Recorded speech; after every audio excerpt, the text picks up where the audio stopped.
things and then so like the I should have I think it's one or the other. The same friends would be doing war into Gianna, two characters on the board. and then I have the you as well, so I could have put into that. Yeah. Just like get rid of them, feel safer, and then you bounce it. If someone's something steal, 100% will lose one. Because the one is a problem for the That's actually, because I didn't do that last time, and he was really upset. Why didn't you, I was just, he didn't know that.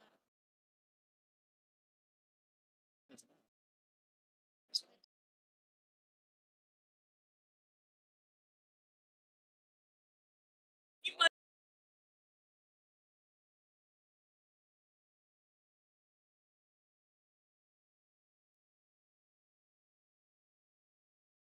And then he's gonna be. If we knew that. It's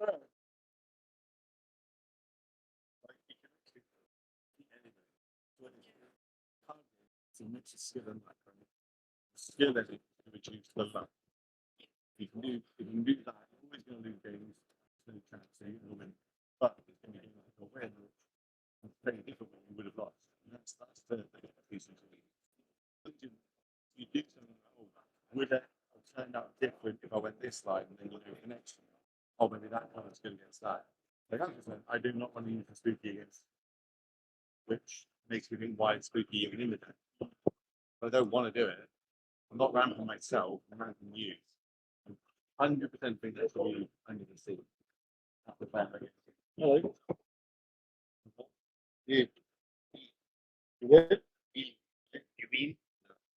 By broken capacity, working a lot. I don't have to do it. No, you can get it. Oh, no. It's not.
Right, hello everyone, welcome back to round 2 of Axion Now's huge Set 10 tournament. We are Whispers in the Well Legal and we are ready for round 2 for another absolutely thrilling match. In the last game, we saw Will taking on a huge Amber Steel aggro deck, which went absolutely crazy. Spooky Sight was able to come down. We saw 3 copies of Cinderella in one game, but unfortunately it was not quite enough for Will to be able to take the win. We are going to be focusing on Will's table here for the whole day today, but we are going to get to see a huge variety of decks, getting to see every single option that is going to be available in this brand new meta for you. So if you are on chat, make sure to be vocal. Let us know what you are up to today. Let us know what decks you think are going to be the top decks of this tournament, and I would love to hear about your predictions to know what is going to do well in this brand new meta. Now, of course, you may be on Twitch with us at Will Hall EXP, or you may be on YouTube with me at CrawfordCana. Both streams are absolutely live. I'll be commentating on both. The footage is courtesy of Will Hall here today, and then I am commentating over. So a nice little co-stream. Big shout out to Will Hall for letting me commentate on his channel, and another big shout out to Axion for letting me be here today to commentate on this fantastic event. If you are brand new to us just now and just came into the chat, we have had a little bit of a discussion about the previous event yesterday. It was an absolute thriller for the final event of Set 9. It was a little bit odd trying to cast our minds back to being able to play how to play Set 9 correctly, but it was a really interesting format, especially thanks to the rotation. Of course, Whispers has given us brand new cards, which we're all really excited to see. I said earlier on the stream, there of course is going to be new cards that none of us may have seen yet because the set has only just come out. So I will be learning with you today, trying to get a grip on all these brand new cards. We know that Will is going to be playing green-blue today. He had a really great effort in that previous round, but I'm really excited to see what his opponent Elder is going to be playing today. Hopefully, it's going to be an absolute thriller and will match up to the big free set experience we had in the previous game. Opponents have finished their cuts now. They are now going to be drawing their opening 7. Looks like a Hades in Will's opening hand. Hope he's not keeping that. That is going to be a big card that he's wanting to have later. Now, Hades is an interesting one in this format because it was such a meta-defining card, especially in Blurple for the last set. It was really the big removal of the game, being able to get rid of any single scary character. However, it's not as useful anymore because we have some cool cards which are able to deal with this quite comfortably. There's a new steel item card which is able to pop deity characters straight away. Now this is able to get rid of cards like Hades or even Maui Shark, which is a really difficult character to deal with. Opponents having a nice little discussion at the table here. We are getting ready to get started for round 2 of Axion Now's Set 10 Whispers Legal Tournament. Once again, you can catch this live on YouTube at CrawfordCana or on Twitch here with Will Hall EXP. Set to be a fantastic tournament. Now, Will looks like he's got the opening ramp in his hand that he's looking for there. Oh, we've got another Sapphire here. I'm not sure what that's matching with. Basil comes down and a Develop going onto the board, allowing him to search for another 2 cards, one onto the top of his deck and one onto the bottom. Interesting start here. Do we potentially have a mirror match? I would not complain about getting to see a green-blue mirror, but also we have another load of fantastic colour pairings. This could be Sapphire Steel, could be Blurple. There is a lot of options available here. Now, Will has inked a card and then going to be passing turn. He's got that Clarabelle in hand, so interesting that he's not played that. However, is that a Gaston I see on the board? No way. We have Ruby Sapphire back in the meta. Absolutely love to see it. Gaston is into the inkwell. Tipo is put down. We have Ramp on the board. And then passing turn. I'm interested to see how Ruby Sapphire is going to work. We got so used to seeing it with cards like Be Prepared, with Sisu, with Maui Shark, and even Muck Duck Mana. But now we do not see a lot of them though, which is a shame. So Will is going to be inking a card, then playing out the Clarabelle. Good to see there, hitting the sail. Obviously allows him to ink an additional card and then play out a different card on his turn after inking. One Jump Head is going to be sung by the Tipo here, getting a nice little extra bit of ramp for the Ruby Sapphire player.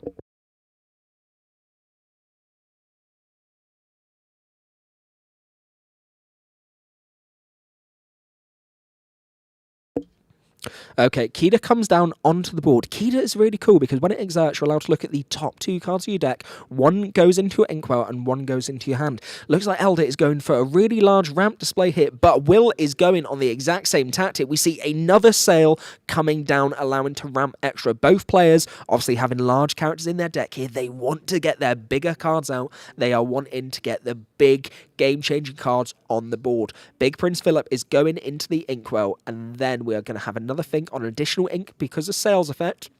Can have 3 available. We ink the big Clarabelle. We have another in hand. We play down another Clarabelle. Of course, Clarabelle has the ability that you can pay 2 to get rid of an item which is on the board. Now, we've not seen as many items in the previous meta, but in this meta, it may be a little bit different. We might start to see a few more items on the board. Previously, Ruby Saf was really big for having lots of items in their deck, so could this be something we see more of in Ruby Saf this set, or would it be going along the lines of the Gargoyle cards? Brand new to Disney, really exciting.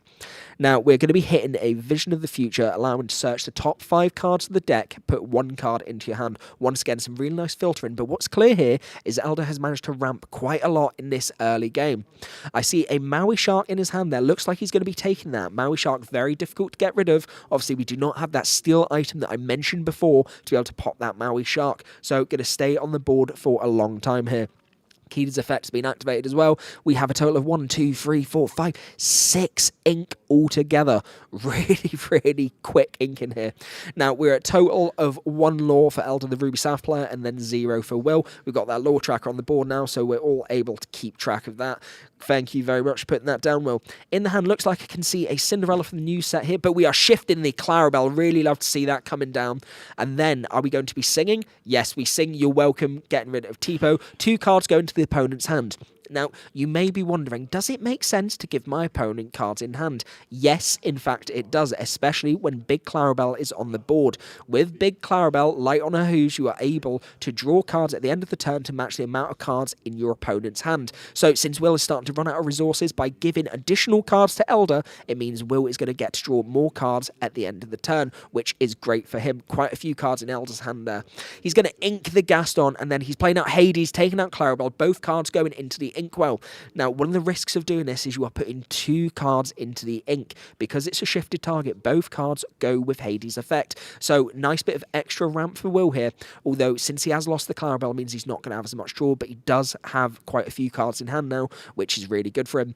Both players at a little bit of a standstill, only 1-0 on the lore total, so nothing too much happening at the minute, but we very much are in the set up side of the game. Both these decks, being ramp and control decks, want to get to their big characters at the end, and that's when they start making their big swings and start making their hard impact plays. So, having a little look at cards in hand here, we've hit down and develop, we've searched 2, we're going to take 1 into the hand, 1 to the bottom of the deck. We're having a little look to see what the best option is.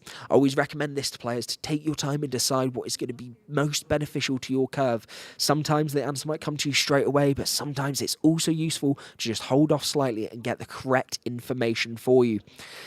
Now, really, really big decision here for Will. He does have a lot of ink available, so he is able to make some big plays straight away if he picks the right card here.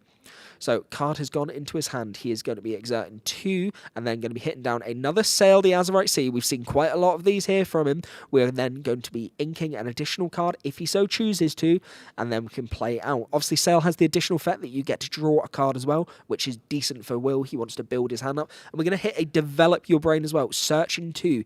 I think he's definitely looking for something in his deck here, and he might not quite have the answers available that he's currently looking for. However, I do not hate the idea of filling your hand now, giving yourself as many resources as possible, putting yourself in the best position to take away the game when you have the amount of resources you need to do so. Looks like we've got a Spooky Sight in hand as well. Not sure how beneficial this is going to be against Elder's deck, which is filled with a lot bigger cards for Ruby Sapphire. Obviously, Hades and Akida on the board, few cards in hand, and a total of 8 ink set for Elder. Tipo is going to be going into the inkwell. We have the opportunity to ink again if he so chooses, but Cinderella comes out onto the board. We like to see Cinderella, some nice, fresh set 10 meta. Going to be using Cinderella's effect there, putting a card into the inkwell and then drawing an additional card there, and Will is going to be pass and turn. Keeping the Clarabelle non-exerted, no need for it to get challenged into, no need to lose the card on the board, makes complete sense. Now, Elder is going to be playing 1, hitting the Develop Your Brain. Both players hitting quite a filtering strategy here, trying to find the resources they need, trying to find the exact card they want to take the game in their favour. Obviously, the big Maui Shark in his hand as well. Hades is going to quest for 2, taking him to a total of 3. And it looks like a Spooky Sight in his hand as well, but Maui Shark comes down. Really, really strong card, evasive, and has the ability that every time you play an action, you are able to gain a lore for it. Now, there is a world where perhaps we play the Maui Shark first and then hit the develop so he gets the lore from it. However, with this game, I don't think he needs to worry about questing too much too early. Perhaps he wanted to see if there was a different play available for him instead of hitting the Maui Shark and just wanted that extra information. Do not hate that either. Maui Shark also has the ability that when it challenges a character, you're able to bring a action card back from your discard, which is really beneficial for utilizing cards like Pirate's Life to be able to remove 2 lore from your opponent and gain 2 lore for yourself. But of course, with the effect from Maui that you get an additional lore from it. Pirate's Life would be able to get Elder 3 lore, whereas Will would be losing 2. Will's having a little bit of a think here.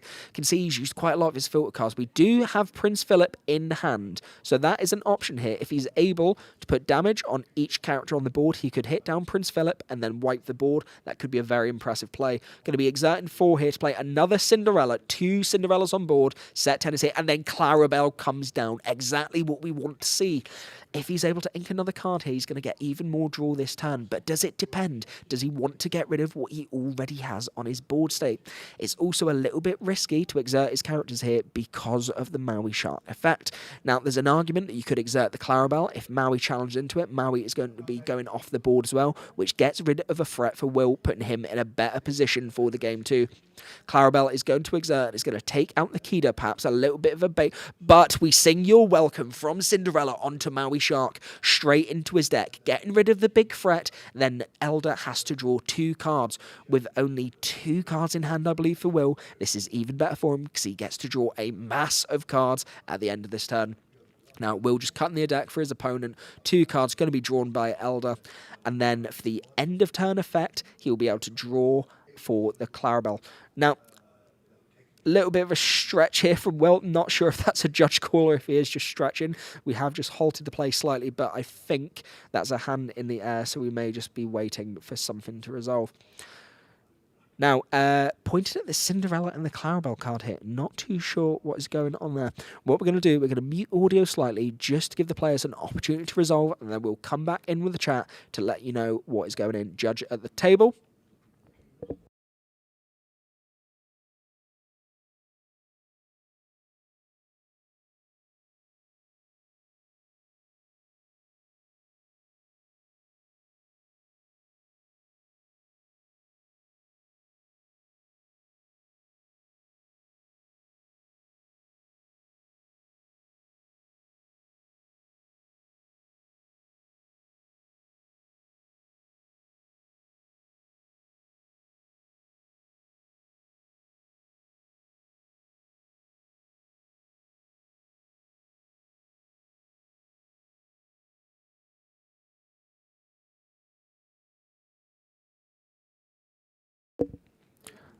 Okay, looks like that judge call has been resolved there. Perhaps just a little bit of a question there about one of the effects. Obviously, we've got brand new cards here. Our players are learning the effects that have got to be used on their cards. Brand new meta.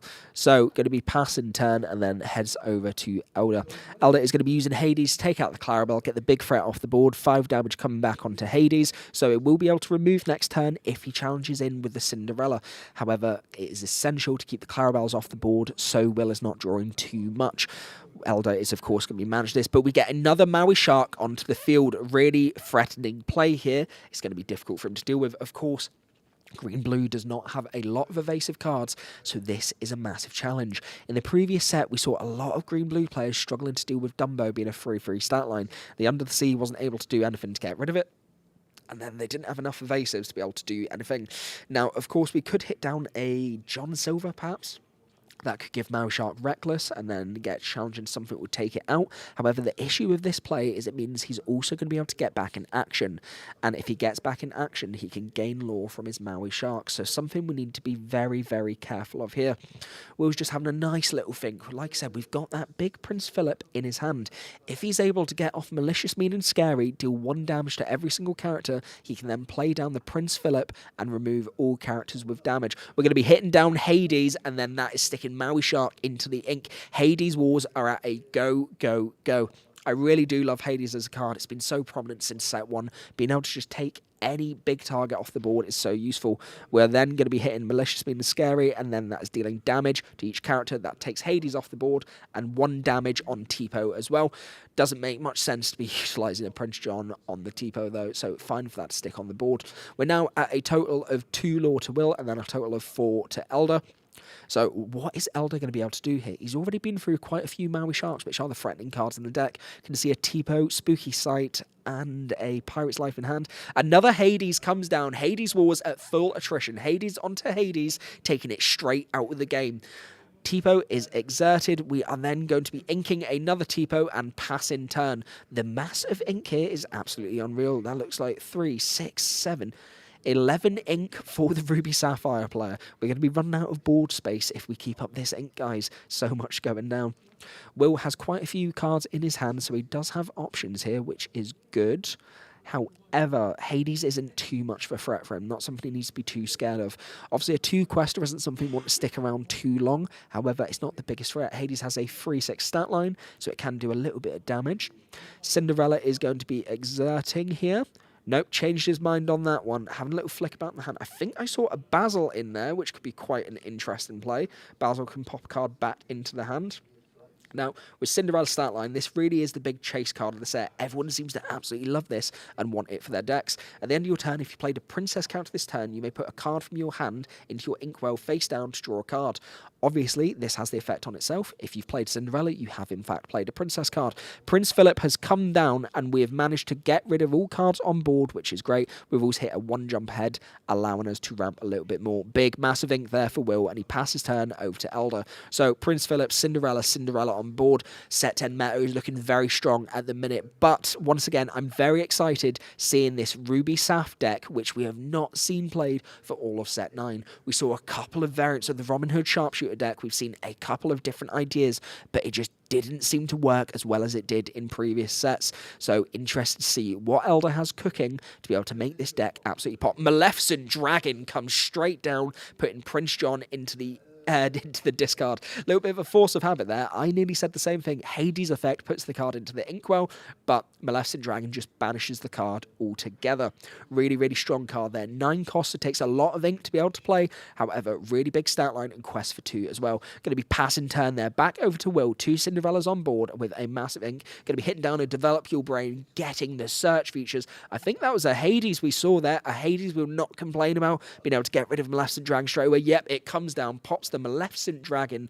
Really, really strong control here from Will. It seems to be all just going in his favour. He's seeing exactly what he needs.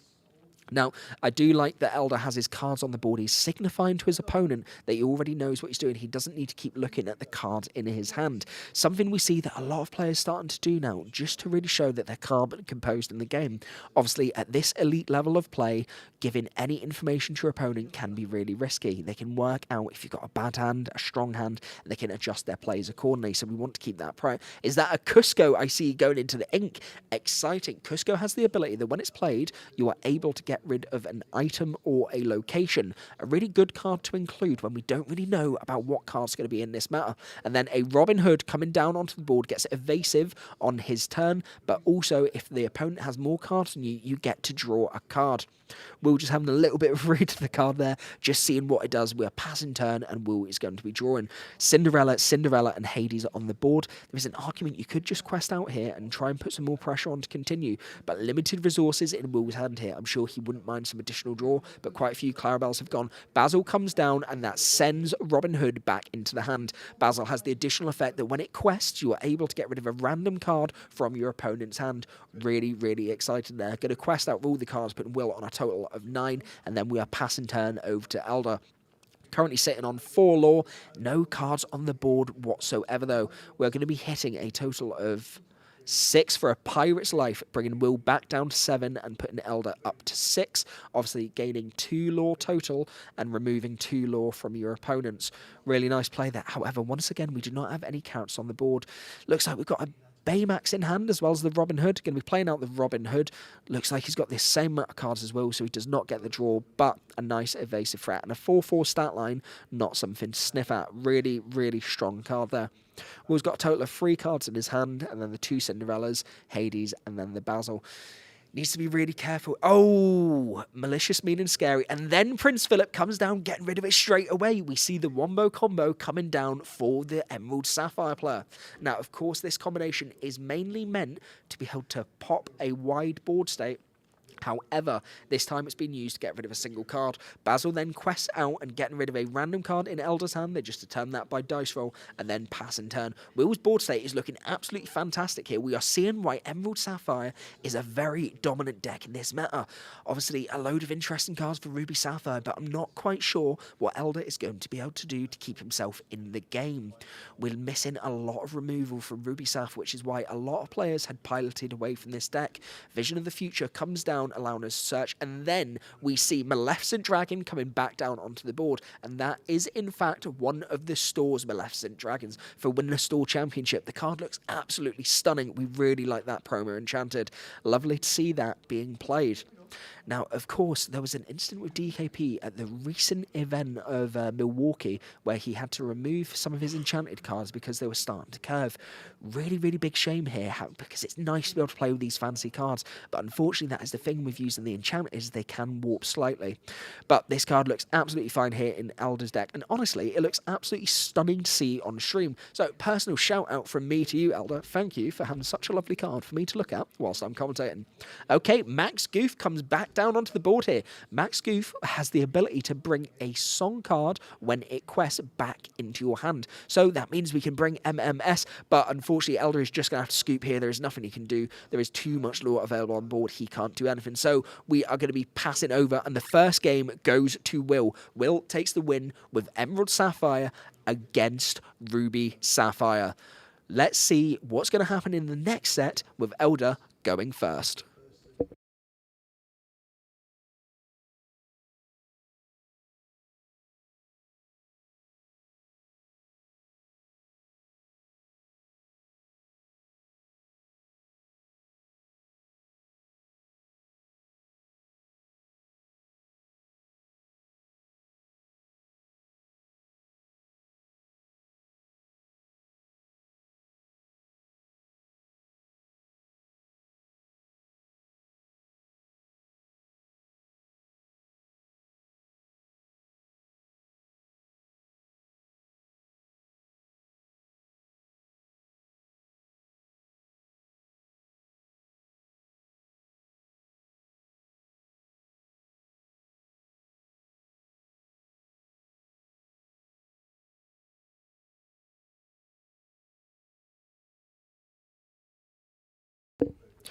Okay, folks, we are straight back into set number 2 for this absolute thriller. Round number 2 here at Axion Fest, Lorcana, UK.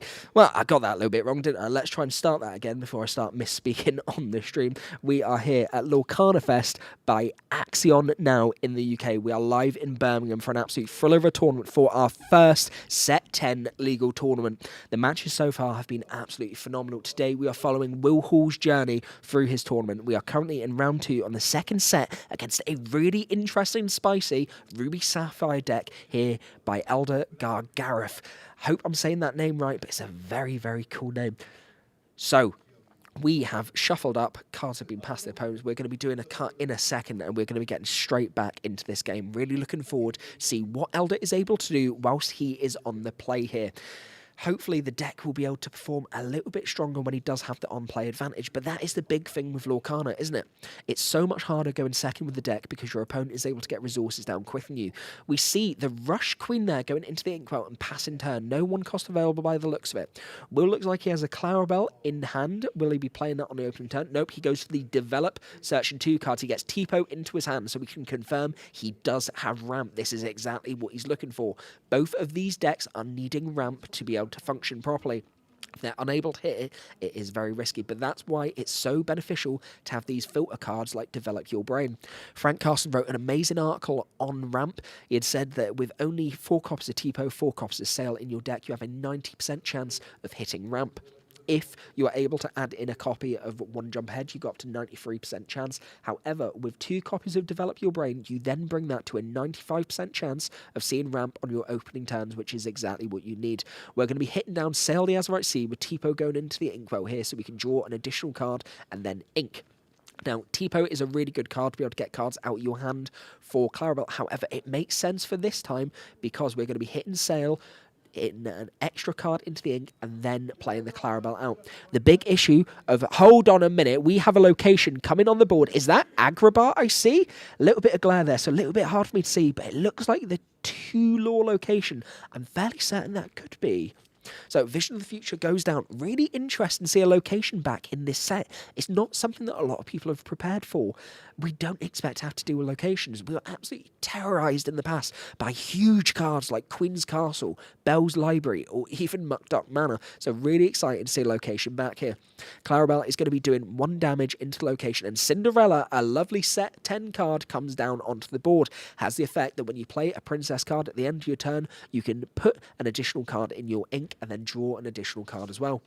So not only are we filtering, but we get some additional ramp. But we have Donald Duck coming down onto the board, getting some additional ramp for Elder as well. Like I said in the last game, both of these decks want to be ramping as much as possible, trying to get our big cards out, coming towards the big swinging turns at the end of the game. Both players focusing hard here to get exactly what cards they need.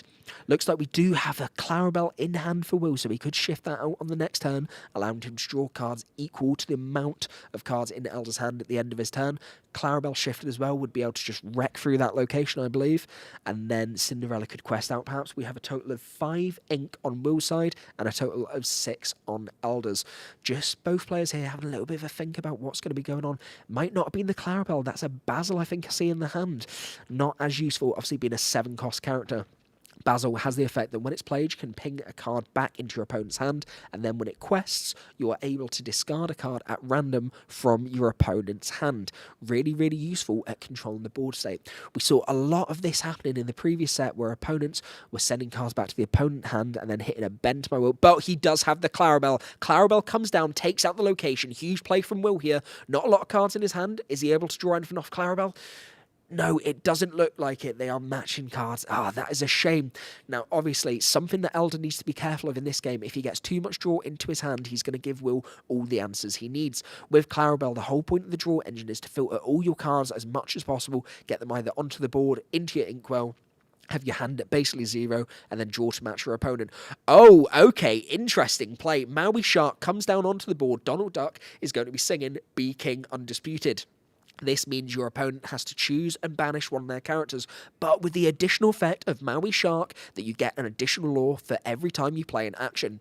Of course, Maui has the ability that when you challenge into a character and banish it, you are able to bring back an action into your hand, and then you can play it if you have enough ink. However, Basil comes down onto the board, popping Maui Shark back into hand, and then Clarabelle is going to take out the Donald. Really nice play there by Will, pass and turn back to Elder. Now, Elder has quite a few... Maui Shark coming back down onto the board. Okay, so he's keeping that threat there. Hand size is looking a little bit limited, though. I don't think it could hurt to get some additional draw for him. But we're going to be inking that Molested Dragon and playing out Basil. No cards in hand, so that is going to stop any draw options that Will have, unless he's able to hit something down, like You're Welcome to put cards back into Elder's hand. That would be really nice. Get rid of the Maui Shark at the same time. Hades is coming down. Maui Shark goes into the ink. Exactly what you are wanting to hold off for in this match. The most threatening card in Elder's deck so far that I've seen is that Maui Shark. We want to hold the Hades to get rid of them as much as possible. Now, we're going to be questing out with the Clarabelle and the Basil. The other benefit of inking the Molested Dragon and playing out the Basil here is that he cannot have a card discarded because there's no cards in his hand. He's played another card down here, not quite sure what it is for the glare. It looks like it's a Sapphire card. Will is going to be having a little flick through his cards here. We see a smile on both players' faces. They're clearly enjoying the game, which is exactly what we like to see at high-level tournaments like this. Everyone having fun. I think That was a 1 jump ahead that's just been played out. It was a develop your brain. Search 2 cards, 1 goes into your hand. See, this is the issue with streaming, guys. Sometimes you just can't quite see the cards because of a little bit of glare. But we are doing our best here, so bear with me. Let me know how you guys are getting on today. If anyone's playing in the tournament, let me know how's your record getting on. Are you having a good time? I'm certainly having an amazing time here at Axion in the UK, live in Birmingham. Really excited to be able to cast this here. But a Cinderella comes down onto the board, and then we are going to be questing out by the looks of it. Total of 10 lore for Will. He is storming ahead of this game with only a tiny 1-cost Basil on the board for Elder, and then nothing in hand. There's not really a lot he can do. We can't rely on drawing into a B prep now to clear the board. So we are in top decking mode. What is he able to get? 2 cards in hand for Will, 1 card in hand for Elder. He needs to play it or ink it regardless because Basil will be able to get rid of it on the next turn. We do have quite a lot of ink, so whatever it is, he should hopefully be able to play.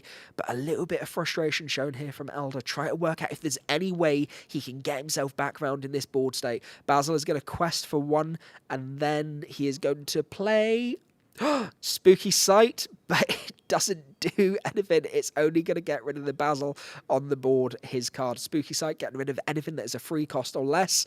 Obviously, Hades, Clarabelle, Basil, and Cinderella all above that cost, so it does no affect them, just additional ramp. So we have 1, 2, 3, 4, 5, 6, 7 lore available on the board here. Will can get up to a total of 17. We're hitting down Sail and then a Vision of the Future, draw a card, and then have the additional ability to ramp an additional card for this turn. Vision lets you search 5 cards and put them into your hand. Nice bit of filtering going on here, keeping the hand size nice and large so he has plenty of options. But really, I'm not sure there's anything that Elder can do in this game.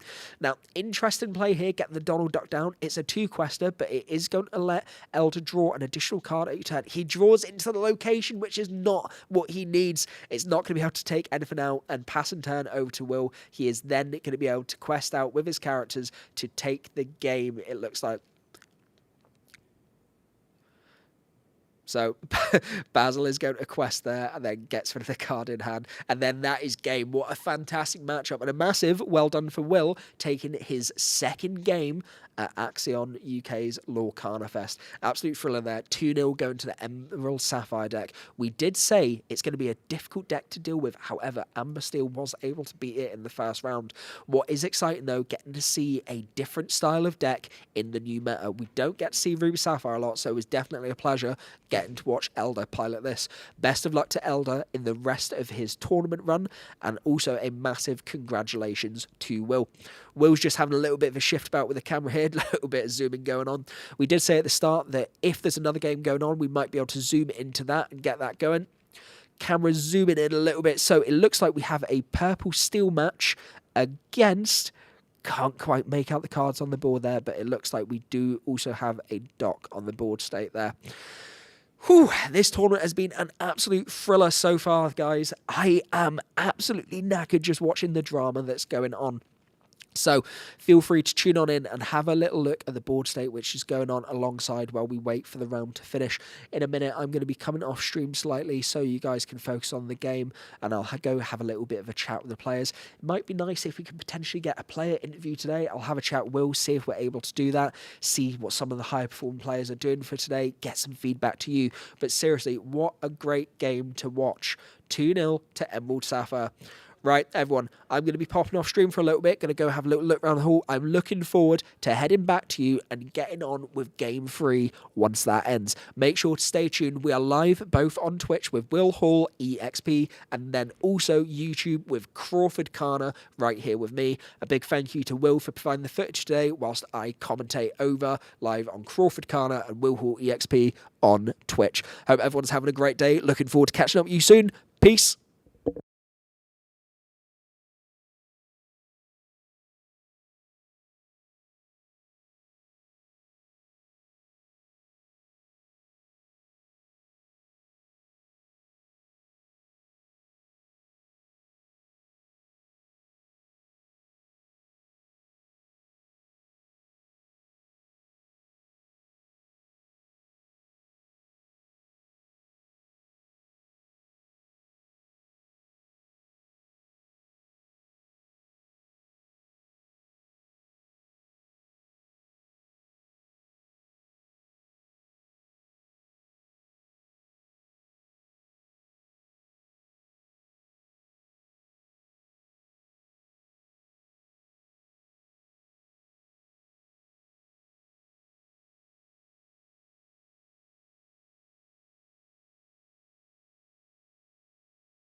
Right, hello everyone, we are back. Welcome back to Will Hall EXP and CrawfordCana. We are both live on Twitch and on YouTube for both our channels, streaming live today for the Set 10 event, Whispers in the Well Legal Lorcana celebration event by Axion. It's been a thrilling day so far. We are watching Will's journey through the tournament. We are currently going into Game 3.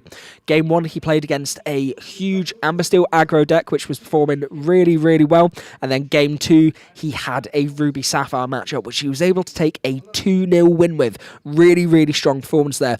Game 3, we are going into a new match against Ghostfire. However, this is a player I know very well.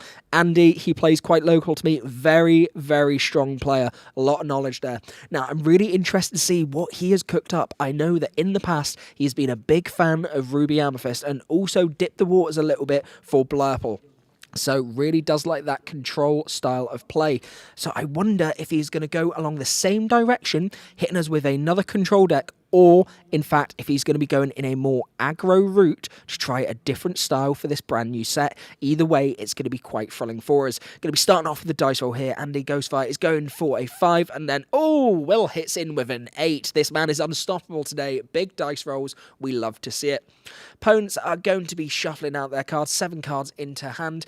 If you are brand new to us, welcome everyone. We are live on CrawfordCana on YouTube and Twitch with Will Hall EXP at Edgbaston Cricket Ground with Axion Now for the Lorcana Fest celebration event in the UK. This is the first Set 10 legal event in the UK, and it is absolutely huge. We have some phenomenal players with us right now, and the standard is unreal. Some of the games have been absolutely thrilling, and it's keeping you on the edge of your seat. I've had a little walk around the hall, had a chat with some of the players, see how they're getting on, and everyone seems to be really enjoying the new meta. I think the most exciting thing is we have so many new cards which are just completely feasible now. Decks are being completely changed. They are no longer the same as they were in Set 9.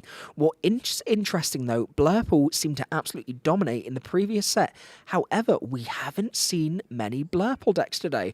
Is it possible that Blurple is no longer the tier 0 #1 deck in the format anymore?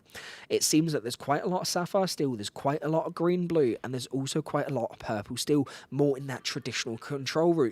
We do have a couple of Amber Steel aggro decks, but we also have some new Dogs decks, which are running Circle of Life, which allows you to play a card from your discard, which is really, really useful, especially in a deck which doesn't have too much of a draw engine. So, really interested to see what's going on this game here. Now, what is Andy play? We have a Genie going into the Inkwell and a Hook going down. Could it be possible we have a Purple Steel deck here? I've not seen Andy play this before, but I do in fact see a Timothy in his hand as well as a Tinkerbell. This looks very similar perhaps to Frank Carson's list that he won DLC Milwaukee with.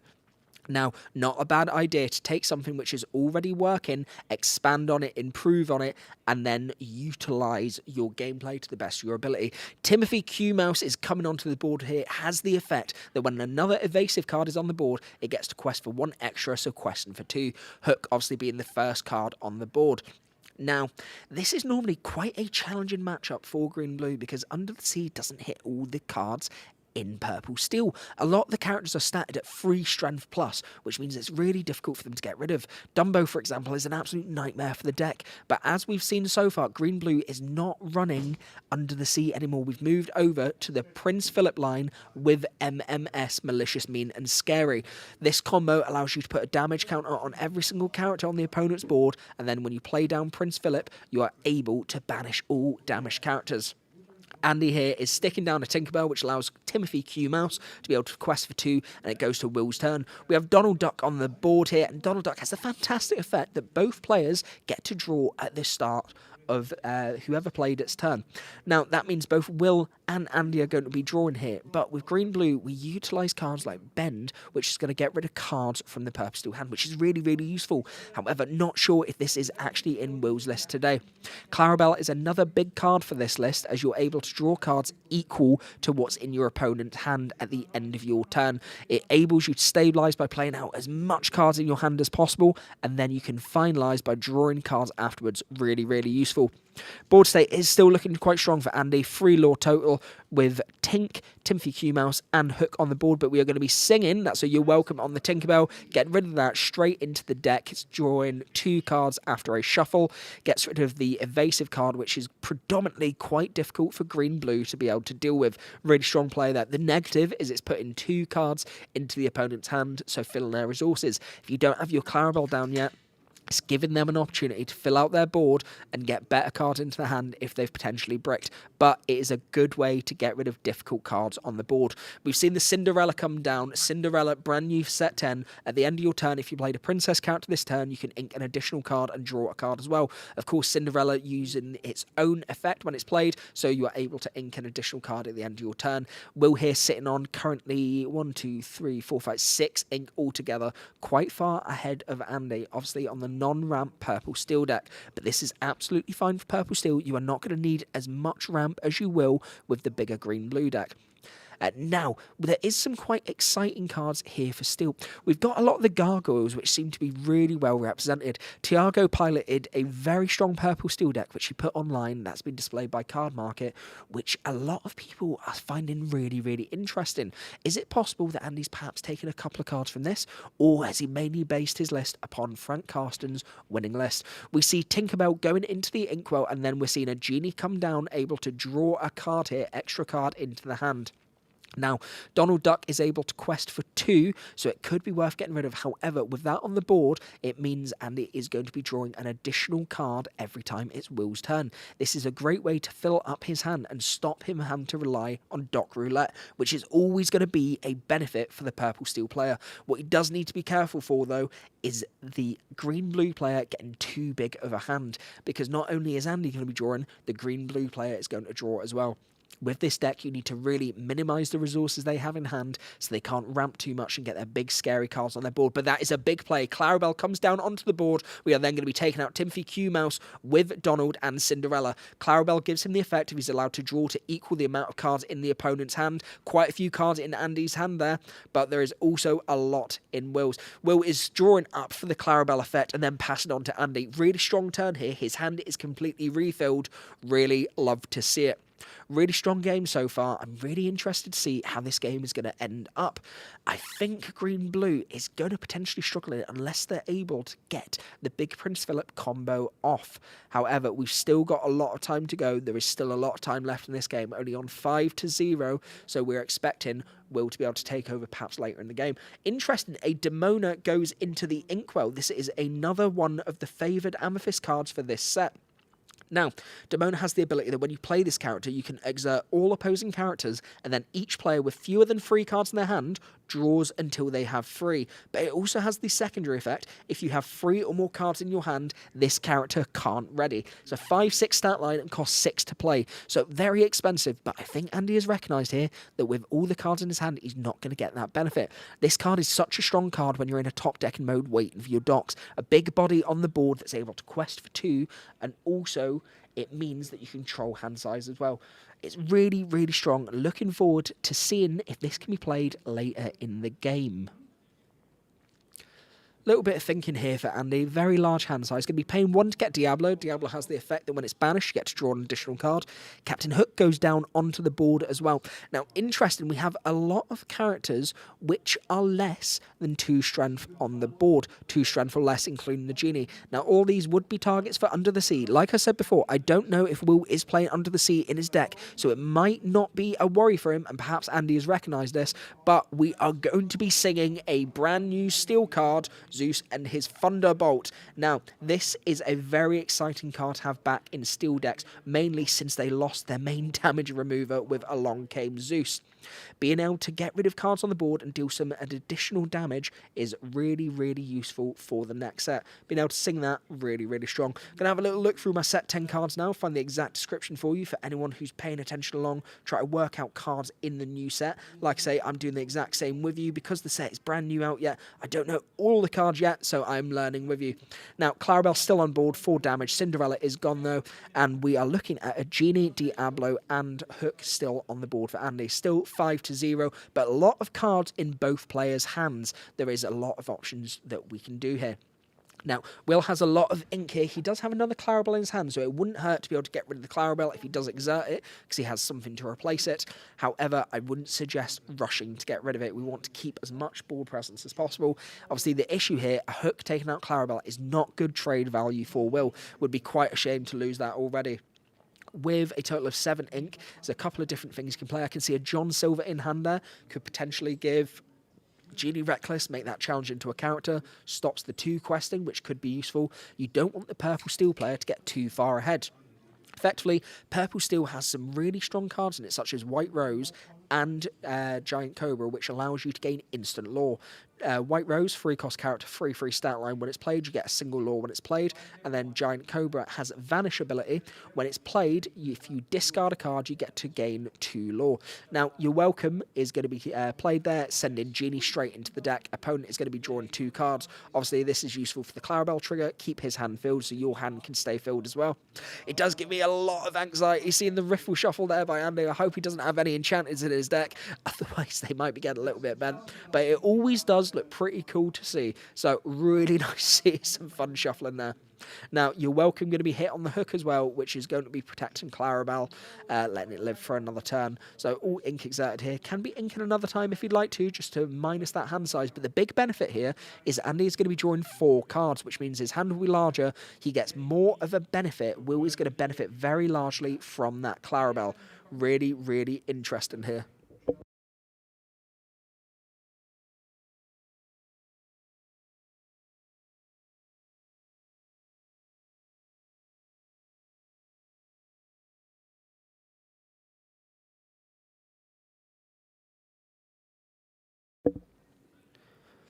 Now, just having a little bit of a shuffle here through the cards. Card is going to be going into the Inkwell Cinderella's effect. Cinderella, when it's played, if you've played a princess character this turn, you're able to stick another card into the Inkwell.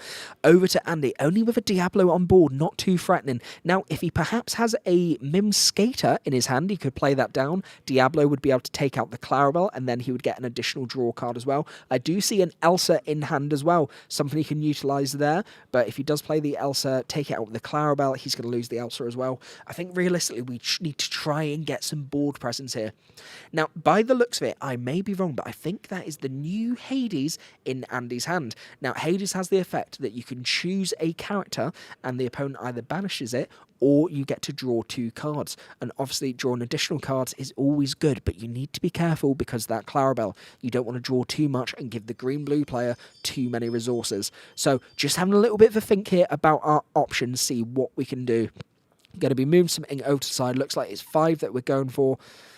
A little bit hesitant on that. I think he's looking at the Elsa maybe to go down. 4, I think he's exerted there. And looks like we have another brand new card there. Will's just going to be taking a little bit of a read of it as well. A little bit hard to see on stream what that card is. I think that is a steel card.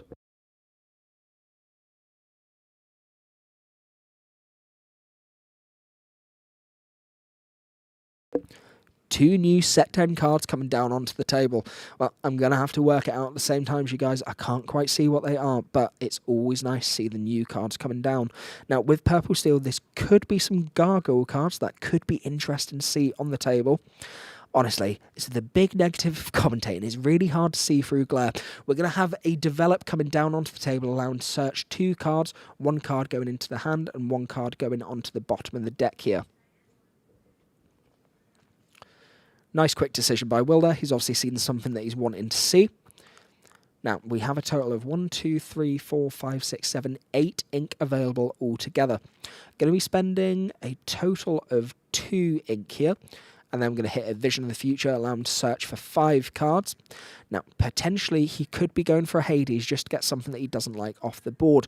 Perhaps he's got some of the Prince Philip combo in his hand, and he could look to do a board wipe here. There's plenty of ink available, so it could be sustainable. However, I don't think there's quite enough ink to be able to pull that off. We do have the John Silver in hand, so we could be going for a Reckless potentially if we get that down. Inking down a Sail the Azurite Sea, paying out, and we are going to be playing Hades, and we are sticking that card into the Inkwell. Shame we didn't get to see it. However, Malicious, Mean, and Scary then going to be doing 1 damage onto each of the characters, taking them out. Board is completely clear. Really strong play from Will there. Wiped the board altogether. He's then going to be questing the Clarabelle, gaining 2 lore altogether.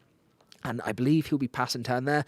Draws 1 card to match total of Ghostfire Andy's hand, and then passing turn to Andy. Now, I do see a Giant Cobra in hand there. I'm not sure if that's the necessary card he'll be looking for straight away, mainly because it can be popped by actions, but he will get 2 lore from it. Obviously, the benefit from this, every time a Giant Cobra is played, it's 2 less lore that you need to be able to get to that 20 total. If you play all 4 Giant Cobras, you only need to quest for 12 in the game to be able to win. Really, really useful strategy. Additionally, it can limit your hand size, so Clarabelle is not getting too much draw for the opponent. However, we're in a tricky position because Will's hand is very, very full at the minute, something we need to be very careful of. Another card goes down and think, well, Will's going to have a little check to see what's been played out. Elsa is coming onto the board, exerts the Hades with the exertion effect, and then is going to take out Clarabelle. And then we are going to play out Giant Cobra, and he is going to discard a card, gain a total of 2 lore. Are we going to be adding that onto the trackpad?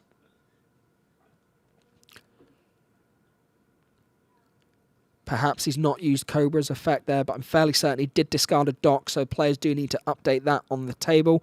Hopefully they'll be able to resolve that in a minute. Andy, however, is writing down lore on his score pad, so players should be all good. I think they'll be able to rectify that themselves. They've just not quite got it onto our lore tracker here. Now, a lot of resources available in Will's hand. Plenty of options that he's able to do. Giant Cobra isn't too much of a threat for this board state at the minute. However, we are going to be hitting Mother Knows Best, which sends the card into the hand. Now, it's a little bit of an interesting one with Vanish characters because they are popped as soon as they're hit by an action. However, Mother Knows Best triggers first, sending it to the hand, and then the Vanish ability cannot activate because there is no longer a card on the board.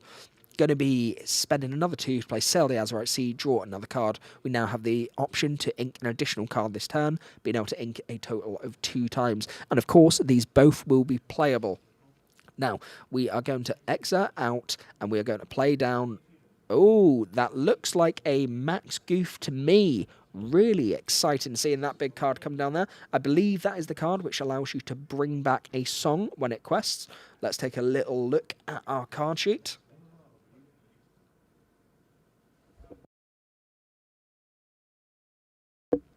Yep, so that is Max Goof Chart Topper. It's a shift 4, 4/5 stat line, and whenever this character quests, when you play a song card with cost 4 or less from your discard for free, then put it on the bottom of your deck instead of onto your discard. Now, this is a really strong card because it means we're able to cycle back our Malicious, Mean and Scary, do some ping damage across the board. It also means we're able to get back cards like Mother Knows Best or even a You're Welcome. Dumbo comes down onto the board, as well as a Calhoun and a Giant Cobra, going to be discarding another card, going up to a total of 11 lore, I believe. Just missed the lore on the trackpad there, but Andy has written it down. Purple Steel player is gaining lore quickly. A couple more Cobras and he can take this game away. Calhoun, if it's able to take out a character, gets an additional 2 lore. Cobra can quest for 1. Dumbo can quest for 1. However, it also has the ability with Dumbo that you can either itself or an evasive card to gain a lore and draw a lore. Gain a lore and draw a card by paying 1 ink. So score's just been rectified there. It's a total of 9 for Andy. And then we're going to 6 for Will. He's going to quest with Max Goof. And then we're going to be bringing a song card back. Brings back Malicious, Mean and Scary. And then that is going to activate and take out Cobra, I believe, since the Vanish effect. Now, a little bit of a question here. They are saying about the resist effect on Calhoun. However, because it is placing damage counters, this doesn't actually work on it. Now, this should take it out. And then, yeah, Prince Philip comes down and gets rid of all the cards on the board. Now, a little bit of an interesting one now. I'm going to have to look up the text on Malicious, Mean and Scary because I did believe that it takes out a Vanish character with the effect. Not that it matters too much anyway because Prince Philip came down. However, I believe it does target, which would trigger the Vanish ability. So let's have a little look at our card sheet to see what the text actually says there. Put 1 damage counter on each opposing character. So I suppose you can argue that it's not specifically targeting, so maybe it wouldn't trigger, but of course the Prince Philip ability would get rid of everything. Now, Genie comes down as well as a White Rosawell, gaining that additional lore. We got a dock on the board too, but it looks like no cards in the hand for Andy whatsoever, which is not a good position for him. We have 1, 2, 3, 4, 5, 6, 7 lore available for Will altogether. Will is able to quest out and go to quite a large total here. We could argue that Andy could get to a high total if he's able to get some strong cards, but top decking, I don't think you really need to fret. Realistically, it probably makes sense to just quest out here, then put some more carrots on the board, make Andy have the answers to have to get rid of. Now, we are, oh my god, Spooky Sight comes down on the board, and it is going to wipe down all the characters into the Inkwell, which are 3 cost or less, which means Andy has just lost half his entire board. Only Genie able to stay because it is a 4-cost card. Will is currently on 11. He's able to bring back a song card with Max Goof. Having a little think about what he wants to take here. He is going to take back Vision, it looks like. Can we potentially take back an action there from it?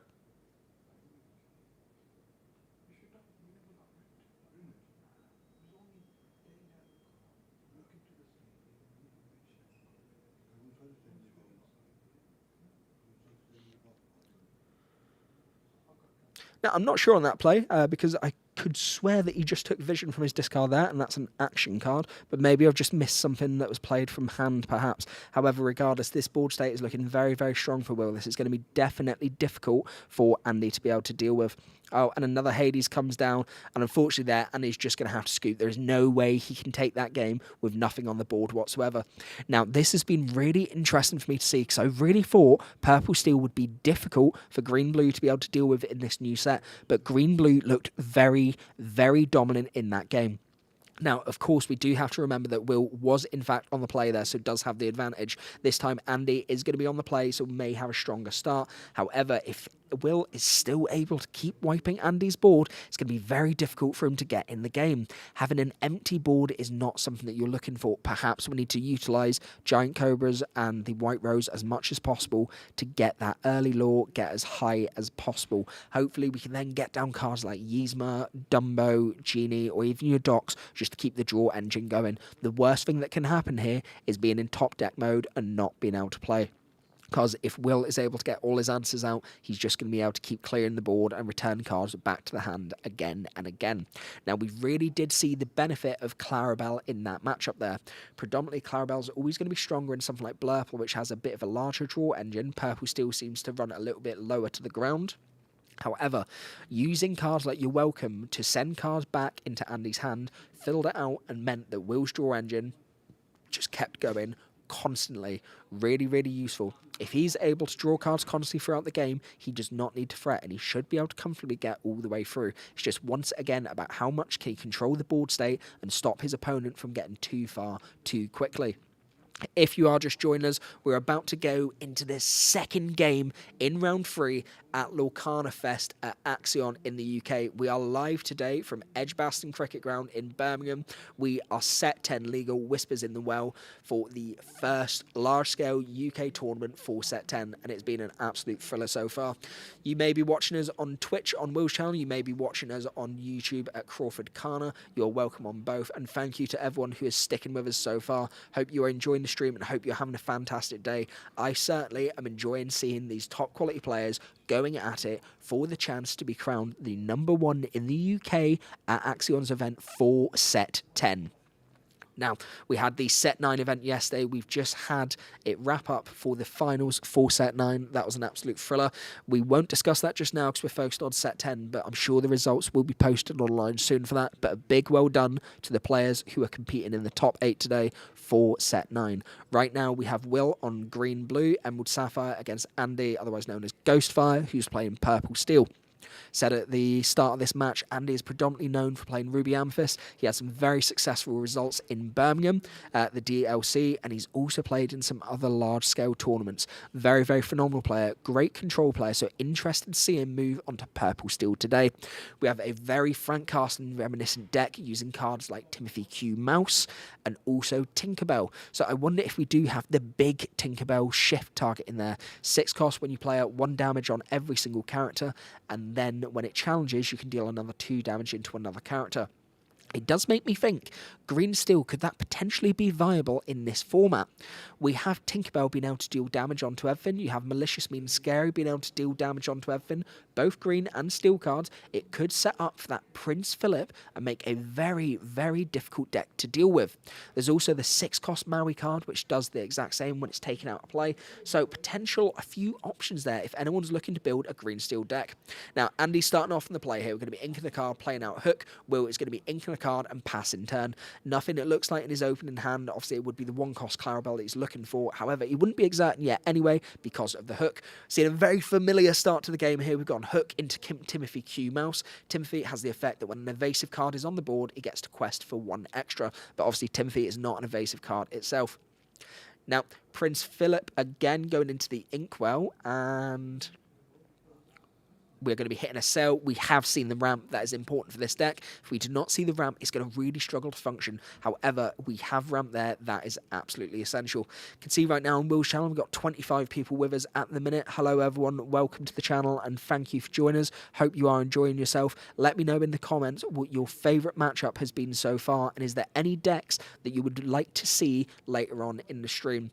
I'm going to try and get some player interviews later on in the day, if the players are up for it, just to talk about their thoughts on the current meta and any recommendations for building decks and how to improve in this format. Now, we're going to be questing out here with the Timothy Q Mouse and the Hook, going to a 4 total. Obviously, no cards on the field for Will whatsoever. Going to be spending 2 to hit sell. We're going to be ramping and trying to get up to those bigger cards as quick as possible. I see we do have that Tipo in hand. We could ink another card, play Tipo, get some more ink down there, maybe get up to a Clarabelle without having to use the shift line. Certainly an option. However, the resources in Andy's hand, especially since he went first, are very low. Looks like we have gone for that Tipo. We've inked a card this turn. I think that's another Prince Philip. I'm not sure he's going to have any left in his deck. That's a little bit of a worry now. Tipo's effect, when it's played, you are able to drop an additional card into your Inkwell face down and exerted. A little bit different Sail. Sail, you have to reveal the card, so it does need to be inkable for Sail, but with Tipo, we can hit an uninkable card. So really nice card, get the additional ramp, get some board presence.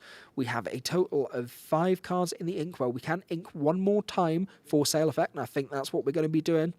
Going to be dropping down Clarabelle into the Inkwell, and then we're going to be passing turn. 3 cards on the board for Andy. Now, Genie's an essential card to be out, because not only does it gain evasive on his turn to deal with any other evasive threats, not that there is in Will's deck, but it can also sing Strength for Rage and Fire and deal quite a lot of damage. Now, we're going to quest out here for 1, 2, 3, 4. Obviously, Genie gaining evasive on his turn means that Timothy Q Mouse is able to get that additional lore, and then Strength of a Rage and Fire comes down. Smart play here by Andy. You might think that Tipo isn't really much of a threat on the board state. However, we could get a Shift Baymax come down, which would be problematic. Andy has tried to empty his hand as much as possible here, possibly predicting the Clarabelle coming out since we've ramped so much. But then Spooky Sight comes down straight onto the board, and all the cards on Andy's side are going into his Inkwell. Now, this is decent as he's been able to clear the threat for lore. However, Andy now has a lot of ink available. He is completely outramped Will, and this is the dangerous part of the deck. We're going to be playing all the cards out into the hand, not using Cobra's effect. We've got Timothy Q Mouse, Giant Cobra, and Calhoun. Calhoun has the ability that it has resist, but when it takes out a character, you gain 2 lore. It's only going to be questioned for 3 next turn unless Andy finds an evasive. However, already on 8, he's going to be putting a lot of pressure on. This is a decent position from Andy, apart from the top deck situation. Now, Hades comes down, puts Giant Cobra into the Inkwell. Good card for Will to be able to hit. 2 cards in hand. Andy is top decking, gets the Genie exactly what he wants to see. Timothy is now questing for 2. He gets to draw again with the amount of ink available. He can play another card, and that looks like another set 10 card. I think that is potentially one of the gargoyles. I can't quite work it out from here. I'll have to have a chat with Andy after the game to see what card it was he's playing. But very wide board state here. Will is going to have to be able to do something. At 10 lore, it's going to be hard for him to come back. Will just having a little bit of a think with his hand here to see what he can be able to do. Not a lot of resources in his hand, but he needs to do something to be able to control the board. Looks like we have a total of 1, 2, 3, 4, 5, 6 lore available on the board, unless we can do anything about it. Looks like a Mother's Knows Best is going to be coming down to send Timothy back to the hand. Sure. Stops him from being able to quest 2 with Timothy, and then going to be hitting Tipo, and then playing down 1 jump ahead to ramp an additional card. Wow, not the best hand for Will there. He's now in top decking mode himself, and he barely has anything on the board. This is going to be quite a tough game to be able to deal with, especially since he does not have an answer for Genie. There's an argument it could have been smart to get rid of the Genie, so you don't have to deal with the evasive. However, it would be played again this turn, and Genie allows him to draw an additional card. He doesn't want to give him any additional resources. Strength comes down, unreal. That's 1, 2, 3, 4 damage onto the Hades. Really nice card to hit. And then we are going to be questing out by the looks of it. Questing for a total of 3, I believe. That could take us up to 13 now. 14. So we have a 2 quester on the board. I really need to find out what card this is for set 10. 2 quester. Well. So Hades is going to be going in, taking out the Calhoun. 14 lore total for Andy. Oh no, he's top deck to Tipo. This is not what you want to see for Will. It is not going well right now. 2 Tipos on the board against a very large board. A White Rose comes down as well. Will is just going to have to scoop. There is nothing he can do here.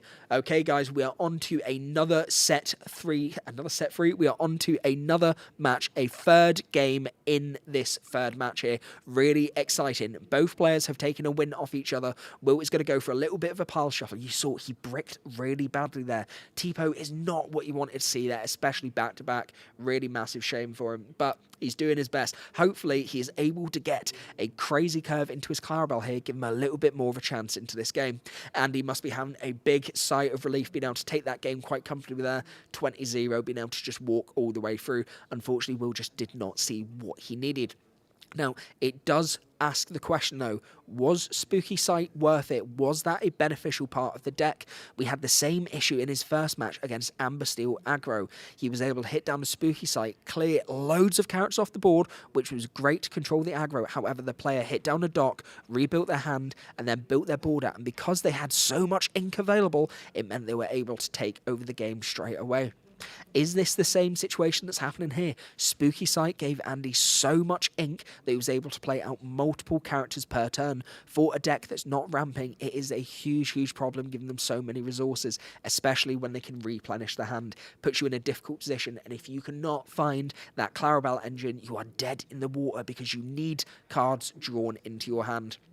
Both players going for a final shuffle here, and then we'll be passing decks back to the opponent, getting ready to start the 3rd match in round 3 at Axion's Lorcana Fest, live in Birmingham, starting soon.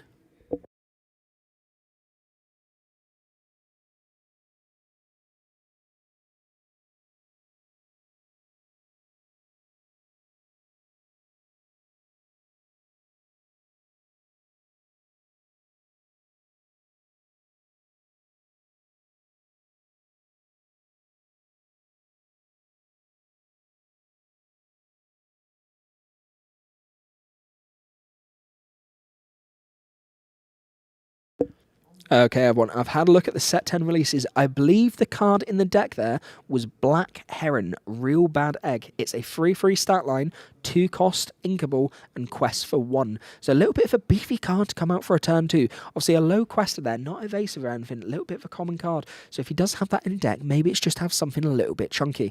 Now, perhaps this could combo quite well with something like Belle, being able to do some extra damage across, just a nice beefy character that can threaten board states. I think a lot of people are perhaps expecting aggro at the start of the set, so it doesn't hurt to have some strong characters that can come down on the board. But interesting to see a vanilla like that in a deck. Now, I do believe there are a couple of gargoyles that have been put into this deck here, which are interesting to say the least. Hoping that we can see Demona coming down in this game, perhaps, to really turn the tides. Now, we've got the familiar start line here. No card on turn 1 for Will, but Andy is going to be playing out Hook. Seen that in the 3rd game in a row now. Inking the big Clarabelle, spending out Tipo to then put an additional mystery card into the Inkwell.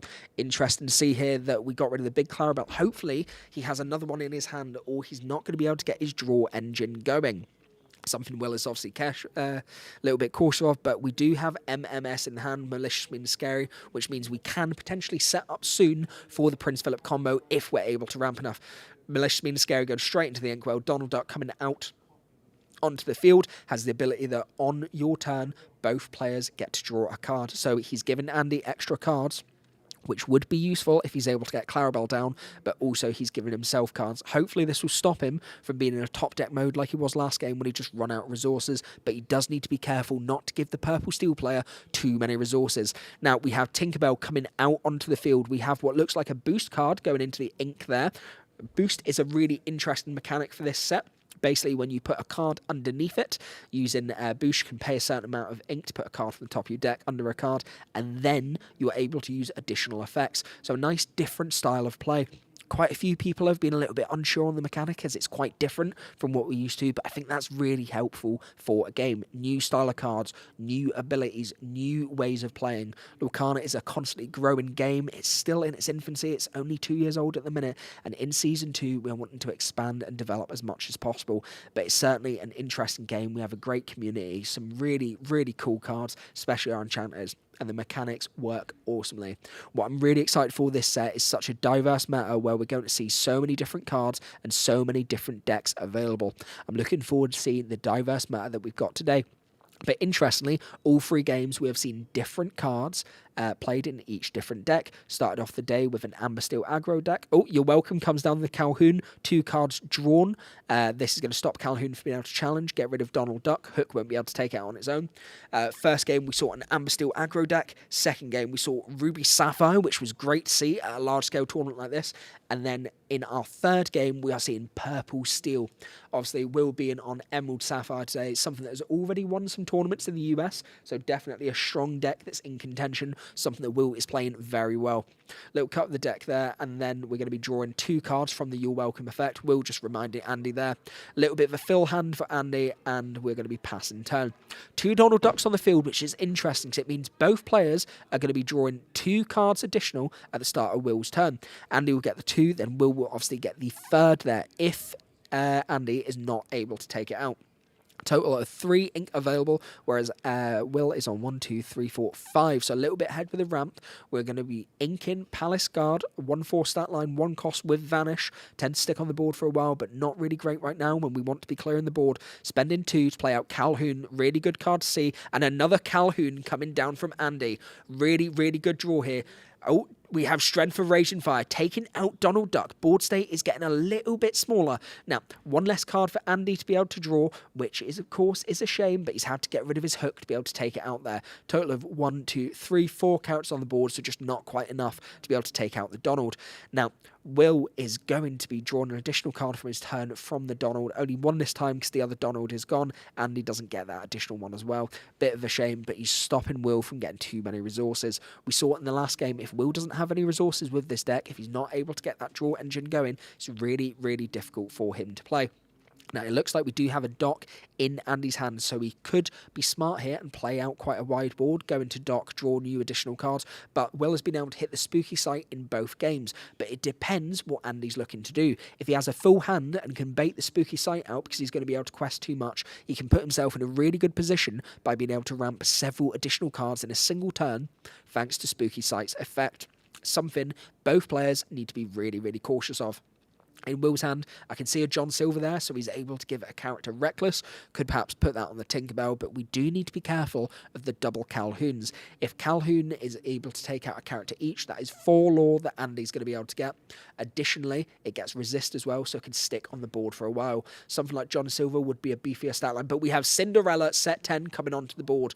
One of the better cards in the green-blue deck at the minute. At the end of the turn, if you played a princess character, which Cinderella is, you are able to ink an additional card. You can then draw another card.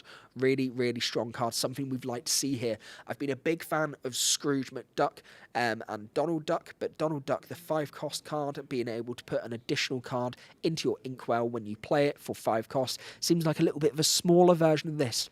Now, the big negative of Cinderella just being so expensive price to buy at the minute. A lot of people are interested in this card, so the value has gone up quite a lot.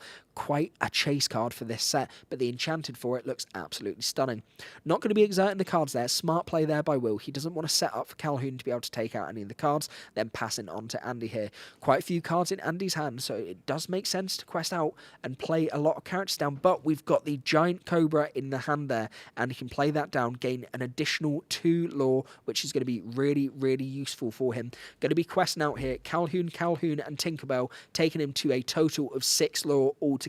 Really putting the pressure on Will with not many cards left in his hand compared to Andy's very large hand. We have the card I mentioned before, Black Heron I think it was called, new set 10 card. 3/3 stat line, 2 cost going into the inkwell, and then we have a Gargoyle card coming down by the looks of it. Will just having a little bit of a read there. I've said a couple of times on the stream, but of course we're going to need to give our players a little bit of an opportunity to read the cards in the decks, mainly because it's just new to all of us at the minute, so they can understand fully the effects that are coming down. And he's additionally going to be playing down Dock, but not triggering its effect. No need to spend out and waste your hand and only draw 2 cards when it's quite full. Will is hitting that develop, filtering his deck, searching the top 2 to be able to put 1 card into his hand, the other onto the bottom of his deck. He's looking very low on resources here, so he's hopefully trying to find something that can deal with this large board state. He's perhaps able to take out the Calhouns, maybe with Cinderella and Donald. However, it does have the resist, so it's going to be difficult to get rid of. He also doesn't have anything available to take out the Tinkerbell, which is going to be a problem. Evasive cards are really scary for this deck, and without using Under the Sea, these cards are going to be a massive challenge to get rid of. Now, plenty of ink available. He's got options for what he can do. I don't know if he needs to ramp up and try and get the Prince Philip combo off here, but I'm not sure he has it available anyway. Sail the Azurite Sea is coming down onto the board, allows him to draw an additional card. An additional card can be inked this turn as well, if he so chooses to, but needs to be careful that he doesn't have a lot of resources. We have 2 Cinderellas on the board now. Additional card can be inked due to Cinderella. A Princess was played this turn. Really useful. Can play 2 cards there and then draw 2 cards from the deck. Let's see if he's going to be able to do that. Looks like he's triggering both the effects here from the Cinderella. Yep, 1 and then draw the card. Both effects into the bag, so he can trigger 1 by 1. And then he's going to be triggering the other effect and then draw an additional card. Great bit of filtering, great bit of ramp. But I did see Prince Philip in the hand here. If he has MMS, Malicious Meaning Scary, this could be a very powerful play to keep Will back in the game. The ramp was really needed there. Looks like he is on a total of 9 ink altogether. If he can sing MMS and play out Prince Philip, he's definitely back in the game.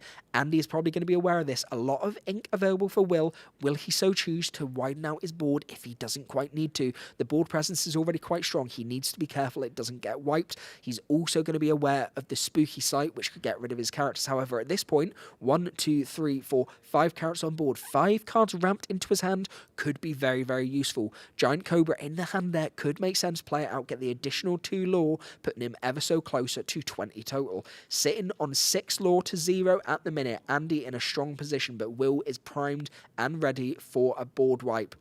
Let's see what Andy's going to do. He is in fact going to quest out all his cards. That looks like a total of 6 there, going up to 12 total. Palace Guard in the ink. We have 7 ink available for Andy. I see a White Rose. I see a Giant Cobra there as well. And then we've got a mystery card at the back there, but there is a Dock in hand. Dock is going to allow him to replenish. Also, he gets the additional draw from Donald at the start of Will's turn. If he's able to get his cards out, he's able to get a lot of draw. However, he chooses to pass. Start of turn, both players draw from Donald. Will draws an additional card. Okay, if he has the MMS, this could be a huge play, but does he have it? This is the big question. Double Cinderella, Donald, and Tipo on the board. If he is not able to take out this board state, he is going to be in a lot of danger. We have a total of 1, 2, 3, 4, 5, 6 lore available on board. Andy can get to a total of 18. He is going to be able to get very, very close to game here, and all it will take is a single Giant Cobra or 2 White Roses to get him over the line. Will cannot afford to let him keep these characters on the board. He's going to need to find something to wipe the board, otherwise he's going to be in deep, deep trouble. Having a little bit of a think about his options here. The Prince Philip is in hand, but I don't think he has MMS, Malicious Meaning Scary. Otherwise, he probably would be singing it right now, in a little bit of trouble. Having to think really carefully about what his options are here for this turn. He's got time, utilising it to the best of his ability. Right, Tipo and Donald moving across. It looks like he's going to have to go on a challenging route here to try and put some damage in characters. He can perhaps wipe some characters. If he can't do enough damage into them, at least getting the damage allows him to pop a load with Prince Philip. This may be the play that he has to go for here. I can't really see another option out of this. Lining the cards up for the play, it is the sensible thing to do. Work out what goes where, move things along, plan out in your head, be sensible and utilise what time you have. There is no need to rush at this current point in the game. This is the deciding factor of the 3rd game of this match. Clarabelle comes onto the board. No need to activate the ability with no items. And then we're also going to be spending out to pay for another Clarabelle. Okay, so Prince Philip not coming down yet, something we could be waiting for the next turn. With Clarabelle, he's able to draw additional cards. He doesn't have resources in his hand, so Ink in here is smart. Sticks the John Silver into his Inkwell. I think that has a total of 2 cards in Will's hands, so he's going to be able to draw a lot at the end of his turn. Going to be taking out some characters on the board here. Cinderella, Tipo, and Donald all going to be challenging into the board state, trying to get rid of as much lore as possible. Tinkerbell, perfectly safe at the minute, being an evasive character. Calhoun can be difficult to get rid of because of its resist 1, but the other characters on board can be dealt damage. Even if he's able to just put damage onto the Calhouns, it means he can pop it on the next turn. Or perhaps he can draw into the Malicious, Mean and Scary when Andy plays down more cards, but he needs to take some of these out here. Having a little bit of a think about what he wants to go into what card. Cinderella, obviously being a 2-stat line, can only do 1 damage into the Calhoun, so 2 Cinderellas would have to trade into a single Calhoun to take it out. Tipo not really being too useful here. Really, really challenging position. 2 single cards available in hand, one of them being Prince Philip, one of them being a mystery card.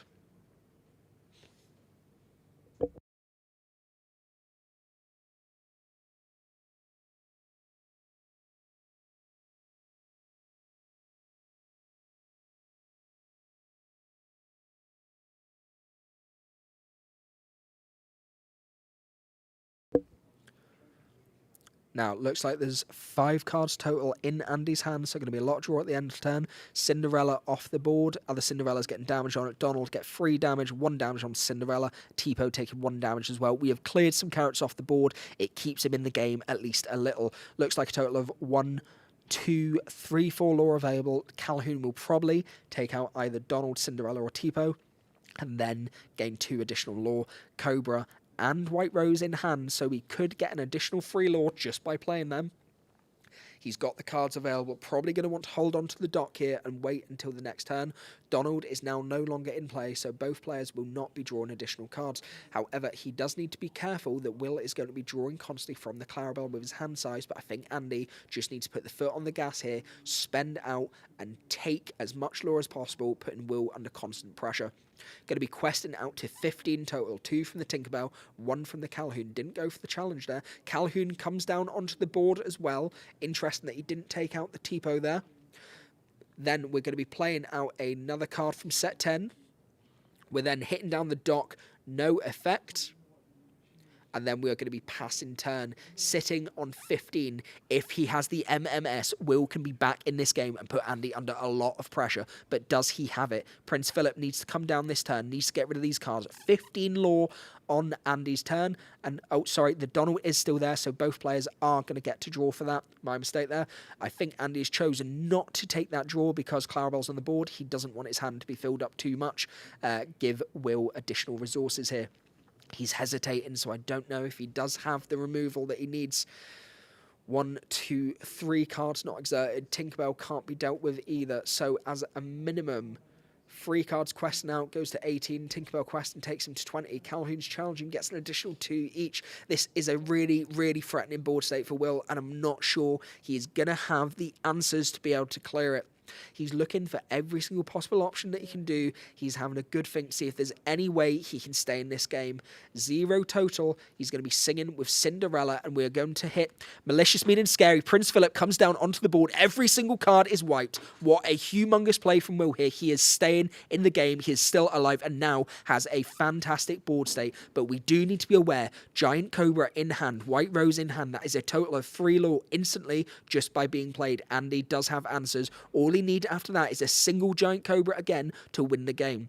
However, Will's board is very full here. If he's able to quest out a couple of times, he can take it. Looks like we're going to be inking down that Max Goof, and then we're going to be questing out, going to a total of 6 lore altogether. And then we're going to be passing turn, draws an additional card due to the cards in Andy's hand. Andy's going to be top decking. Does he get an additional? No, he gets Elsa into his hand. Giant Cobra, White Rose, Elsa, Genie, and a mysterious card. Looks like he's going to start things off playing the Genie. I think he's drew into another Genie as well, can keep the resources going. However, Will's board state is quite large. He can quest for 2, 3, 4, 5, 6, 7, 8, 9, 10 on the next turn, taking him to 16. If Andy is able to get himself closer, he can win on the next turn here. But it's going to be difficult. What is he going to choose to play down? Plays down the dock, no effect, and he's going to pass turn. Interesting play from Andy here. I'm not sure if he should have utilised White Rose and the Giant Cobra. Obviously, the risk there is Giant Cobra is a vanish effect, so it can be popped immediately. Maybe just saving this for the next turn if Will isn't able to win here. Andy has 3 lore available on the board, goes to 18 altogether if he's able to quest with both characters, and then can play down Giant Cobra to gain 2 and White Rose for another 1 as well. Has game on board. Will needs to find a way to wipe this board state to stay in the game, otherwise Andy quite simply takes it. 15 lore to 6 altogether. Quite a lot of resources in the inkwell. He's lining up. I think Will potentially has a play here. He might be able to keep himself in here, having a little bit of a think about what is the best option to do. Obviously, Spooky Sight isn't going to do anything for the Genie. It could get rid of the Dock. That leaves 2 on the board, but he'd still be able to take the game with Giant Cobra and White Rose. So, something that's definitely going to be going on in the back of Will's head at the minute. Andy waiting patiently, trying to see if the opponent has any single answer to be able to deal with what he has in hand. I'm not sure if Will is currently running Bend to My Will. If he did have it, he'd be able to get rid of the issues in Andy's hand, but I'm not sure it's in the deck, so we can't rely on it. Shuffling through quite a few cards in hand, perhaps there's something he can do to keep himself in the game. I think I see a You're Welcome in there that could come down, get rid of the Genie. Is then only 1 quest for the Dock, taking Andy to a total of 16. If he's able to quest out, Andy would not have game available on the next turn. Will would then be able to win. That could be the right play here. But does he quest? Does he sing with a card, or is he going to hard cast it? I think realistically, it has to be a hard cast. Surely You're Welcome is going to come down here, exerting quite a few ink, maybe a Hades or a Basil to return a card to hand. Going to be hitting down a Basil, returning a card to hand now. Surely it has to be the Genie. We can't be putting the Dock back in the hand. Need to get rid of the 2 questing threat. Put as much pressure on the board as possible. Interesting. He has put the Dock back into hand. And then, is he going to sing You're Welcome with the Genie? Yes, fantastic play here from Will. Genie goes back into the deck. Means he's not getting the additional draw on the next turn. And he's going to draw 2 more cards. Clarabelle is on field, so Will is going to get some additional draw since the 2s went back to Andy. He's in a great position here. Questing out, going to a total of 17. Game state is on the board for Will. He might be able to just take this unless Andy is able to top deck into another Giant Cobra. This game is as close as it can be. What a free set thriller. Cuts the deck for Andy. Andy is going to be taking 2 off the top of the deck. Is he able to get the additional Giant Cobra? Draws for turn. Does he find it? There is 1 Giant Cobra in hand, plays it down, getting 2 additional lore if he discards. That can take him to 17.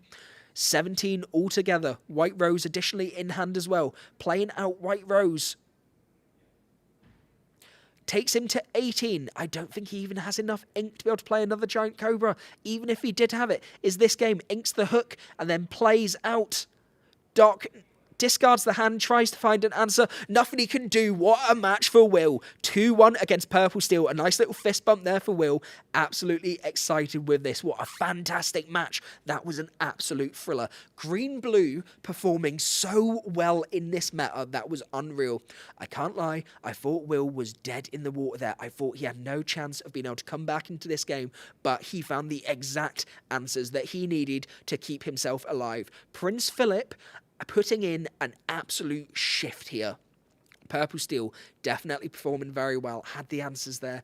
The Giant Cobra and White Rose got him so close, but just not close enough.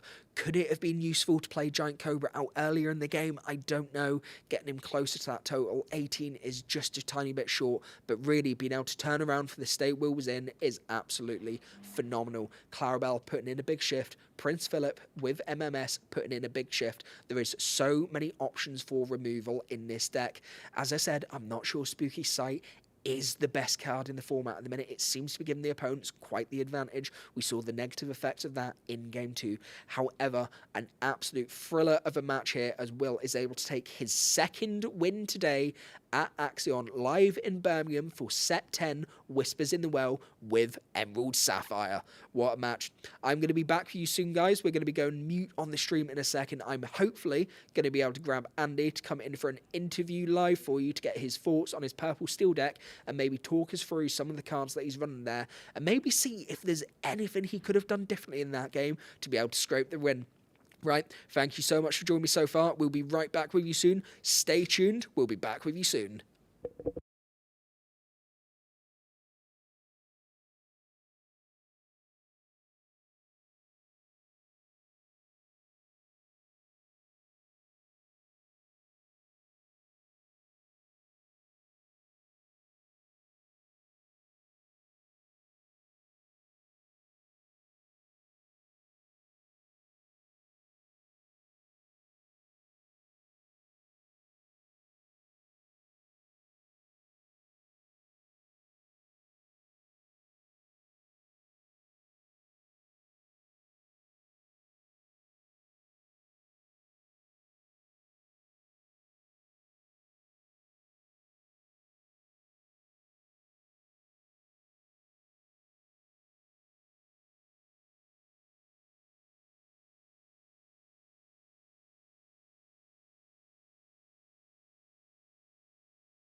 Hello everyone, welcome back. It's me, Zach from CrawfordCana, co-streaming on Will Hall EXP live on Twitch and also on CrawfordCana on YouTube. We are into round 4 today, live at Lorcana Fest at Axion Now in the UK. We are streaming live from the beautiful Edgbaston Stadium in Birmingham, ready for a set 10 legal Whispers in the Well tournament. It has been an absolute thriller so far, and we have enjoyed every minute of it. Some of the games have been absolutely crazy.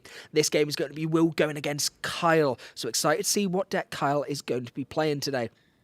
Now, in the previous games, Will has went up against Amber Steel, which he had a loss to. He then 2-0'd a Ruby South deck, and then in the last round, we had an absolute thrilling match against Purple Steel. I did say that I thought Purple Steel was probably going to be able to take it, and Andy was very, very close, especially with the Giant Cobra in hand, but he was only able to get to 18, which was a little bit of a shame there.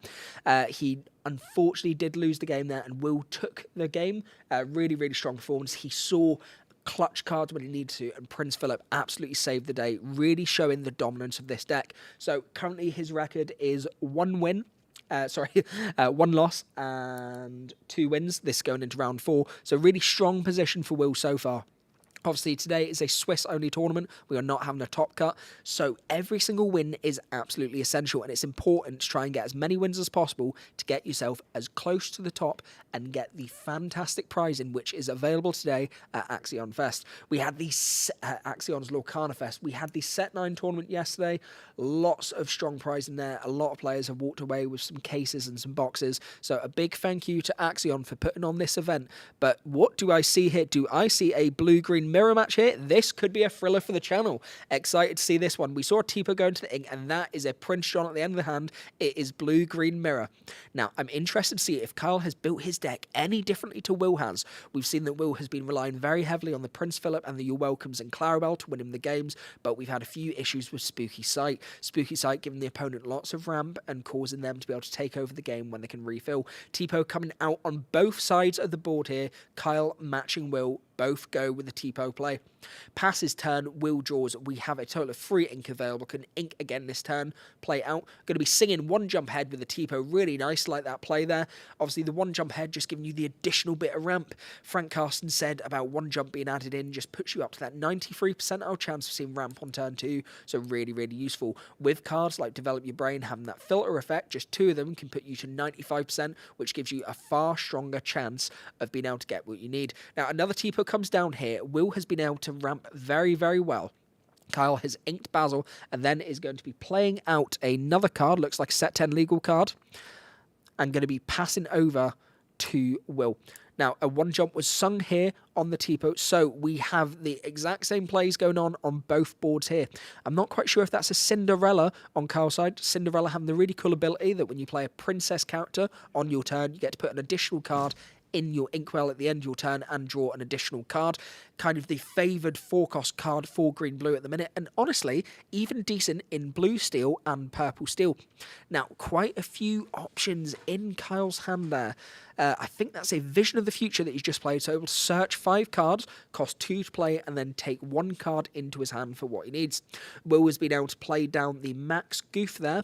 Max Goof being able to return a song card back to your hand. Now, it looks like Will is on a total of 1, 2, 3, 4, 5, 6 ink altogether, Max Goof being played that turn. Max Goof is really, really strong for bringing back Malicious, Mean and Scary, something allowing you to cycle constantly. After it's been used, goes into the deck as well instead of in the discard. You get to play it for free, gets you to set up for that Prince Philip combo, and that Wombo combo is absolutely nuts. Kyle have a little bit of a think here about what he's wanted to do for his play. Now, sticks down another card here. Just a little bit of glare on the board. Unfortunately, can't quite work out the character, but we have got another set 10 character there. Now, I think that may be another Cinderella since Kyle's just stuck some additional cards in his ink and drew, so we could have double Cinderella on the board here. Cinderella, obviously the ability stack in there. Every time you play a princess card, you can ink a card additionally in turn and then draw an additional card. With 2 Cinderellas on the board, that allows you to resolve the triggers twice. 2 Tipos and a Max Goof on the board for Will. Going to be hitting that Vision of the Future, searching 5, taking another card into the hand, and then we are going to be questing with Max Goof, allows you to bring a card back. Looking like it's going to be the 1 jump, perhaps. Yep, the 1 jump coming back, and then goes to the bottom of the deck, and then an additional card is inked. Think he reached for the Vision there, but then just realised that it needs to be a song card with Max, not an action. Vision of the Future obviously being an action rather than a song. So Quest with the Max Goof gets the additional ramp there from the top of the deck. Really good to get the extra ramp going and then pass his turn. Oh, Mother No Best comes down. Max Goof goes back into the hand. Good getting the 6-cost character there. Really useful. 2 Cinderellas on the board. Donald is going into the Inkwell. Spending out big and going for John Silver. Tipo gets Reckless. Needs to challenge this turn. Unable to quest. Cinderella is going to quest. Taking Kyle to a total of 2. And then we're going to be passing turn. Drawing turn for Will here. This mirror match is looking very similar, but very strong. But the big difference here is Cinderella seems to be having quite a large impact. However, it doesn't look like Kyle actually has any cards left in his hand. Now, this is bad for Kyle, but also means that Will can't utilise a Clarabelle line. Obviously, Clarabelle having the effect that you get to draw for the amount of cards that are in your opponent's hand at the end of the turn. Not really much point playing there. Tipo is going to have to challenge into one of the Cinderellas, obviously taking it on the board. Prince Philip going down, and then Clarabelle is coming out. Tipo challenges in. We have 1 damage on the Cinderella, and I think realistically he just has to pass turn there. Pass turn over to Carl, and top decks into. Surely it's not a Clarabelle as well, is it? It's a Clarabelle. We have a Clarabelle off. So both players are going to be drawn equal to their opponent's hand, but this is better for Kyle because Kyle currently has no cards in his hand whatsoever. This means he gets to draw to match up to Will. He's then going to be questing out, going to a total of 6. John Silver effect triggers, giving it a card Reckless. He is making Tipo Reckless, has challenged this turn, cannot quest. I don't think he would be with this board state anyway, though. Currently 6-2 with Kyle in the lead. Very strong performance so far, and got to draw 2 cards thanks to Clarabelle's trigger. Will drawing for turn, taking the 3rd card into his hand here, just having a little think about what he can do. Board state is looking a little bit dangerous with Clarabelle and John Silver on the board, and obviously Cinderella being nice steady, but Hades comes down, takes out the Clarabelle, and then Clarabelle is able to take out the John Silver. Tipo is going to be challenging Cinderella here. 5 damage on the Clarabelle. He is going to want to try and get some more cards into the Inkwell so he can draw. He's going to be inking the Max Goof, and then he's going to draw a single card at the end of his turn to match Carl's hand size due to Clarabelle's effect on the board. 5 damage on there. Probably going to be taken out by one of the Cinderellas, surely. But Carl has a few cards in hand now, may potentially have some different options. A Hades would clear the Clarabelle, but he could utilise that on the Hades as well. Clear Will's board state altogether. Let's see what Kyle is thinking. Having a little bit of a flick through the discard here, just see what cards have been used. Perhaps a Max Goof in hand wants to take back a song. That could be an option. We see a Donald Duck, a Basil, and a Max Goof, I think. Donald Duck having the ability that both players are going to draw on your turn. Kyle's having a bit of a think. I don't think he's got really what he wants to be able to play in there. Bit of a shame there. He's got to get something down on the board, though. Will just exert his character. I'm going to be playing out the Donald, and I think that was the Max Goof as well. 10 ink by it looks like. 1 card in hand for Kyle, just exerted all the ink there. He's then going to be taking out the Clarabelle. Makes sense, so Will's not getting the additional draw engine going. Only a Hades left on board. Could quest the Cinderella here, but likely to lose that to the Hades. Does stop him from questing, though. Takes Kyle to a total of 7. Passing turn and inking the Basil there. No cards left in hand for Kyle. Once again in top deck mode, whereas Will has resources. Just having a little bit of a flick through the discard there. Just see what's in there. Mother No Best in the hand, in the discard, so could be brought back with the Max Goof. However, not sure that's going to want to be played on the Hades because it means Will is able to pop another card. Hitting down and develop your brain there, something Will has been playing quite a few times today, allowing him to filter through the deck, search 2, put 1 into his hand, just to find the answer that he needs to keep him in the game. This was really essential in the Purple Steel matchup, which was coming last match, be able to help him find that Prince Philip and his MMS. Cards he's going to be looking for in this game, though, surely is resolving more around the Hades to pop the other big characters on Kyle's side of the board. Kyle does have a lot of ramp, but he's just not hit his draw engine this game, which is a struggle for him. Vision of the Future coming down. Will is going to be searching 5 cards, able to put 1 card into his hand. I see a Develop at the end there. Develop isn't something he's going to want unless he's not found an answer. 2 cards in hand. Surely he's got to have something which will be useful in this situation.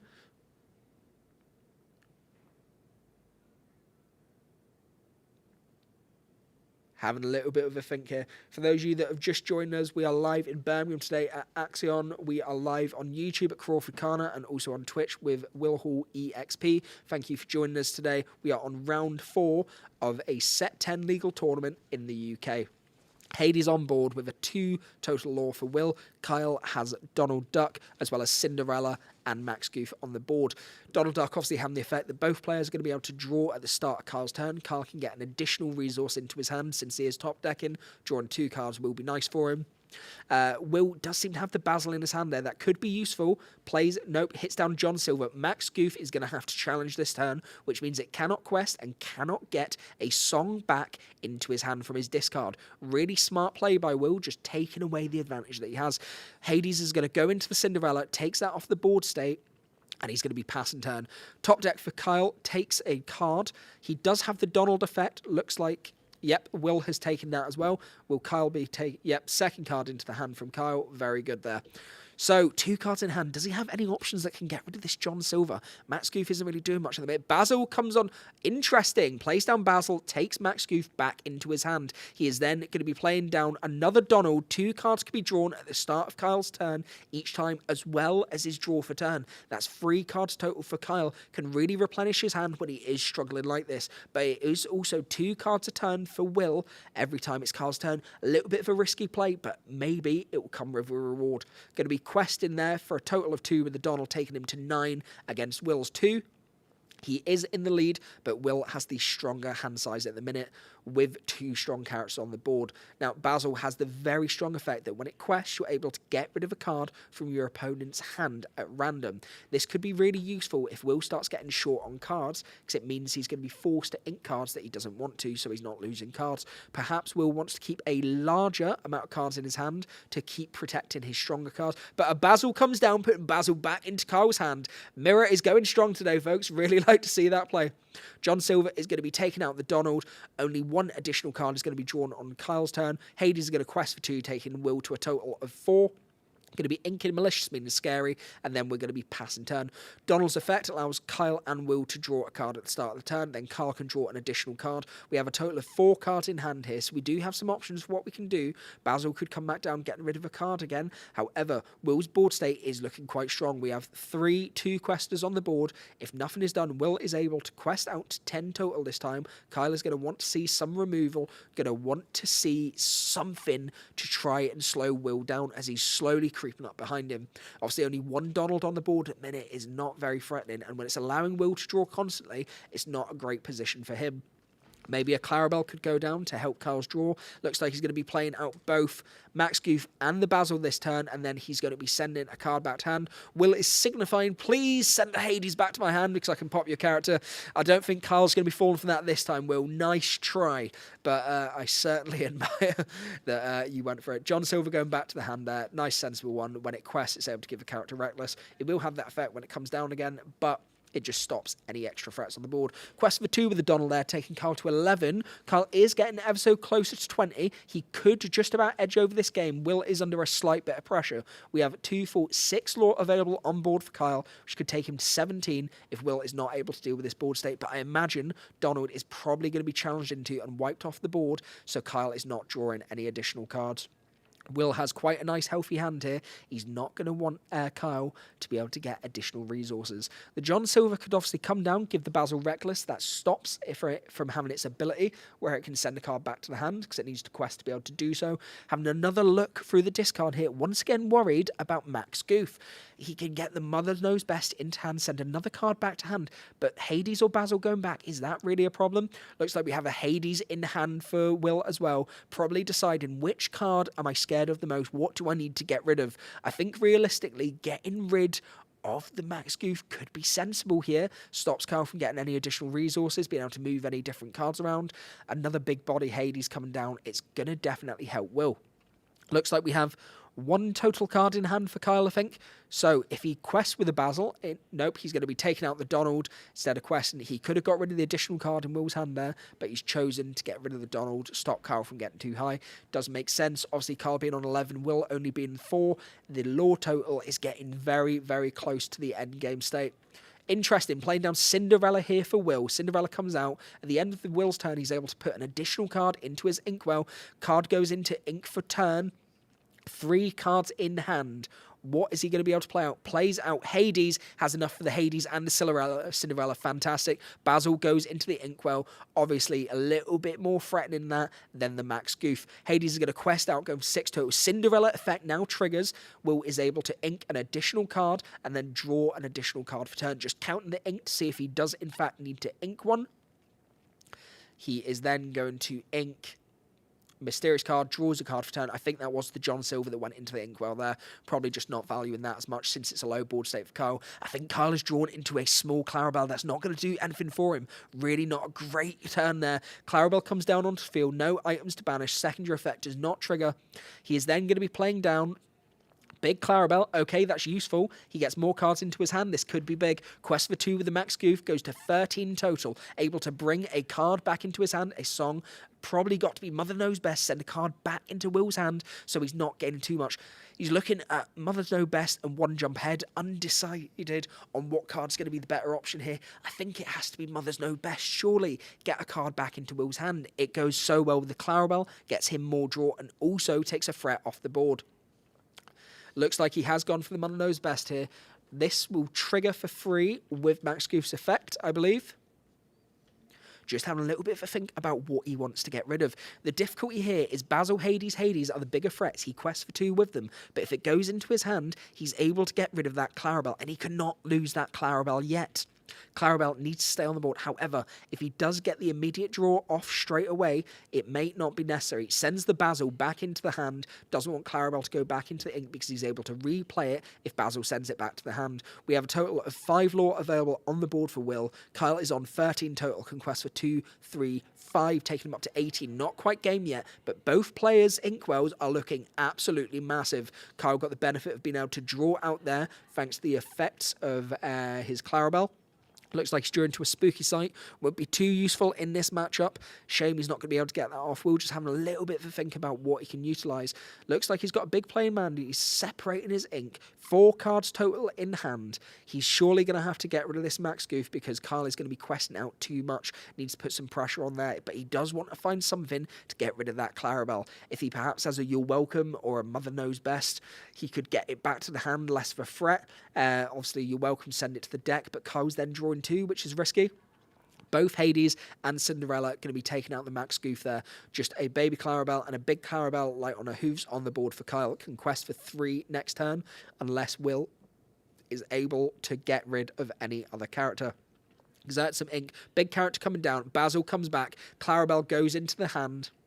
4 cards in total for Kyle. Not being able to get that big quest off is going to be really useful. Going to be inking another Basil for Will and then plays out John Silver. Clarabelle gets reckless. This is a really big play for Will. He's keeping himself in the game here. He just needs to make sure that Kyle can't quest too much. And if he's able to do so, he has a very, very strong chance of being able to take the W here. Spooky Sight, Hades, Clarabelle in hand for Kyle. Hades would be a good play here to get rid of one of the cards. He's got to be worried about Will getting too far across though. Perhaps if you can ink a few cards, get the Hades and Clarabelle out. Not sure if he's got enough for that. That would be a nice play, especially if he can draw cards equal to Will's hand. Going to be inking Donald Duck there, playing out the Clarabelle and then playing out the Hades, deciding what he wants, getting rid of the John Silver, stopping him from being able to give the characters reckless. That makes sense. He wants to be able to quest out. A little bit of frustration shown on the face of Kyle there as he's trying to work out what he can do.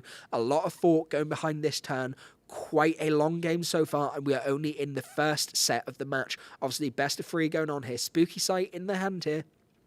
Not going to have any use. 2 cards total in Kyle's hand. He's not going to get any additional draw because Will does not have enough cards in his hand to justify it. So 3 cards on the field for Will. Both questing for, all 3 questing for 2. Now, we are going to quest with the Basil, discarding a card at random. Quite see what was discarded. 1 card left in Kyle's hand. 2 cards with the Hades, can quest for a total of 4, going to 14. Okay, Donald and Clarabelle comes onto the field. Really, really big play for Will here.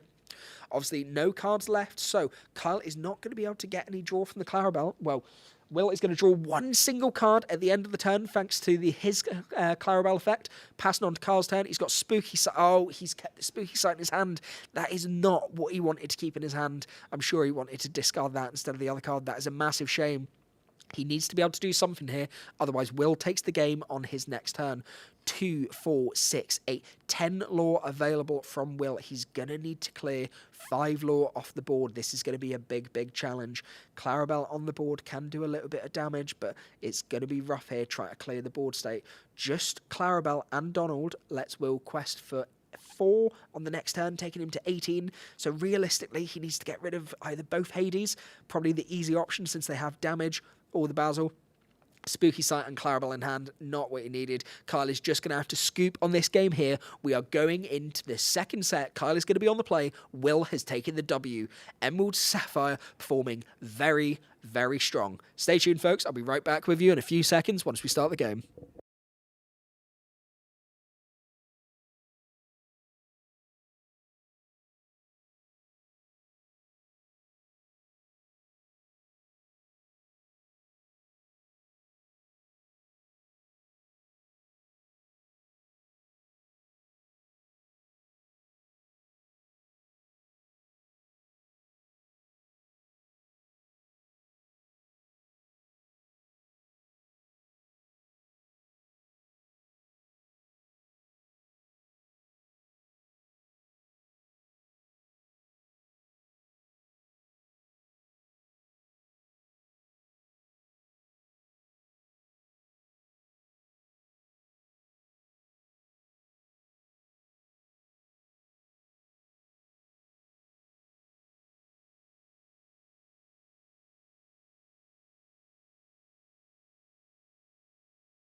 Okay, everyone, we are back in round 4, game number 2 on the Emerald Sapphire mirror match. We have inked and passed for Kyle. Will is going for the 1-cost Clarabelle and pass in turn. Kyle's going to be inking Donald here and then going to be inking Basil. And then pass turn. Did we not get ramp there? Have I missed? Nope, Sale has went there. Sale's in the corner, absolutely fine. Thought he missed his ramp. That would have been absolutely awful. Would have been really stuck there. Tipo has come down for Will, putting him in a really nice position here. Just get some additional characters on the board. Looks like both players are obviously going for the Clarabelle line, trying to threaten the shift as much as possible. Clarabelle's the big draw engine of the deck, so they want to get into that very quickly. Looks like we do have a Ward. Is that Ward Prince Philip in the hand? Could be a nice play to get down there to get into the shift line. Going to be inking big Clarabelle. Interesting. Must have another one in hand there. Going to be playing out Cinderella. Really good play here. Being able to get the additional ramp down at the end of the turn because he played a princess character. He also gets to draw an additional card with Cinderella's effect, passing on to Will. Both players playing at quite a pace here. They know exactly what they're looking for. They know exactly what they're doing. Really strong play, seeing that Cinderella come down. One thing I do like to see Will, he seems to be ramping constantly with his deck and making sure to get to those bigger characters. But we are getting an exact mirror here, folks. We have got Cinderella coming down, and then Clarabelle and Tipo takes out the other Clarabelle. Not sure if it was the right idea, questioning that Clarabelle, but I think that signifies that Kyle does not have the other Clarabelle in his hand. He's not rushing to get that shift line out. Obviously, would have been able to get that this turn. However, with the additional ramp, because of Cinderella, he may be going for an additional line here, which he sees as more valuable. Could be quite a strong play. Kyle's going to draw for turn here. Obviously, has the Prince Philip in hand. Does he perhaps have a John Silver that he could play out? 6 cost, and then make Clarabelle reckless, so Will can't get the shift. Would still be able to get the shift, though, so Prince Philip comes out. Right, I think he is waiting for Will to get his out, and then he can set up. No, Clarabelle in hand could set up and get the Malicious Being Scary shift into Prince Philip, but he's definitely running low on resources at the minute. Good bit of ramp here for Carl, so able to get to his bigger characters, but with only 2 characters in hand, a little bit risky. I'm surprised that he didn't try and keep the Clarabelle on board so he could get the shift line there. Maybe a little bit of a misplay, or maybe he's just trying to bait Will into something that I've not seen. Could be quite possible. These, of course, are some of the strongest players in the UK at the minute. Very, very high caliber tournament. Both these players on 3 wins and 1 loss, so a very fantastic record here. Going to be getting rid of the Cinderella by using Cinderella and Tipo to challenge in. Got a little Clarabelle on the board, so if Will has it in hand, he could potentially shift out Big Clarabelle himself. Only 2 cards in hand for Carl, though, so not going to be getting the benefit of Clarabelle on the board. I do see a John Silver in Will's hand there. Could be useful. However, Prince Philip does have Ward, so wouldn't be able to select for it. Going to ink Malicious Being Scary, play out the John Silver. I don't think that triggers there, because it's chosen character gains Reckless. So surely wouldn't do anything. Right, Prince Philip is going into the Inkwell. Interesting. And then I think we're going to be going out for Big Clarabelle there. Yeah, Big Clarabelle comes down just to be able to get Carl some more resources in his hand. Obviously, he's completely ran out of cards there, so he really does need to get some cards drawn. 2 cards in his hand altogether after drawing to match Will. Will has a total of 3 now from drawing for the turn. Going to be exerting, looks like a total of 5. Yep, 5 to shift the Big Clarabelle. Really, really useful here. For every time that Carl's drawing cards, Will is now going to be able to do it too. 2-1 on the lore total for Carl compared. However, Mother Know Best going to send Clarabelle back into the hand. Means Will draws an additional card this turn, and Clarabelle is not able to threaten on the board. Really, really useful. Going to be questing for 4 altogether, putting Will on a total of 5, putting him in a solid lead at the minute. Inking his final card by the looks of it. 3 cards in hand for Kyle, which means Will gets to draw 3 times. Really strong play there. Whole point of the Clarabelle line, forcing your opponents to get the cards back in the hand, building their hand as much as possible, so you get to draw as much as they do as well. It's a really nice draw engine where you can all of a sudden draw a load of cards out of nowhere. Really makes your opponent think, and it really means they have to get rid of the Clarabelle quickly. Obviously, Kyle has the Clarabelle in hand as well. He could exert all of his ink to pay that out, but he's not going to be able to do much else with it there. His character on the board isn't very friendly. However, okay, he gets the shift line out. Prince Philip coming out, getting rid of the damaged characters. Clarabelle is gone. Only John Silver left on the board. That was a massive play from Kyle. Well done indeed. Clarabelle goes into the Inkwell, then going to be playing 1 jump ahead, getting an additional bit of ramp done. Quest for 2, Prince Philip. Fantastic play there. Really cleared over the big threats on Will's side of the board that he had to deal with. Really, really nice to see. This is where the shift line comes in handy for the deck. Being able to get the big Prince Philip out nice and easy. And as we saw there, we didn't need Malicious, Mean and Scary for this to be able to function. Normally, we've all expected that MMS is going to be the key card in this combo. But the big issue is you're having to see quite a few cards for it to work. And it can be hard to pop off. However, if you can get cards challenging in, it just means that you can get the damage on them already and then send it back. Really nice play here from Will. He's going to be hitting down a You're Welcome on the Prince Philip, gets shuffled into the deck. That takes that threat off the board. Obviously a very big body and stat line. Carl is going to be drawing 2 cards. I think he has 1 card in hand, so now goes to a total of 3. Will has the Clarabelle on board as well, so if he's able to ink some more cards, play some more cards, he is then going to be able to draw some additional cards on his turn. Really, really useful play there.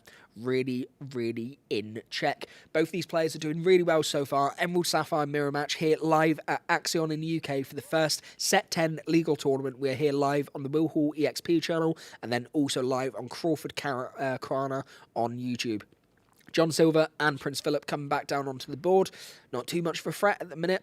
He's going to be getting Reckless onto the John Silver, meaning that John Silver now can't quest on his turn, has to challenge in.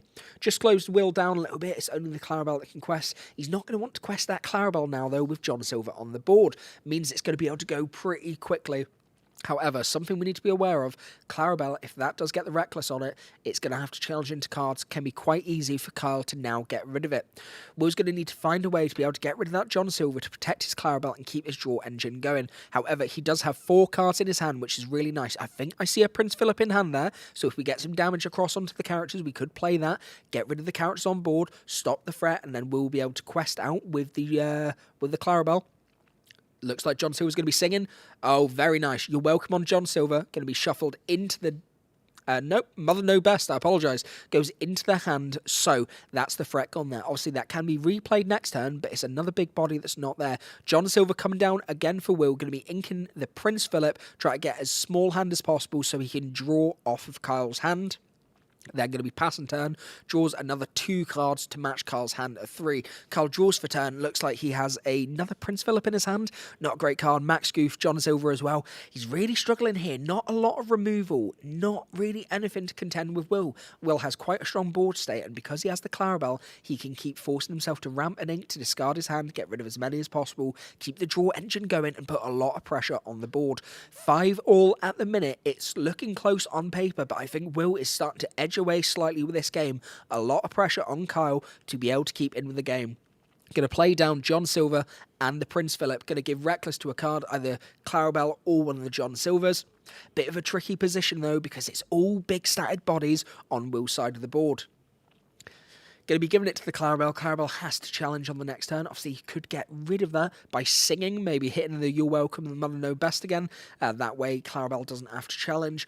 But Will is going to be drawing for turn. Kyle on a total of 7 lore altogether. Will has quite a few options in hand. 4 cards altogether. Going to be trading in, taking out the Prince Philip, getting some damage back on the John Silver. Questing and giving Reckless to the other John Silver. Total of 7 each. Clarabelle does now not have a target to challenge into, so she does not need to worry about any damage into her. She just can't quest, but I think he needs to protect the Clarabelle as much as possible, as it means Kyle can't get too much of a draw engine off. We are going to be paying out a total of 6 ink, it looks like, for Max Goof to come down. When Max quests, he's able to take a song card back from his discard and play it for free. It then goes on the bottom of the deck. Really strong play here to be able to get back cards like Mother Knows Best. Clarabelle just quested, but can't do that because of the Reckless. Obviously going just back down to the 7 there. Kyle's just pointed that out and drew for turn. Now, Kyle is going to sing Malicious Spin Scary, and then hit down Prince Philip, gets the shift line off. What a fantastic line. Now, this is why this play works so well. Being able to sing MMS with the smaller Prince Philip and then get the shift onto it after it's already sung is absolutely massive. Damage onto all the characters and then hits it, reduce effort. But Hades comes back down, gets rid of the big threat once again. This game is looking a lot closer, but it could go either way at this point. Hades was a really, really massive play for Will there. Prince Philip kept Carl in the game. If he was not able to get rid of the Clarabelle and the John Silvers, I think he would have struggled to stay in there. Max Goof come back down onto the board on Carl's side. He's able to quest, bring back MMS if he needs to. But does he have another Prince Philip? That is the question. Only Hades on the board for Will. He's going to be exerting down, playing another Clarabelle. Oh my God. And he's inked another Clarabelle as well. That's 3 he's seen so far. Really, really large play. Now, Hades is going to be doing some damage into the character there. And then he is going to be passing turn. Looks like 1 card total for Will's hand. I didn't see him draw for the Clarabelle trigger though. So yeah, 1 card in Kyle's hand, drew for turn as well. So that makes sense there. Now, 9 lore to 7 lore altogether, but Will once again does have the board state. Going to be questing, taking back Malicious Spin Scary, and then going to be playing that for free, taking out the Hades, 1 damage onto the Clarabelle.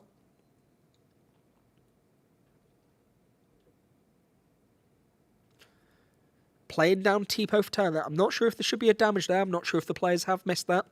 Tipo's on the board. Can ramp additionally. Don't think he's chosen to do so. 1 card in hand altogether. Matches Will's.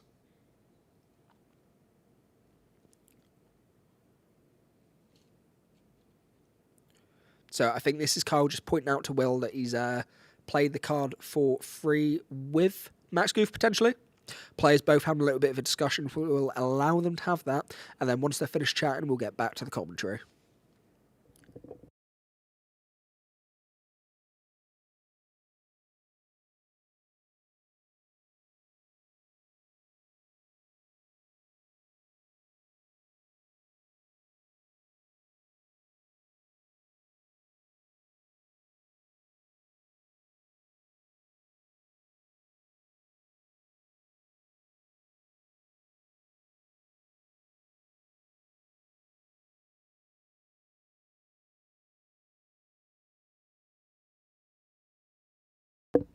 So just a slight bit of confusing going on here between the players. Just having a little discussion to try and resolve whatever's on the table state. They'll have a little discussion between themselves. Should be able to resolve that quite soon. I think they're just looking at the max goof trigger. Try to see what's happening there. Will's just asking some questions about the character that's on board. Can't quite make out what that character is due to the glare just on the side there. Apologies for the glare. We did try our best to be able to resolve that, but just with the angle where we are, the lighting, we couldn't really do anything about it. Most of the board you can see though, so apologies, but thank you for bearing with us. Now, Will is going to be drawn for turn here. It looks like he's drew it into a sail, which isn't the best card, but it does let him draw an additional card to try and find an answer. Can be paying out 1 for the Develop Your Brain section, 2 cards, filters, gets 1 jump and another card. I think that's a Basil. If it's the Basil, surely he takes that into his hand and then able to send a card back to Kyle's hand. Keeps him threatening and then also means he'll be able to draw more at the end of the turn.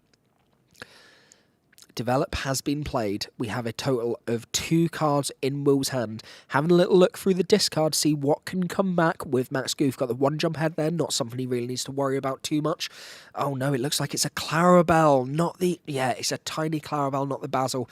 Not really the best draw there for Will, not quite what he's looking for. Clarabelle is going to be taking out the card on the board. Some damage going... it was a John Silver there. And then we're going to be playing down Max Goof and the Clarabelle. No cards left in Will's hand. Gets to draw the additional to match with Kyle. Kyle does have the MMS in hand though. So you're welcome in hand and MMS it looks like. Max Goof and Tipo on the field. 11 total, so not quite enough yet to be able to threaten game. Okay, he's hit the You're Welcome, going to be playing that on the Tipo, which allows him to draw 2 cards, get some additional resources, perhaps find an answer for the turn. Doesn't quite have what it needs to be able to control the board state at the minute, so needs to look for something.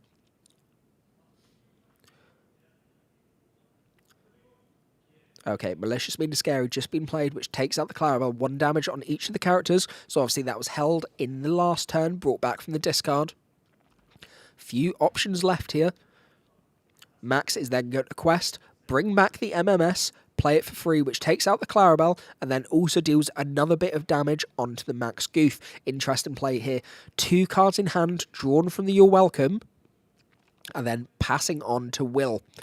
So not a great board state here from Will. However, he does have 2 cards in his hand. He does have some options. He might be able to pull something out, but he's going to need to search into something decent. He's having a look at his discard here, so I'm wondering if he does have that Max Goof, trying to get something back from his discard here. Kyle just pointing out there that Clarabelle was taken out with the MMS there, so it's only the Max Goof there. Max Goof on the board, so can quest with that. Going to be hitting down the sail first of all. Drawing an additional card here, can ramp if he needs to, but I don't think that's a good choice with the limited cards in his hand. We're then going to be exerting, looks like quite a large amount. Is that 7 ink we see exerting? Will just having a little bit of a think about the way he wants to do this. Could take back You're Welcome, could sing it on himself maybe, draw an additional 2 cards. Hades comes down, takes the Max Goof out of play. Really, really strong play there. Hades is exactly what Will is wanting to see. Questing with the Max Goof, going to 9 total, able to bring a song back from the discard. And he's going to be bringing back... Surely You're Welcome here would be a great play. A little bit unsure about what he's going for. Just having another look. Your Mother Knows Best could be a shout as well for when Carl plays another card down. Going to get You're Welcome back, and then he is going to sing it. Oh, okay, brilliant. So, You're Welcome is going to trigger straight away for the Max Goof. Going to happen on the Hades. Hades goes back into the deck, so he's got another opportunity of being able to draw it. Of course, this then shuffles his deck, so he could redraw into Hades into his hand with the 2 cards that he drew. This is a really interesting play from Will here. I did not see that line whatsoever. Absolutely fantastic. I was expecting to go on the Max Goof. However, Max Goof has the ability to bring more song cards back. 2 cards drawn, 1 with the Clarabelle. Plays that onto the field. Not much of a threat, but it's 2 cards on the board, 0 cards on the board for Kyle. I see a Spooky Sight in hand that could get rid of the little Clarabelle, but it would be giving ramp to Will. Not sure if we necessarily want that. Maybe a little bit scared of the shift line, though. Something he needs to be a little bit careful of altogether. Having a little bit of a think about what he wants to do with his turn here. Hades comes down, takes out the Max Goof. No more free songs for Will, and then he's going to be passing turn. Will is going to be drawing an additional card to the hand. Was that a Prince Philip that went into his hand there? Not sure that would be too useful at this point, but Looks like Will's quite set on what he's going to be playing. Few cards in hand, few option. 2 cards in Kyle's hand, struggling a little bit, but he does have the advantage on Law, 13-9. Will be able to protect himself like he did the previous game, come back, mount a big board state, and take over from Kyle, or will Kyle be able to hold his lead? This game is very, very close, and it turns out you just need a couple of Hades and a little bit of good luck to keep you in it. And Wood Sapphire, very, very strong deck for this matter.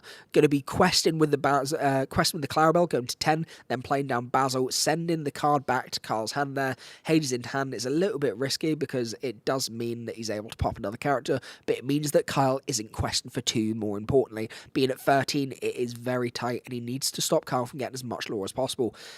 Spooky Sight goes down, takes out the Clarabelle, and then Hades comes down, takes out the Basil. Really strong play here from Kyle, being able to wipe the board. We've got another Sail the Azurite Sea from Will. I don't think I've ever seen someone hit so many sails in my life, but he's went straight into the vision as well, searching 5 cards total. 1 card goes into the hand. I see a You're Welcome there. That could be really good for the Hades, but it also means that Kyle will draw 2 more extra cards. Something he needs to be aware of, but he can't let Kyle get too much lore here. He needs to try and control the board state as much as possible. Having a little bit of a think about what card we want to take into the hand there. I think he's decided on his card. Doesn't look like it was You're Welcome. I think that's still in the pile, is it? Card's going back onto the bottom of the deck.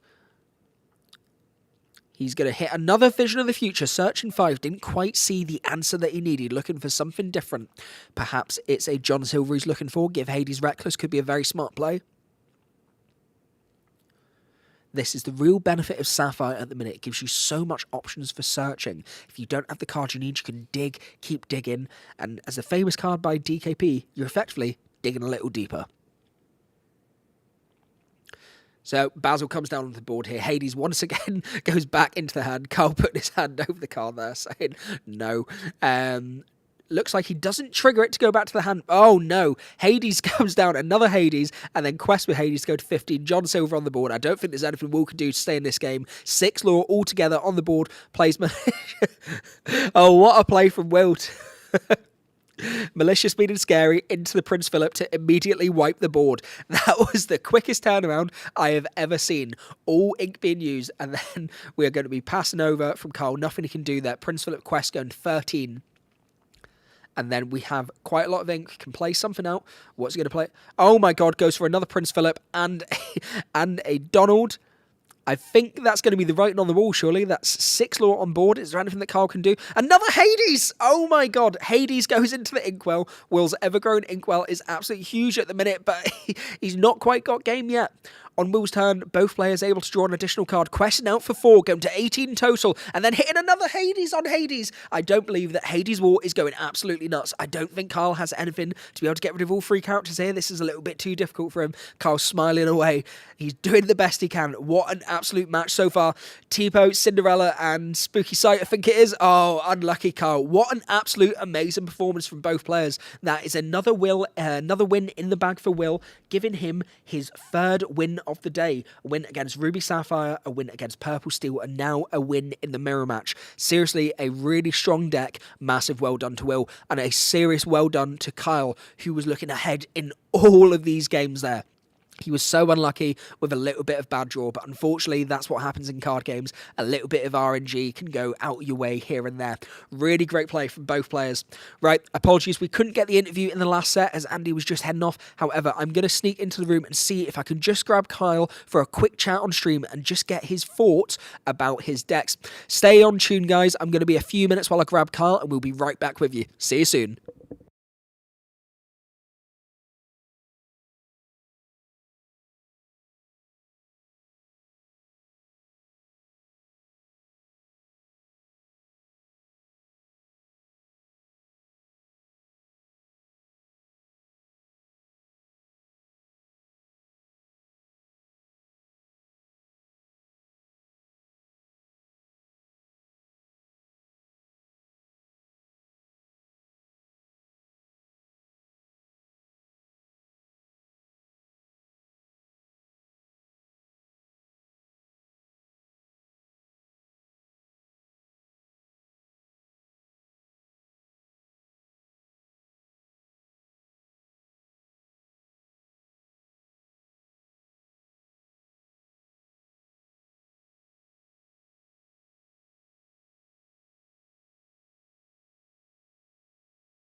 Okay, everyone, we're back. Unfortunately, I wasn't able to get Will's opponent there. Kyle just sneaked off a little bit too quickly for me. However, I do have another interesting guest on the channel. We have Ben here with us, who is running Blurple today. Ben is 3-1 so far, so a very strong performance. So I'm looking forward to getting his thoughts on the current meta.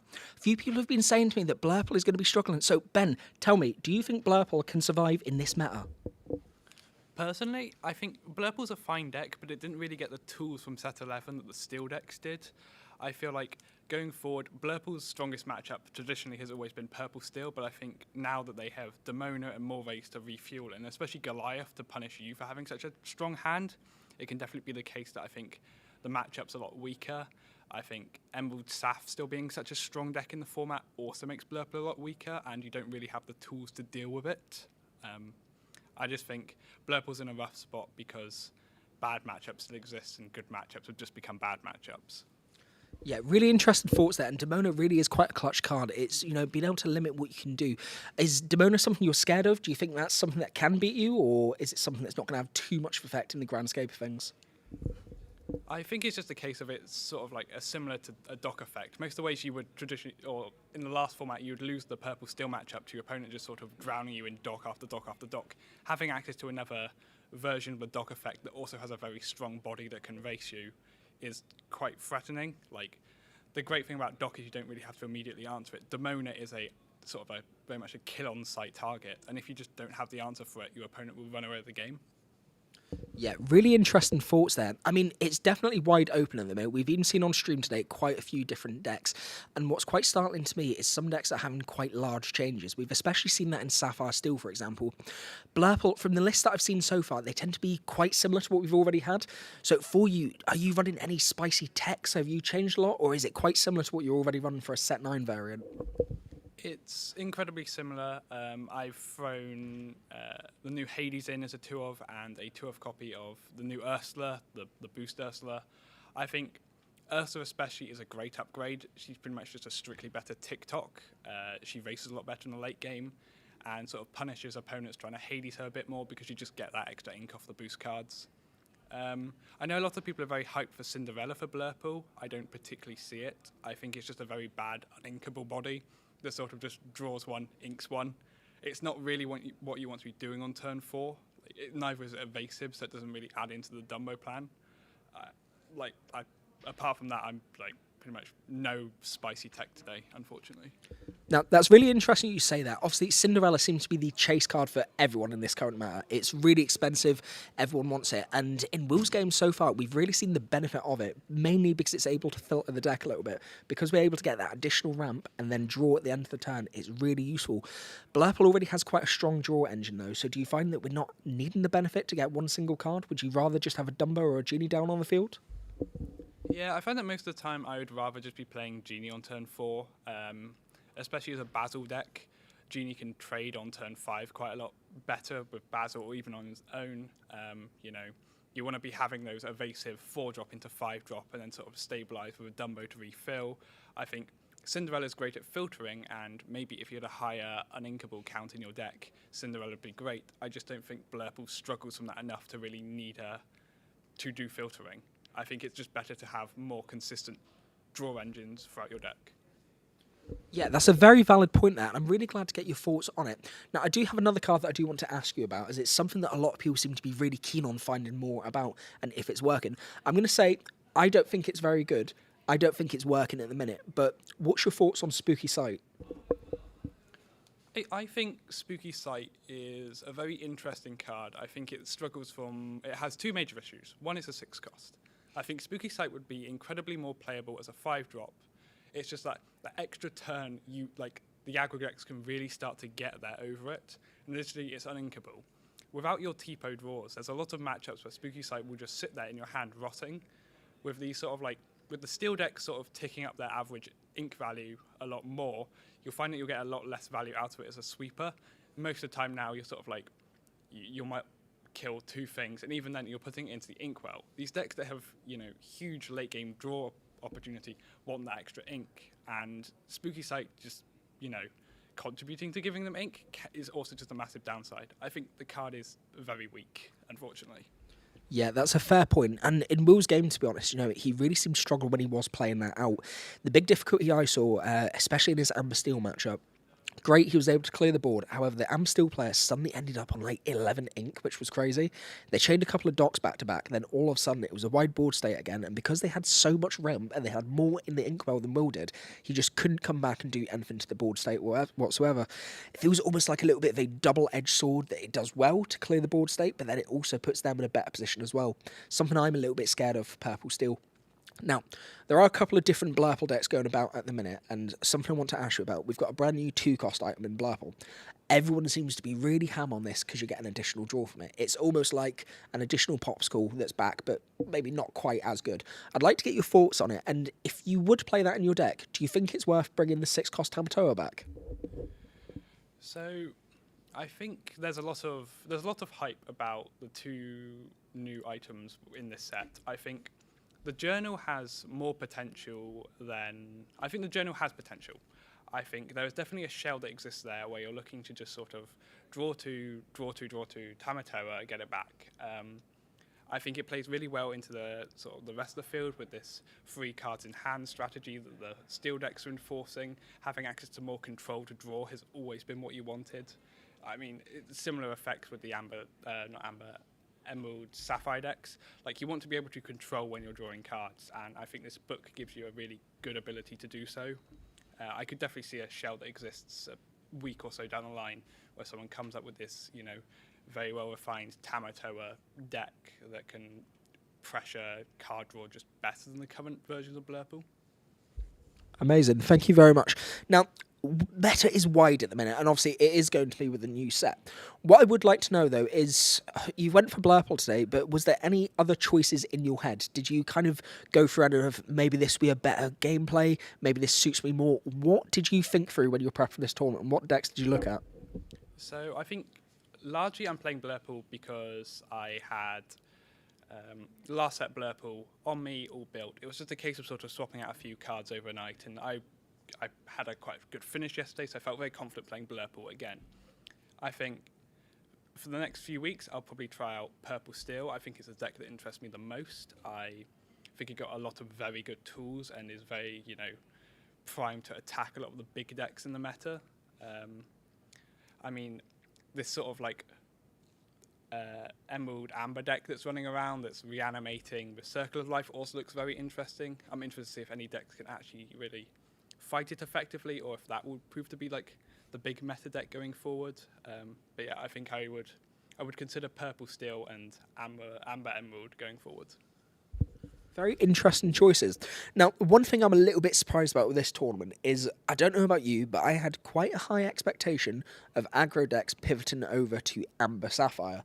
Obviously, we've got a lot of strong Amber cards this set, but we've also got a lot of strong Sapphire cards as well. In fact, a lot of people are now able to pilot these decks in different ways that Amber Sapphire doesn't even really need to be just straight aggro anymore. Do you think we're likely to see more of these princess decks appearing in the meta? I, for one, really wanted to see the Alice Ward card, Alice Sailor.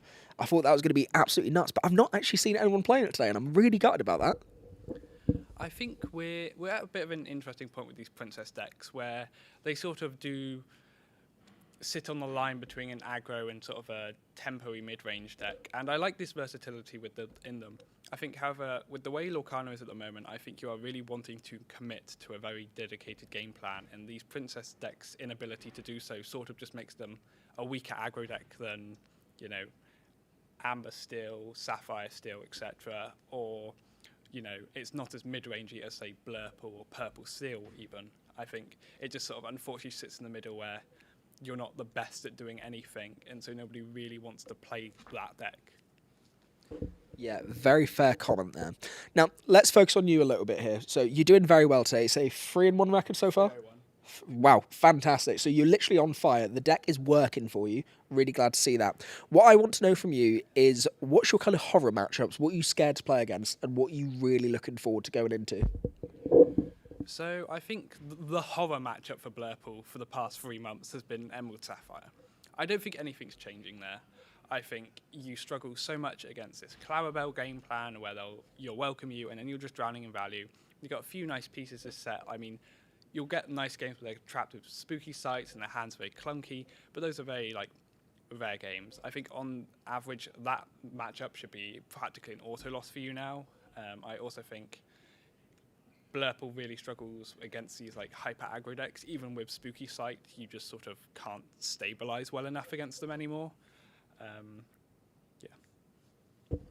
Really interesting comments there. A few people that I've spoke to today have been quite keen on building up Ruby Amethyst. And Ruby Amethyst, I think a lot of Ruby Amethyst players ended up being Blurple players, mainly because they're playing in a similar way now. Blurple's a little bit different to how it used to be a couple of sets ago, and it really is more in that Ruby Am style of just kind of slowly building up, keeping your cards in your hand, drawing as much as possible. Do you think Ruby Amethyst is feasible this set with the new Gargoyle cards? I think the Gargoyle cards are really interesting. I think on the whole, having these like largely undercosted, overstated bodies is really well positioned. Good stats fight the aggro decks, and the mid-range control decks can also struggle just to deal with them. I think there's a lot of great tools within Ruby Amethyst, but I think I'm unsure whether going forward, it will be able to fight the big dogs in the format. Yeah, very true, very true. Right, it's been lovely having you on stream. Thank you so much for joining me. I'm not going to keep you for too long because I'm conscious that you still got another round, another few rounds, so you're going to need to be on your best forms. I'm hoping to see you in the top 8, so make sure to really push for that big win. Now, just before you head off, do you have any advice for any players that are watching the stream, perhaps even players here today, on how they can do well in tournaments and how they can upgrade their gameplay? I think largely tournament performance is, you want to view each game in isolation. You might lose an early round and you don't want to get disheartened by it. You'll start playing worse and worse. I think it's really important to have, a strong morale throughout your day. Make sure to constantly be eating and drinking to, feel refreshed. It's all really a mental battle. You can only sit down and play the best you can game by game. Sometimes you'll lose to variance, but it's important to not let that variance get to you and just keep playing to the best of your ability. Fantastic. Thank you so much for the advice. Really appreciate it. Is there any socials you want to shout out while you're on stream? Obviously, I'm a member of Team Iconic, so shout out to Team Iconic and all the great members there. Most of the time, you'll find me at the Forgotten on any social media platform, so go give me a follow there. Thank you for having me, though. Lovely. Thanks so much. Right, guys, we'll be right back with you soon, coming into the next round of Lorcana. Looking forward to spending some more time with you. Stay safe, stay tuned. Can't wait to see you in the next match.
Hello everyone, welcome back. We are once again live at Edgbaston Stadium in the UK in Birmingham at Axion Now's Lorcana Fest Set 10 legal event for Whispers in the Well. We are currently on round 5 of our 7-round tournament. We're only doing 7 rounds of Swiss today to see what is the best performing deck of the current meta. We have a very large turnout and we are watching Will's journey on his way to the top to see how we are getting on. Now, it's been a really strong tournament so far. We had an epic matchup in the first round against Amber Steel, Ruby Sapphire in the second one, followed by Purple Steel and then an Emerald Sapphire mirror match. So we've seen a large variety of decks today. Really good to see that mix up and all the different decks that players are going for. Start of the meta is obviously where it's going to be the most wide open, seeing so many different decks. Now, some of the results are a little bit surprising because Blue Steel seems to be a little bit underrepresented today. I've not seen too many tables piloting Blue Steel. It seemed to be the go-to deck, the biggest talked about deck of the format that everyone's really looking forward to. Really looked quite dominating and challenging. However, it seems to be a little bit underrepresented. One of the other decks we've been looking forward to see is Amber Sapphire Princesses. The aggro deck here looks really strong, being able to incorporate the Alice Sailor with Ward, can quest out very quickly with the help of Tiana. Really, really strong deck there. We've also got Mo Shamlin's purple green, lots of variety of decks. I am looking forward to see what happens with Ruby Amethyst. I think that's going to be quite a fun deck to play this set. Now, looking at this game, we have Will playing against Daryl. Will is going to be sending a few cards back. However, I've seen some Amber cards in Daryl's hand, so I'm a little bit excited to see what we have here. Could this potentially be a Dogs deck? This would be the first matchup on stream to see Dogs. Would be a really interesting one if this is what he's piloting, but I definitely do like to see Amber getting a little bit of love. Now, both these players doing very well in the tournament so far with a 3-1 record. Really, really strong so far. So we are seeing some of the stronger players. I do see an Daisy in the opening hand there. And it's a Pete. Okay, we've got another Amber Steel match. Interesting to see Amber Steel. Once again, I said earlier on the stream, everyone has been saying that Amber Steel is dead this set, but it doesn't look like it, folks. We had a win for Amber Steel in the first round, and this is another Amber Steel deck right up near the top tables. So Aurora is coming down onto the board. Daryl is on the play here, going to be going quick, especially on the play. Pete was put into the Inkwell, and now over to Will to try and have a think about what he can do. Vision is going to be inked, then playing out Clarabelle. I do think I see a big Clarabelle, light on her hooves in hand, so we're probably going to be going for that shift line. Really useful to get her out and then take out one of the characters on board. Clarabelle, very, very strong character. Obviously, the negative we have is Amber Steel is going to lose cards in the hand very quickly, so you might not get too much benefit from your Clarabelle. Aurora's going to be questing here. Aurora has the effect that you can -1 cost to then play a princess card out for 1 less. So Tiana can come out for a total of 2.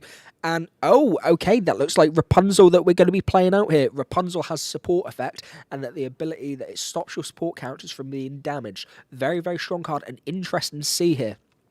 One of the other cards I'm very excited about for this deck is Mowgli. Mowgli is basically bare necessities on a stick. When it's played down, it means you can have a look at your opponent's hand and take a non-character card out of your choice, which is great to beat some of the ramp decks. Now, we've got Rapunzel go down for the 2 cost play for 1, and then we also have Daisy coming onto the board. 3 cards out by turn 2. Very strong start for the Amber Steel player. T-Po's going to be coming down for Will, get that ramp on the turn 2, absolutely essential here, and then he's going to be inking an additional card which can be uninkable. He does not need to show his opponent, but looks like he's going for the develop. It's going to be coming in exerted, so he wouldn't be able to play it anyway, and then pass turn. With the Clarabelle line there, he doesn't want to get too many cards in his hand because he is wanting to get draw off his opponent's hand. I think I do see a lady in the opponent's hand, though, so they could go very wide this turn with a total of 5 carrots on board if they get the lady out. This is the big danger of the Amber Steel cards. They can go wide very, very quickly, and if you don't have the answer to it, it is almost unbeatable. But the key word is almost. We have had some fantastic tech added this set, such as Prince Philip with Malicious Meaning Scary that can wipe whole boards, and we also have the new 6-cost card, Spooky Sight, which can wipe any card on the board which is 3 cost less, putting it into the player's Inkwell. We saw earlier there was a little bit of a struggle of playing this because it put too many cards into the opponent's Inkwell, and then it meant that the Amber Steel player was able to fill their board out with docks and then take over the game. Questing out with all carrots there. Daisy hits a vision. Really nice for Darren, the Amber Steel player. And then he is going to be inking Lady, playing. Okay, right. We have, I believe that is Shere Khan Bodyguard. Really interesting to see that there. I'm going to get that up on my card list and just have a little bit of a read to see exactly what that does. We love seeing some new cards here in the new set.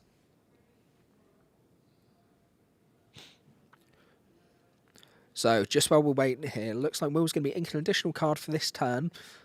I think maybe it might be worthwhile him ramping a little bit. Prince Philip goes into the inkwell, so valuing that might be a little bit too late to get out. Amber Steel player is on 5 already. Going to be spending 2 there to hit 1 jump, getting the additional ramp, like I said, and then playing another 1 for a Clarabelle. 2 cards in hand, and going to have to pass turn there.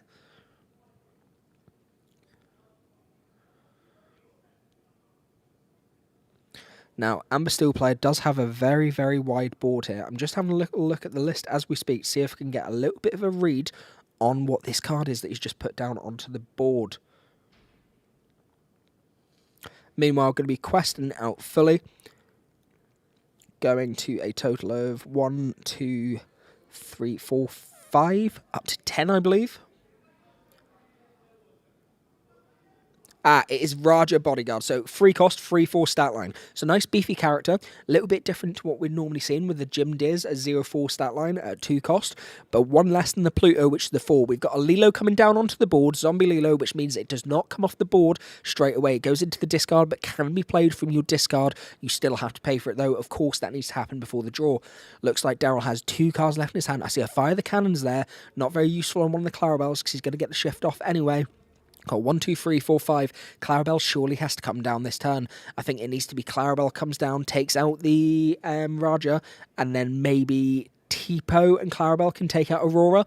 Clarabelle does, in fact, come down. All ink exerted there. He can ink again for this turn. Daryl is on 10 total. He is getting away from this game very, very quickly, but not a lot of cards in hand. If Will is able to stabilise, perhaps with a Spooky Sight on the next turn, he could be safe, but I don't think he has it in his hand. Try to work out what he wants to do with Tipo there. Oh, interesting. He's going to do 1 damage. Right, that's weird. He seems to have took his Tipo in there and then challenged with the Clarabelle afterwards. I'm not too sure why he'd done that. Surely it would have been better to use Tipo and Clarabelle onto the Aurora. Maybe a little bit of a misplay there. I'll have to have a little chat with Will later to see what was going through his head. Really interesting play. Why waste your Tipo there? So, Amber Steel board state looking very strong. Aurora, Lilo, Rapunzel, and also Daisy on the board. That is a total of 1, 2, 3, 4, 5, 6 lore available for the Amber Steel player. We're still on 0 for the green-blue player, and he doesn't have a lot of cards in his hand. Amber Steel player is just going to quest out, try and go as high as possible, put as much pressure on as possible to Will. Now, Donald is a hit. That's able to go into Will's hand. And then he's going to use Aurora to do some damage onto Clarabelle. Take it out with the cannons. Very nice play there. Okay, so. Played out the Nala this turn as well. Really, really wide board state. Nala and cannons for turn. Aurora takes out the... I see. Right. So, that's a really cool play there that I didn't even notice. Rapunzel is actually even better than we thought. Rapunzel states honour that whenever one of your characters is chosen support until the start of your next turn, the next time they would be dealt damage, they take no damage instead, which meant that Rapunzel was able to give 1 extra to Aurora, could challenge into Clarabelle, and takes no damage whatsoever. What a crazy turn. Set 10 is absolutely nuts. Now, we have just hit Malicious, Mean and Scary, which has taken out quite a few cards on the board there. Clarabelle is still out. Going to be challenging into the Daisy. Doing an extra damage, goes to 3 total.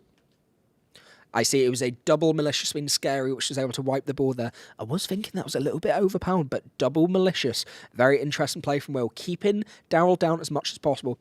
Now, Mother Know Best, not able to go into the hand. Daisy, when you quest, the opponent looks at the top card in their deck, and if it's a character, it goes into their hand. If not, it goes to the bottom of the deck. Raja comes out, Bodyguard, able to protect the Daisy, not able to get rid of that just now. Clarabelle comes down, able to take out the Raja. Clarabelle got a large amount of damage on her. Not got enough to be able to get rid of the Daisy, though.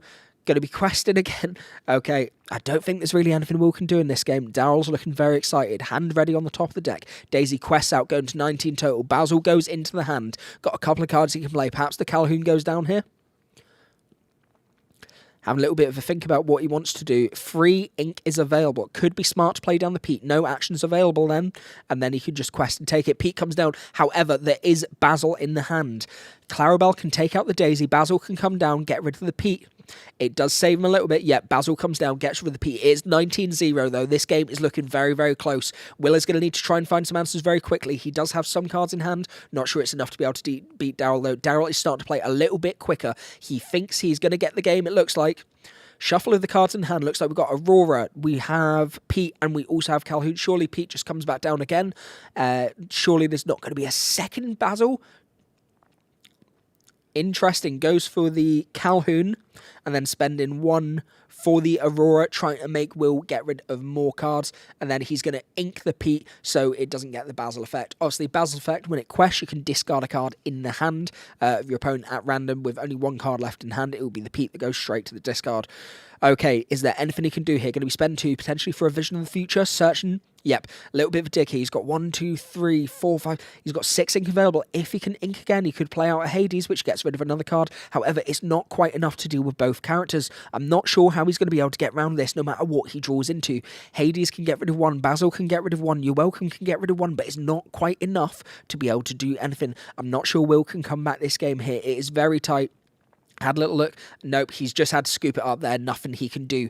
Really, really dominating performance for the Amber Steel player. Once again, everyone's saying that it's a dead deck, but it looks very, very strong. That game was very quick, and they're able to get up to a comfortable total very, very easily there. Green-Blue was not able to threaten that much, and it is leading me to question, is Under the Sea missed? Do we need Under the Sea back in this deck for the aggro decks? Perhaps if that could be sung earlier with the cards like Baymax, after Universal ramping that and singing with maybe a Tipo combined, could take out the whole board state very, very easily. Quite a lot of pressure now.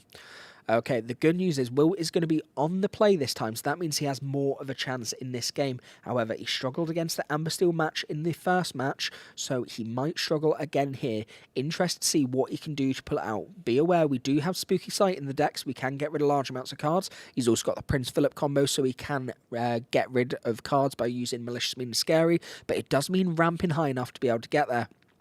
Looks like Will didn't see any ramp in his opening hand there, just sending a large bunch back. 7 total. Hopefully he's seen the ramp, otherwise it's not going to be able to function. We do see Tiana in the opening hand for Daryl here. Tiana still being used in this set. Obviously a very difficult to deal with card, being able to -3 strength from your opponent's characters when they challenge, if they do not pay free ink. So at the early games, Tiana is very, very useful. We see a lot of people comboing Aurora with Tiana, making quite a threat on the board state.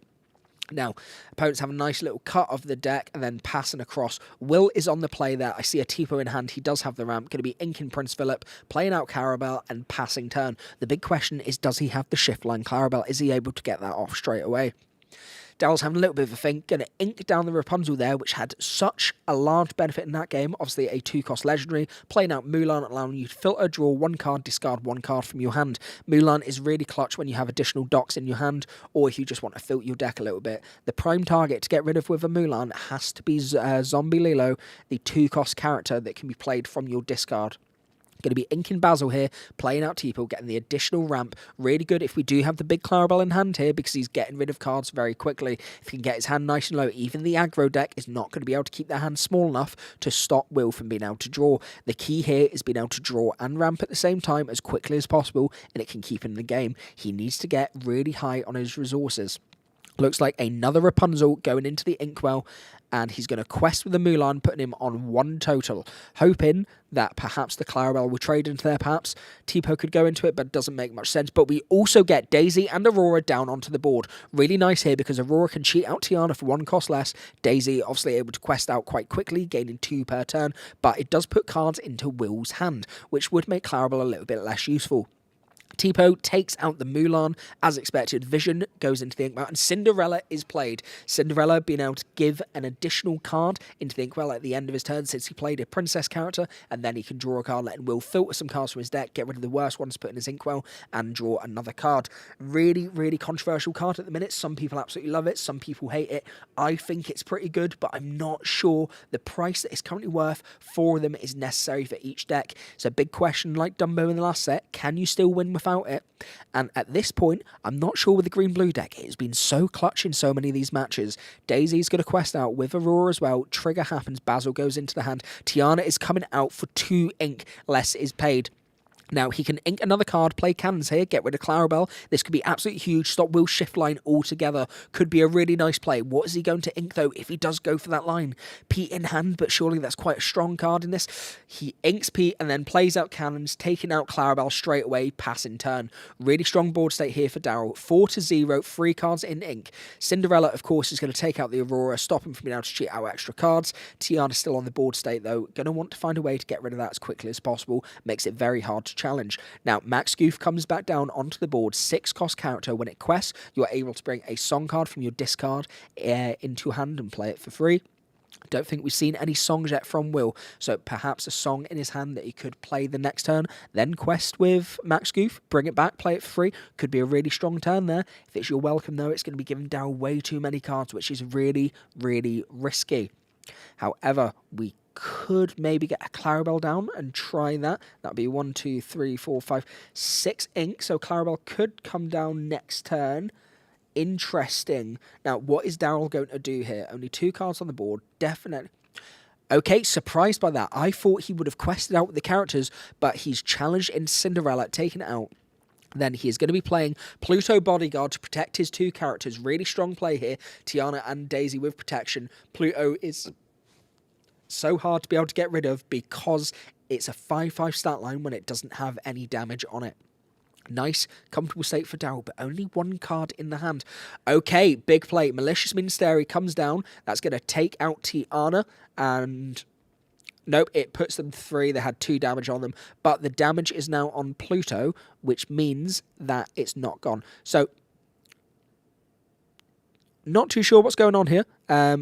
Oh, right, okay, so it's 2 damage dealt by the Malicious Ministeri, 2 damage goes on to Pluto, and then the 2 damage takes out the Daisy and the Tiana. Obviously, Pluto less useful now as it's only a 1/5 and only quest for 1 as well. Really great way to get around that. MMS played at a really clutch time. Well done, Will. Now, Lady coming onto the board, but unfortunately, no Lady effect. That is not what Daryl wants to see at this point. That is definitely a bricky hand by the looks of it to me. Going to be questing for 2, playing out Basil. Lady goes back into the hand. Looks like he's not opting to get MMS played for free there. Doesn't seem to be any need, though. And does he just then pass turn to Daryl? Daryl is going to draw. It looks like a strength in his hand. Plays out Lady. After Basil sent it back to the hand, then pass turn. Nothing he can really do there. 2 cards in the hand for Will. Not a lot of options. However, he does have 2 beefy characters on the board. 4/4 is a really good stake. Quest for 4 altogether. Going to 8 total. And then discards a random card, gets rid of the strength for Rage and Fire, and then plays down another Basil. Lady goes back into the hand. Really strong turn for Will here, really controlling the board state. This is where Emerald Sapphire absolutely shines. Yep, Daryl has just had scoop there. There is no way he can come back into that game. Okay, we are into another 3-set thriller. Game 1 went to Daryl on Amber Steel. Game 2 went to Will on Emerald Sapphire. And now we are going into Game 3. But this is the big decision maker. Daryl is going to be on the play. And on the play, Amber Steel is so hard to beat. But it's going to depend, can he hit his God Curve or not? Will be able to stabilise the game. This is a match that I'm definitely very excited to see. Regardless, whoever takes this game is going to be on a very strong record. That puts them at 4-1, which definitely keeps them near the very top of the pile. Really wide meta today, but it definitely looks like green-blue is the most represented deck, and it looks like it is doing very, very well. If you're unsure on what decks you want to be building, I think green-blue definitely could be a good option for you. It has a lot of control options, and the Clarabelle draw is absolutely nuts. If that becomes a little bit limited with Gargoyles, it could be a little bit disappointing, but it's really showed face here about how strong it actually is.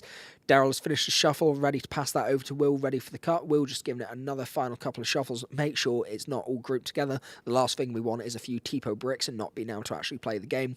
3rd game here, so this is where it matters. This one is essential that Will plays every card correctly. Otherwise, Daryl will be able to go right underneath him and take the win before he can do anything.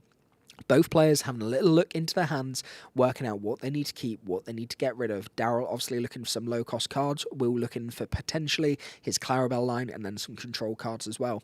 He's going to want to get to the Prince Philip if he can, but I don't know if it's quick enough to be able to get there. He may have to rely on Spooky Sight to be able to stay in the game if Daryl goes a little bit too wide, but as we saw before, it's risky doing that, giving the Amasteel player ramp if they're able to go into the Dock combination. Dock Roulette goes absolutely wild, even in set 10. For anyone that's just joined in with us, we are live today at Axion's Lorcana Fest in Birmingham. I'm streaming live on the Will Hall EXP channel on Twitch and also on CrawfordCana on YouTube. So hello to everyone who's watching on both channels. Thank you for staying with us for the day. I hope you're enjoying the matches so far. We are getting nearer to the end of the day here, and this is where it all counts. Dowell on the play here, Ink and a Lady sticking out a Daisy Duck, passing the turn over to Will. We see a Cinderella in hand, so he can get that ramp on his turn 3, but does he have the turn 2 ramp as well? Ink and Vision here going to be playing Develop, searching 2, maybe try to get that ramp. Looks like a Clarabelle and a Prince Philip. Clarabelle comes into the hand and we are passing turn. I'm not sure I saw the ramp in hand for Will. That could be really risky. Daisy's going to quest. Donald comes into the hand. Not a card we want to play against Amasteel because it's giving them too many resources. Going to Ink Lilo, and then we are playing out Nala. Exactly what Daryl wants to see this earlier on in the game. A big free quester is absolutely huge. Daisy and Nala just together can quest for 5 in a single turn, which would put him on 7 next turn if he's not able to get rid of anything, and at this point he definitely can't. Will's playing 2, he's got the sail, he does have the ramp, but is the writing on the wall already? Dowse has quite a few cards in his hand, and he has a lot of decent options, but Clarabelle comes out after inking big Clarabelle.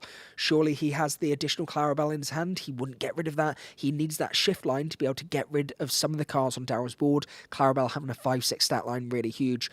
Daryl is going to quest out, hey, you're welcome, hit on the Daisy, that goes right to the bottom of his deck, not what Will's wanting to see. Going to a total of 7. 2 Ink Envelop. Going to hit fire the cannons. Takes out the Clarabelle. Daryl has seen exactly what he needs to this game with Lilo coming out onto the field that can come back when it's gone if he pays the cost at the start of his turn. We're getting a very wide board here. Daryl is going to be able to take this game very quickly. Will needs to do something quick. Cinderella comes down onto the board, activating Cinderella's effect. Princess has been played at the end of the turn. Ink an additional card. Draw an additional card into hand. This is not looking great for Will. Cinderella is not going to be able to take out Nala. It's not going to be able to take out Daisy, but it could take out the Lilo, but it's going to come straight back. Simply just going to quest out straight away there. 3, 5, 7 total, going to 14.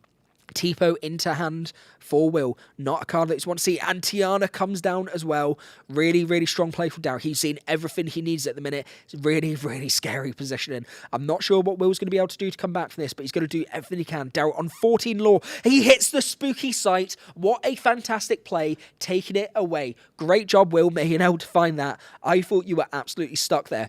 All cards going into Daryl's Inkwell. This game is back online, ladies and gentlemen. He has a chance now. But Nala's coming down as well as a Dock as well. Was that a Dock discard? Double Dock in hand. That is a shame there, but he's got more draw in his hands. He's still got options. A 3 ink available left. Perhaps a Pete. Stop him playing any actions. Looks like a Pluto in hand and then a Rapunzel support card. Okay, so we saw Rapunzel's benefit in the first game there, support, but when you give support to another character, it stops your character from taking damage. Really useful to take out some cards there, but not some high questing characters that Daryl's wanting to see. We do have the Nala there, so that 3, 4, 5 lore on board can take him to 19 if Will isn't able to take everything out. If he's able to maybe get a bit of ping damage on Nala, it's only going to be able to quest for 2. That could give him a little bit of space, but only on 6 ink. It's going to be difficult. I think I see the John Silver in hand. John Silver going on Nala here could be really clutch for Will, but is that the line that he's going to go for? Only 1 card left for Daryl. If he's not able to top deck in some docks and Will can deal with this board, Will might be able to just take it and stay in the game. We've really seen the benefit of that turn 5 Spooky Sight. In fact, turn 4 because the Cinderella and the ramp. A lot of options here in Will's hand. 1 card here for Daryl. We've got a Cinderella, we've got a John Silver. I think that's a Malicious Meaning Scary we've got there. Going to be playing out the John Silver. Nala gets Reckless. Exactly what Will needs to stop Nala from being too much for a threat. Only able to quest for 2 this time for Daryl. That means can go to 16. Still able to get closer. Cinderella and John Silver could take out those cards. Nala can't quest and it can't challenge. I don't think there's any 2-cost songs in Daryl's deck, so Nala's potentially just going to be sitting there this turn. Couple of cards in hand now. Is he able to get his board wider? It's risky because if Will pops it, then Daryl's going to have nothing. Got a quest for 2, going to 16 total, getting ever closer now. I think that's a Pluto in hand, sticking out Pluto, and then also going for a Tiana. What a fantastic play here. Tiana and Pluto is a really strong combination. Pluto protecting the other cards. He's going to need to do something to be able to get rid of this Pluto and do some damage into the other cards. Tiana quest for 2 gets him to 18, and they just needs 2 more lore on top of that, and Daryl takes this game. Will is sitting on a total of 6 cards. He's already hit the spooky sight. He's not going to be able to get another one off. I don't think he has another one in his hand. I don't think he's running 4 copies in his deck, so this is a card which is hard for him to be able to draw into. We've got the Sail in hand. We could use it, draw, and then ink another 2 cards. Perhaps John Silver quests. And okay, we're going to sing. Okay, malicious, mean, and scary. Going to deal damage to every single character. 2 damage altogether. And okay, very nice. That goes on to the Pluto. It stops it from... a second malicious, mean, and scary. What a play from Will. Gets rid of the Nala, gets rid of the Rapunzel, gets rid of the Pluto. Doc gets 2 damage as well. Tiana 2 damage. Really, really strong play here, doing lots of damage to the board. He's keeping himself in there, but Dow is still questing for 3 on the next turn. Is he able to get rid of the Doc as well? Inks an additional card with Cinderella's effect, and then draw into there, passing on to Daryl. Daryl can quest for 3 this turn. No, did John Silver give something reckless? No, it hasn't, because it had to take out a card. So Daryl's going to be questioned up to 19. Plays down a Pete, no actions! This is not what you wanted to see, unless he can get the Prince Philip combo off. But Pete doesn't have any damage on it, so it's going to be impossible to do anything. Maybe John Silver can quest, give reckless to the Pete, and then if he can get rid of the other 2 cards with the Prince Philip, he can stay in the game. But this is looking really, really tight at the minute. Flick through the discard there for Daryl. No cards left in hand. This might very well be Daryl's game. Tiana is going to cause a few problems for challenging as well, because she gives the -3 strength. He'll have to pay out to challenge with his characters each time, thanks to Tiana. If he's going to challenge, he'll have to go into her first, and then the Doc, and then hopefully he can do something to get rid of the Pete. We could have Cinderella challenge into Tiana, paying 3. The other Cinderella takes out Doc, and then John Silver quests to give Pete reckless. That's an option. Daryl is top decking, but 19-1 is a really, really difficult position. Okay, so we have paid the lore, paid the ink to be able to challenge into Tiana, paid the 3 cost, 1 damage back on Cinderella. What's next? Surely we're now taking out the Doc. What is in hand? I think I see a Basil, but is there enough ink for that? 1, 2, 3, 4, 5, 6. Cinderella is in fact going to take out the Doc. 1 damage on there as well. I don't think we waste the Basil there, because John Silver can give it reckless. That's probably the smarter play, giving Pete reckless and then using the Basil on another card. Your welcome goes into the Inkwell. Interesting. And then going to quest, give Pete the reckless. Daryl cannot win on the next turn. Will is still in the game. However, a top deck could be quite disastrous for Will, depending on what Daryl draws into. He draws into, if it's a Doc, this is absolutely huge. No way. He's got the Doc. He's got the Doc. What a fantastic play. Daryl is back in the game. 2 cards into the hand. This is absolutely nuts. Daryl just needs to fill the board out here. If Will doesn't have the Prince Philip, there's nothing he's going to be able to do. 2 damage goes back onto Pete. He's then going to be playing out... What's he going for here? Okay, oh my god, he's got... Wow. Okay, he has Raja and Daisy. Not exerting for bodyguard there. This is going to be really difficult to deal with. I don't know what Will could do to get rid of every card here. Even an Under the Sea wouldn't be able to stop this if he had it in the deck. John Silver can quest and give something reckless, but there is 4 carrots on the board altogether. Surely Cinderella has to go into Pete and take it out. Quite a lot of ink. He can have a little dig here if he's got some draw cards. I'm not sure, though. I see a Vision of the Future in the hand. Basil's not going to help here. Only 1 lore is needed for Daryl to take this game. This has been an absolute thriller here in the 3rd set.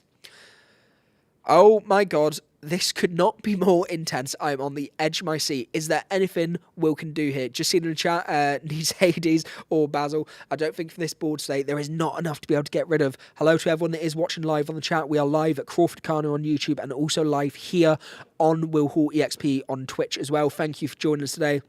Will just having a little think if there's anything he can do. I think realistically he's going to need to hit that vision, try and search something in his deck, but I just do not think there is anything there. Got a comment there saying should have sang MMS last time, would have removed. Okay, yeah, interesting. So, going to play down Develop, searching 2 cards. I don't think that's what he needed. I think that was Basil in one of them, but it's a little bit expensive to only get rid of 1.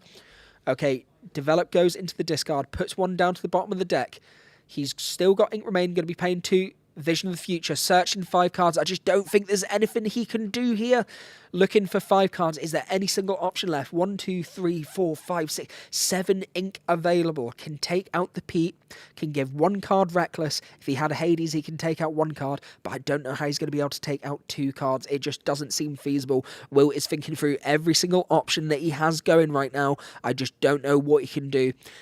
He's had to scoop. Oh my God, what a game. It was seriously well played by Daryl. What a thriller of a match. Unlucky to Will. That is his 2nd loss today against Amber Steel. Amber Steel doing really well. I'm going to go grab Daryl just now, try and grab him for an interview. Stay tuned, guys. Be right back with you soon.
Okay, everyone, I'm back. Welcome back to CrawfordCana on YouTube and Will Hall EXP on Twitch.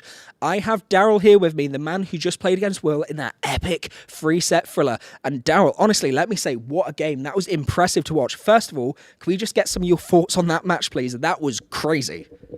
Yeah, so I was a bit worried going into that one, but sometimes you just draw all the ducks, and then life is a lot easier when you do that. So that's my plan for the rest of the day. 100%. Now, one of the cards that I'm a little bit unsure about at the minute, and I want to get your thoughts on it, Spooky Sight. It seems like a really good card on paper, but the issue I have with it is you're giving so much ramp to your opponent. Now, with your deck, if you're able to change some dot combinations after that and refill your hand, do you think that additional ramp could be really beneficial for you in the game?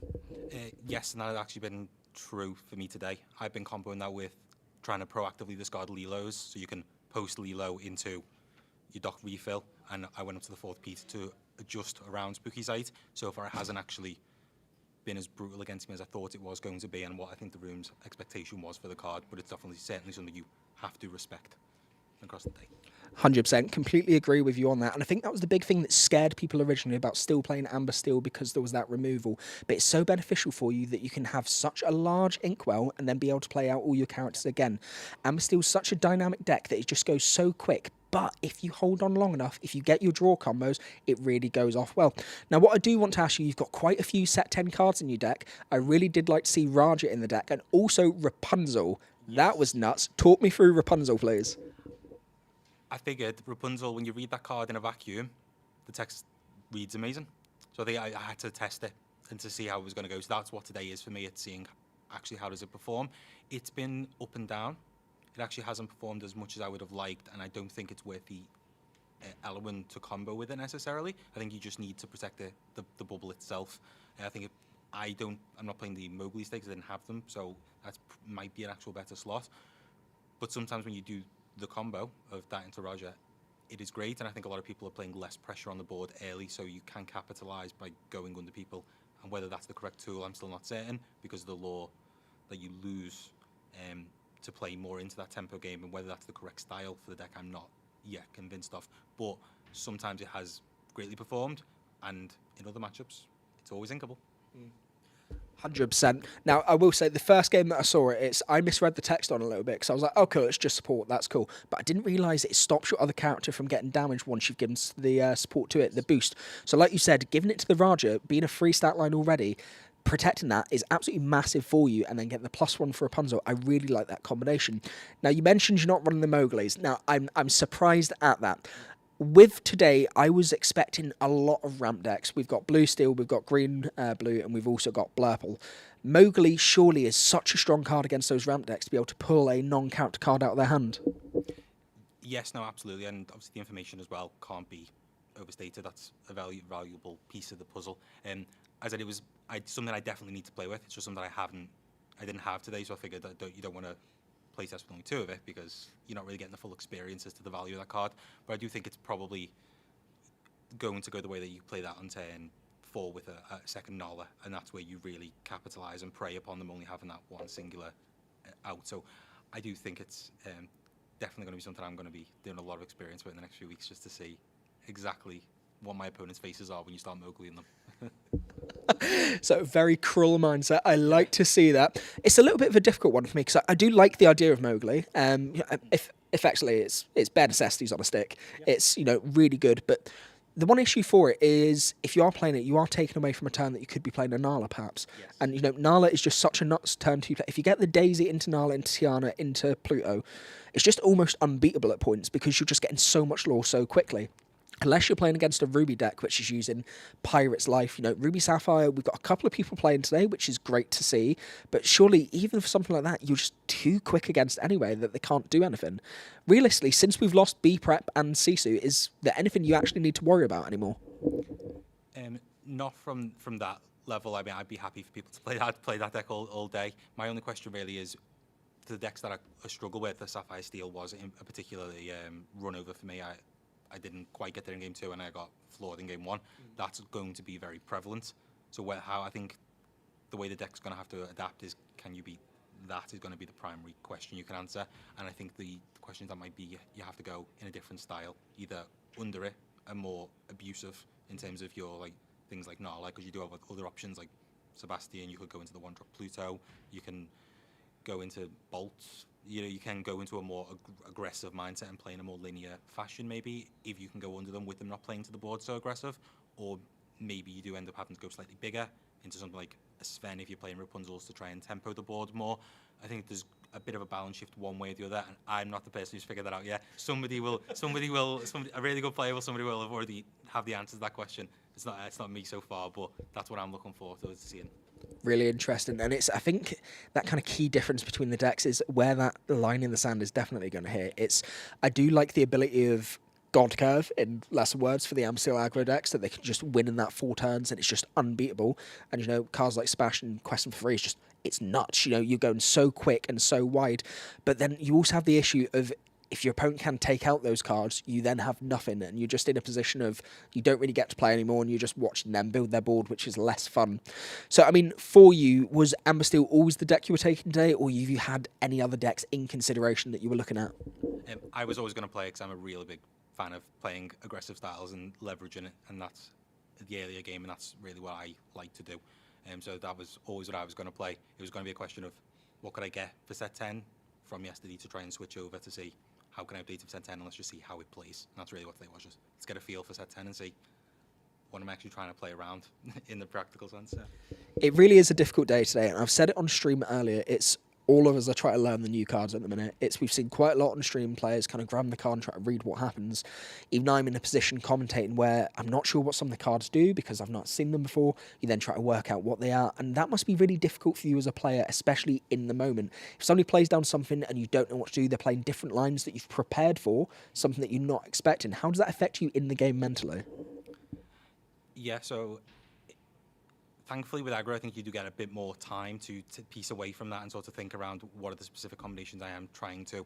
Most of my questions today have been the question of, do I have enough pressure on the board to enable me to play around Spooky or Tinkerbell on curve? And then it's been relatively binary for me, and it's a yes or no at this stage, because obviously I don't have the knowledge of the format to say, is this pressure actually enough on average as opposed to in this particular vacuum type of play.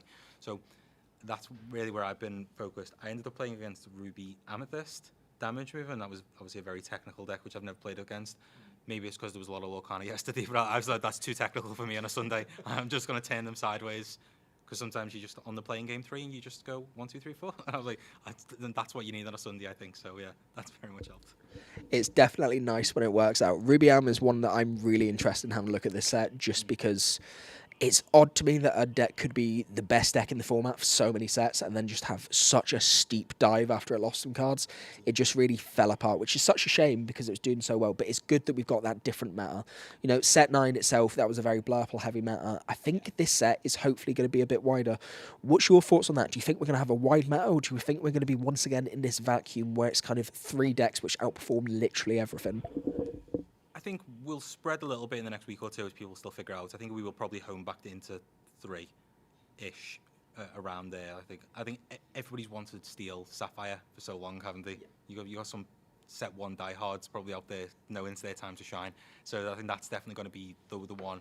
I suppose what happens to the Blairpool players in the room from set 9? I suppose that it's where they diversify, or do they diversify, or do they feel the need to? And I suppose that's going to be the biggest question as to where does that stack up. I think they will still be the 2 primary players, along with Sapphire Emerald as well. So that'll be interesting. Brilliant. Now, you've mentioned Sapphire Steel as kind of your scary matchup, and that does make sense. Steel is something awful for Steel to come out with. You know, the ping damage is a nightmare for you. Shifting into Tink can cause you a lot of problems as well. It's just an easy way to wipe your board, which of course you don't want. You want to keep presence as much as possible. Also, it's a way around Tiana as well, which kind of stinks, because Tiana really is the backbone of the deck. If we took Sapphire Steel out of the room, and let's just say, for example, set 7, when Sapphire Steel fell off the reins because Flavsham got banned, Sapphire Steel's gone. Is there any matches that you're actually scared of, or do you think you just kind of walk through on Perfect Curve? I think if you're walking through on Perfect Curve, your matchup's largely irrelevant. You know, I have the nuts, I'll force you to have it. And I think that's obviously the specialty of Amber Steel, is doing that. No, I think I really need a lot of reps against Sapphire Emerald, because as you can see in there, 1 damage and everything, especially when it's damage counters, so it bypasses stuff like you resist 1. That's obviously, that's very concerning when you saw in that game 2 where I just got my board entirely wiped. I was like, well, there's only 1 line now, and it's draw docks off the top, or you're not winning that game too. So that, depending on, and that's obviously going to be a very prevalent deck because it's a great toolbox deck off the new Cinderella. So that's going to be a lot of exactly how engaging, and that's going to, I think you'll have to sculpt a lot of your cards around that. I didn't play Penny today, and I played Lilo's out of more concern for Spooky Sight than 1 damage. I feel like being able to heal up and prevent damage and also protect my board might have been a better shout. Again, don't know, need to actually test all these combinations and see when things stabilize a bit, what am I actually trying to target with the deck. It's a difficult call, to be honest. I see what you're saying with the penny, and I do think being able to heal is vital for this. Realistically, though, and you've seen Will himself, he did have those turns where he just hit double MMS, and it's just you've got the damage on there, and it just wouldn't have mattered anyway. You know, predominantly, I think if he's got the wombo combo into the Prince Philip, you're just gonna be dead in the water at that point anyway. There's nothing you can do about that. Lilo, I have really liked seeing today, mainly because she's got the ability to come back, and I think it puts so much pressure on your opponent because they then have to weigh in. Is there any point challenging into this when it's going to come back next turn? Shall I just take out another card that isn't going to be there? So you're really playing around with them. I mean, is there any mind games you kind of play with your opponent? Sometime maybe just stick a card on the board to try and bait them into challenge into it? Or do you just kind of go through straight aggro and just hope for the best?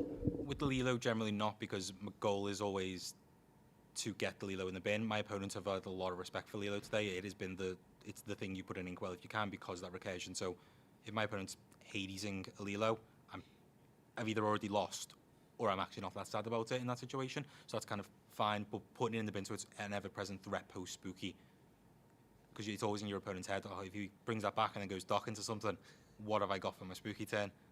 And obviously, so that's a very good line for me. So the threat from the bin and being able to obviously utilise that has been massive, and I've been glad I took Lilo today, because I did stop in set 9, as most players did playing her. I think if you can turn around speaking, you want to play around, I think that is absolutely a good angle and just gives you that little bit more reach, especially if you do want to play more into the board. So that's been on a lot of my opponents' minds, and they've shown a lot of respect to Lilo all day.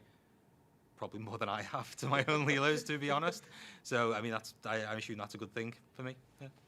Yeah, 100%. Now, Daryl, obviously, you're going to be getting back to your matches soon. I do want to give you a little bit of a break, at least, since you did work very hard in that 3-set game. But I do have one question for you, and this is really important. I didn't see any Rhinos in your deck. And I'm very, very sad because I love Rhino, and it's such a great card, and turn 2 Rhino just ruins everyone's day. Talk me through your choice on that. Yeah, I'm ashamed to say the Rhino is not in the deck today. Yeah, it wasn't because of the forecast. It was availability of slots in the 1-drop slot. Because I was playing the Rapunzel, I wanted the Eloise to test the support and see how available that was. But I couldn't bring myself to not play Mulan, because being able to filter away fire the cannons when it's not good is so important. And I was putting Lilo in my deck to combat spooky, so that's obviously got natural synergy with the Mulan to enable that, so it doesn't just run into the spooky on its face value. So I didn't have any options in other 1-drops that I could remove from the situation. So, yeah. Amazing. Right, Daryl, thank you so much for your time today. Everyone, thank you so much for tuning into the interview.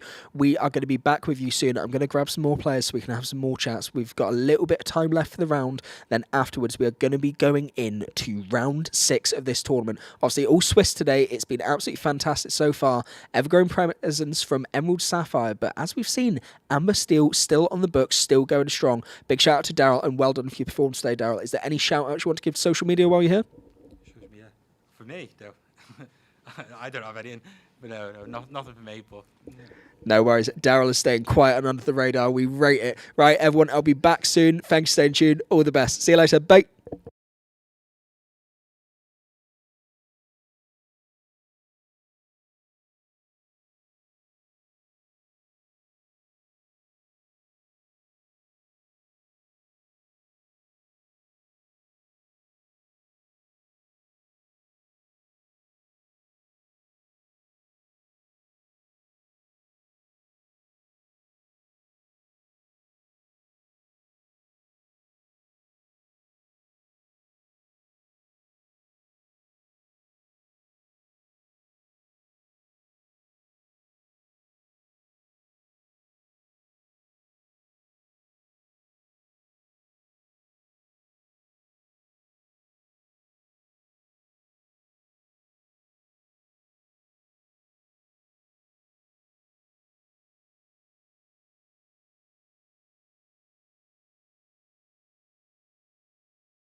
Hello everyone, welcome back to the stream. We are here ready and raging for round 6 at Axion Now's Lorcana Fest in the UK, live in Birmingham at Edgbaston Stadium.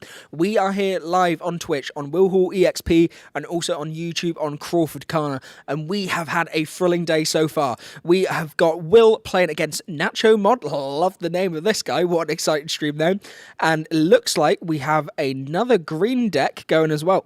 Now, interesting, I think this is Emerald Amber. This could be a really fun deck to have a little look at. We have our counters up on the board ready now. Players are just sticking that on. Will's just going to be sticking his on there as just a little bit bigger for the screen to be able to see. Now, Will's had a really good performance so far. We've been watching his table for the whole day. He's been in the feature table for the stream. He's had a match against Amber Steel to begin with. He struggled in that one, then had a 2-0 win against Ruby Sapphire, 2-1 win against Purple Steel, 2-0 against Emerald Sapphire in a mirror match, and then, unfortunately, a 1-2 loss against Amber Steel there. We're going into the 6th round. Today is 7 rounds of Swiss only. We are not doing a top cut, but this is round 6, and these players are 3-2 for their record so far. So not a bad record. If they can get another couple of wins, they're going to be in really good standing to definitely be at the top of the tables here. Really great performance so far. Natural Mod starting off with a really good start. 3 lore to 0 altogether. Surf Stitch going into the Inkwell. And then another card coming out. Once again, apologies for the glare. I appreciate it's a little bit bad. The lighting that we've got here isn't the best. Just the angle is glaring down the table a little bit too much. Unfortunately, that's the way it is sometimes on streaming. I'll do my best to keep you entertained and engaged on the commentary. So make sure to stay tuned. Let me know in the chat, what cards are you looking forward to playing this set? We've got such a wide meta here. I expected a lot of blue steel, but we've not seen as much as expected. Green-blue does seem very dominant though, but Amber Steel seems to be the deck to beat at the minute. 3 cards on the board from Nacho Mod. Looks like we've got a Clarabelle on the board as well as 2 other cards there. I think potentially we have the Amber Champion card on the field there, which is a nice exciting new card for set 10. And then we also have Tipo on the board for Will. Will's been able to get his ramp off, which is really important over here. Now, just having a little bit of a think about what we're going to do here. I'm wondering if this is one of these Circle of Life decks. I've heard lots of people talking about this and being quite dominant. However, one of the issues is it's just not the best draw engine. Going to be playing MMS there, dealing damage onto the characters. And then Tipo is going to be taking out another character as well. And then playing down an additional Clarabelle there, just shortening out the hand. If he's got the Shift Clarabelle, this could be quite useful for him to get some additional cards into his hand at the very start of his next turn. Now, Nacho Mod having a little bit of a think about what they want to do. 3 ink on the board, 3 lore to 0. I think, on paper, this should be a good matchup for Will, but it just depends how quickly his opponent is able to go against him. Going to be Quest there, going 4 total, and then going to be inking, looks like an MMS on his side as well. And then playing out another card, looks like that's straight from the new set, I think. Unless that is a lady. Once again, a little bit hard to see there, so apologies for that. Going to be discarding Surface Stitch as well as a Mowgli.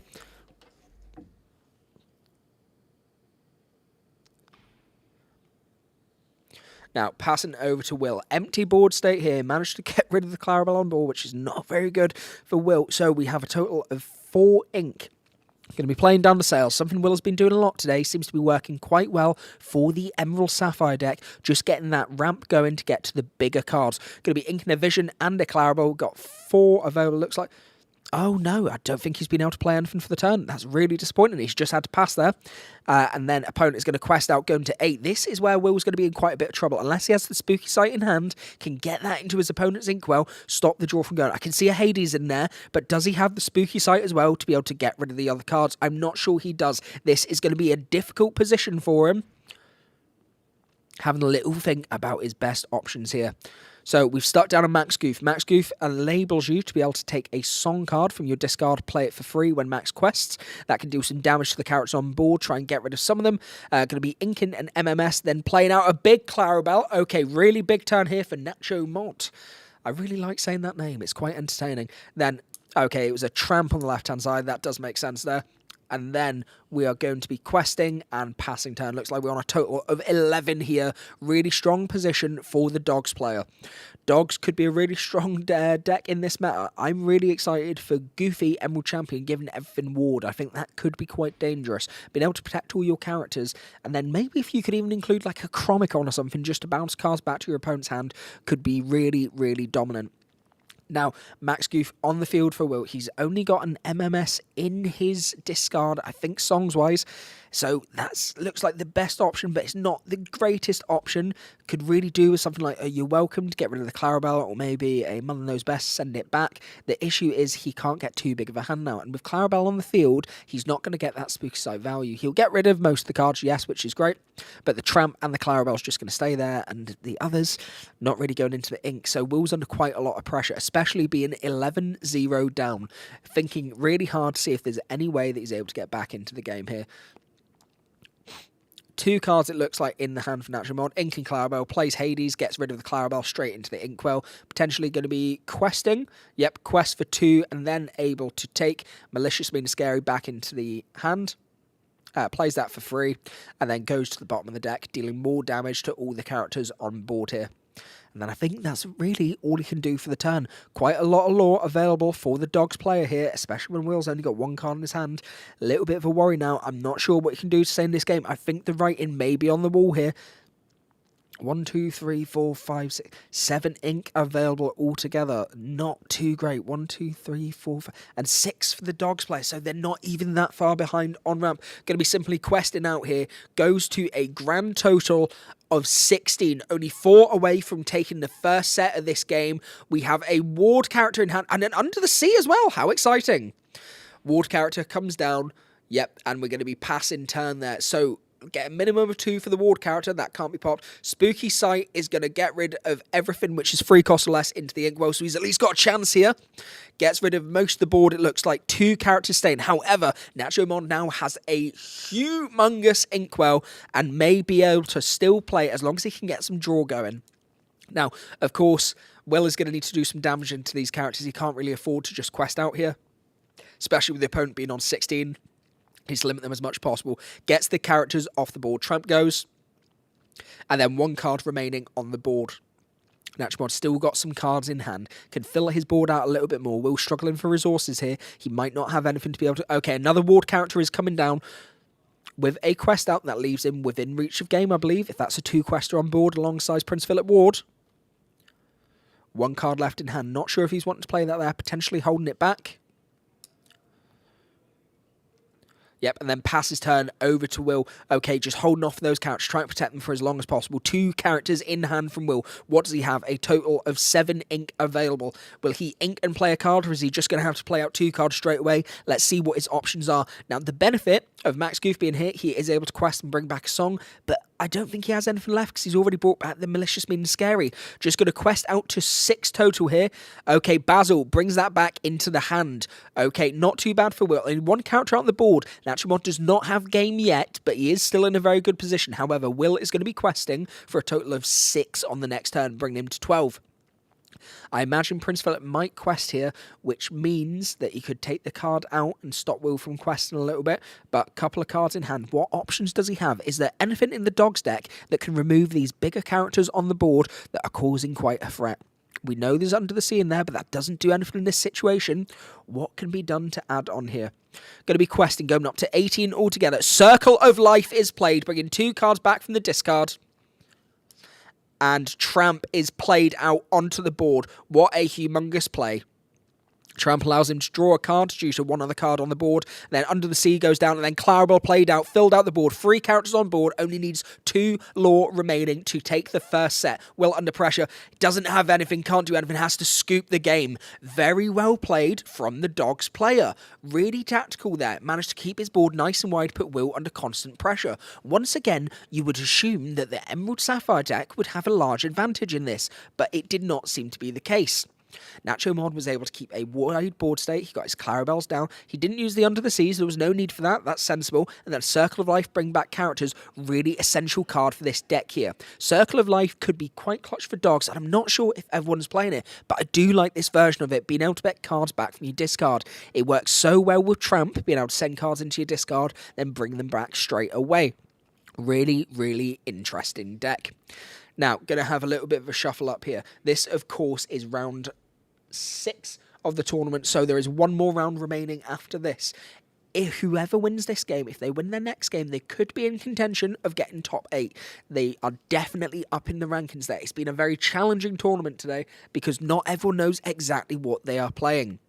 Everyone is brand new to this, just like me on commentary, we're all trying to learn the cards. So, because they are still trying to learn the meta, no one has predicted the lines that are coming out. Everyone is on their back foot, everyone is trying to work out the best way to play their new decks, and also trying to guess what the opponent is going to come out with for their decks. A very interesting time. What I will say is normally at the start of sets, we are used to lots of aggro decks appearing out of nowhere. However, I've not seen that many aggro decks today. It looks like we've went more into a control starting meta. Sapphire Steel, Blue-Green, Blurple, lots of very strong control decks. We have seen a couple of Amber Steel aggro decks, which is good to see. Oh dear, Will does not look happy. He's inking the John Silver, playing out the Clarabelle. Looks very disappointed there. Nacho Mod still shuffling there, just offering the cut to Will. I think that body language is a bit of a giveaway that we do not have any ramp. He's not looking happy. He needs to be very careful with this. No, oh dear, it looks like he's in a bit of a rush.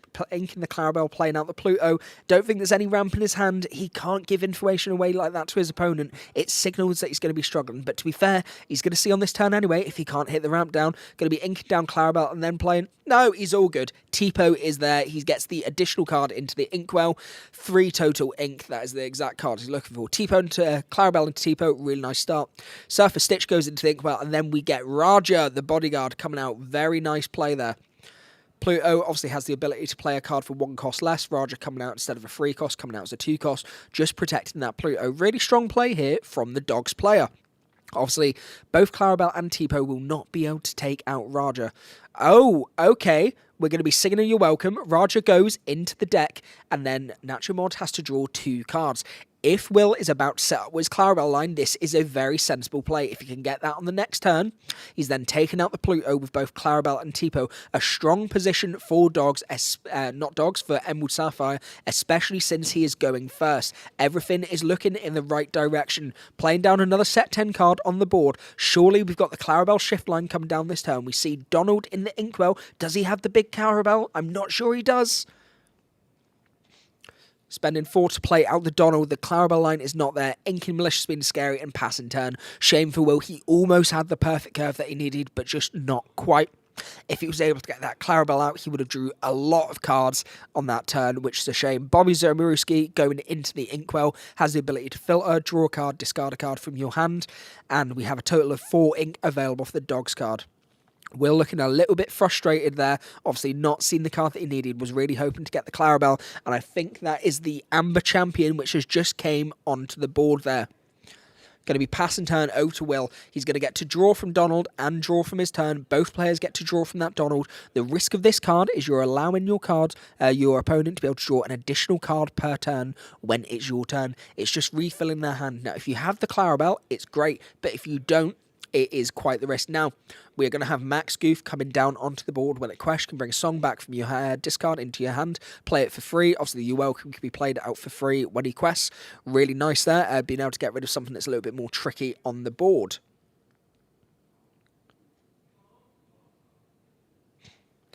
Both players just having a little bit of think about what we're doing there. Dogs player has a lot of options there.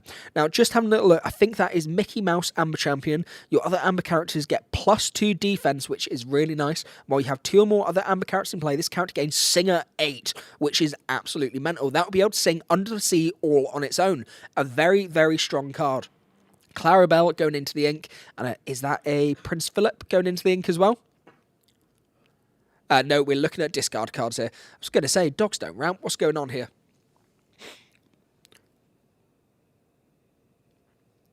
Oh my god, he gets the under the sea off, getting rid of Will's whole board state, bar the max goof. What a phenomenal play. That was absolutely mental. Being able to sing Under the Sea for free is huge, and then gets the bodyguard on top of it. Oh my god, very, very strong position for the dogs player. It's going to be very impressive if Will is able to come back from this. All the characters on the board are getting, the other amber characters are getting +2 willpower. Really, really strong position. Will is not going to be able to challenge into these. I do not think Max Goof is going to be able to do anything. His best hope's probably going to have to be get the You Welcome off and then hopefully try and get a Spooky Sight again. Otherwise, he's going to be in a very poor position here. He needs to try and get rid of some stuff. Obviously, Mickey Mouse is not going to go with Spooky Sight if he does have it. Inks Prince Philip. Basil sends Raja back. Then going to be challenging in with the Max Goof. But Mickey gives it +2 willpower, so it's not going to take the card out, which is a shame. So he just opts to quest for 2, and then brings your welcome back. Going to play that for free. And let's see what he's going to use that on. Just having a little bit of a think here to see what's the scariest. I think maybe it'll be worthwhile getting rid of the Amber Champion just to make sure that his other characters don't have the extra willpower. But it looks like no cards in hand for Will, which is a really poor position. The Dogs player is going to get even more cards into their hand now, while Will has absolutely nothing. Basil on the board, so he's going to be able to quest and discard a card from the opponent's hand. Should be nice, but I do see a Circle of Life in there. We can get some more cards played if you offer a bit of chocolate in the middle of the game. Very good of you, Will. Great sportsmanship. Well done, buddy. Now, Dogs player having a little bit of a think what they're going to do here. Basil obviously not exerted. When it quests, can discard a card from the hand. Another card comes down. Looks like a Bobby Spray Cheese Kid for a total of 1 cost. Draw a card, discard a card. Clarabelle goes into the discard pile. Total of 1, 2, 3, 4. Ink still remaining. We've got 4 left. Are they going to utilise it? They're aware that Spooky Sight is in the deck, so it could be risky playing out more characters, but it is still 1 to 2 on the lore totals. It's not that... hold on. Circle of Life is being sung together by Tramp and by Pluto. Going to bring back Clarabelle. Absolutely mental play. And then also... not sure on the second card there. Oh my god, he's got the bodyguard as well. Huge, huge play here. Going to be then questing out, going to 2, and then pass in turn. Really large board state, but the writing is not yet on the wall. The difficulty is, though, Will just doesn't have cards in his hand. He's going to play down the Hades. Surely that's the Clarabelle that goes now. Having a little bit of think. Hand on the head looks very, very stressed out. He is in a desperate position here, trying to work out an answer. Nacho Mod is in a really, really strong position. He's going to need some really nice top deck magic to be able to get him through this. Goes for the Clarabelle, stops the opponent from getting the additional draw cards, and then he's going to be challenging. However, we do have the bodyguard on the field, so he's not going to be able to challenge into anything bar that, which is a bit of a shame for Will. Obviously, only the Basil and the Hades remain on the field. So, goes into the bodyguard, gets rid of that.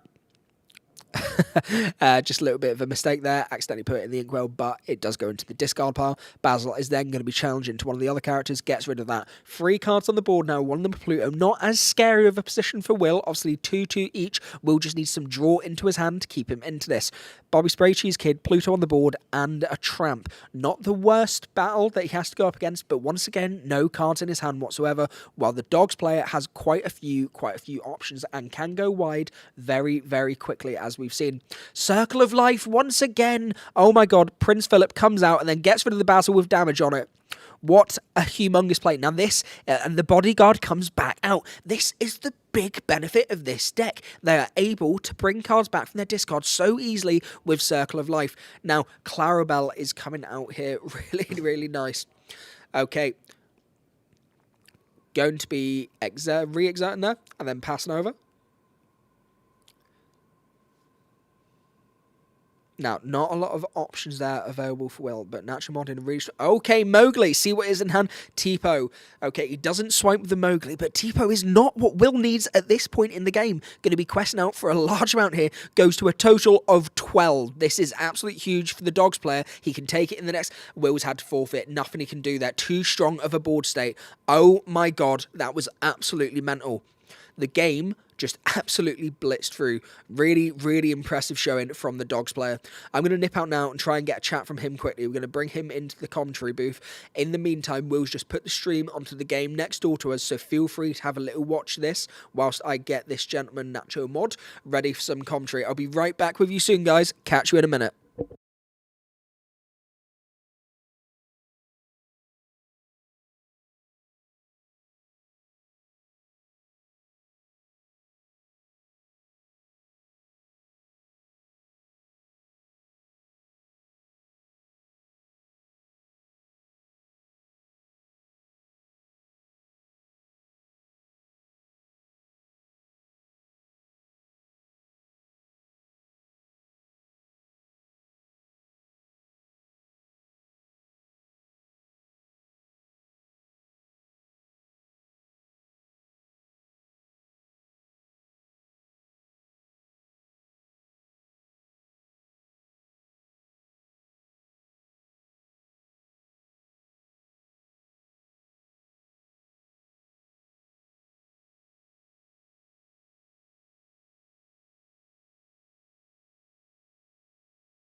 Okay, everyone, welcome back. We are back live again, once again, on Will Hall EXP and CrawfordCana. I've got Nacho Mode live with me in the booth. What an absolutely fantastic game. Tell me, how did that go for you?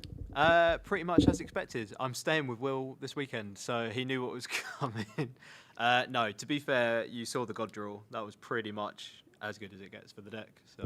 So basically what you're saying is not only have you ruined his day today, but he's going to have to go home with it as well and then suffer through that once again.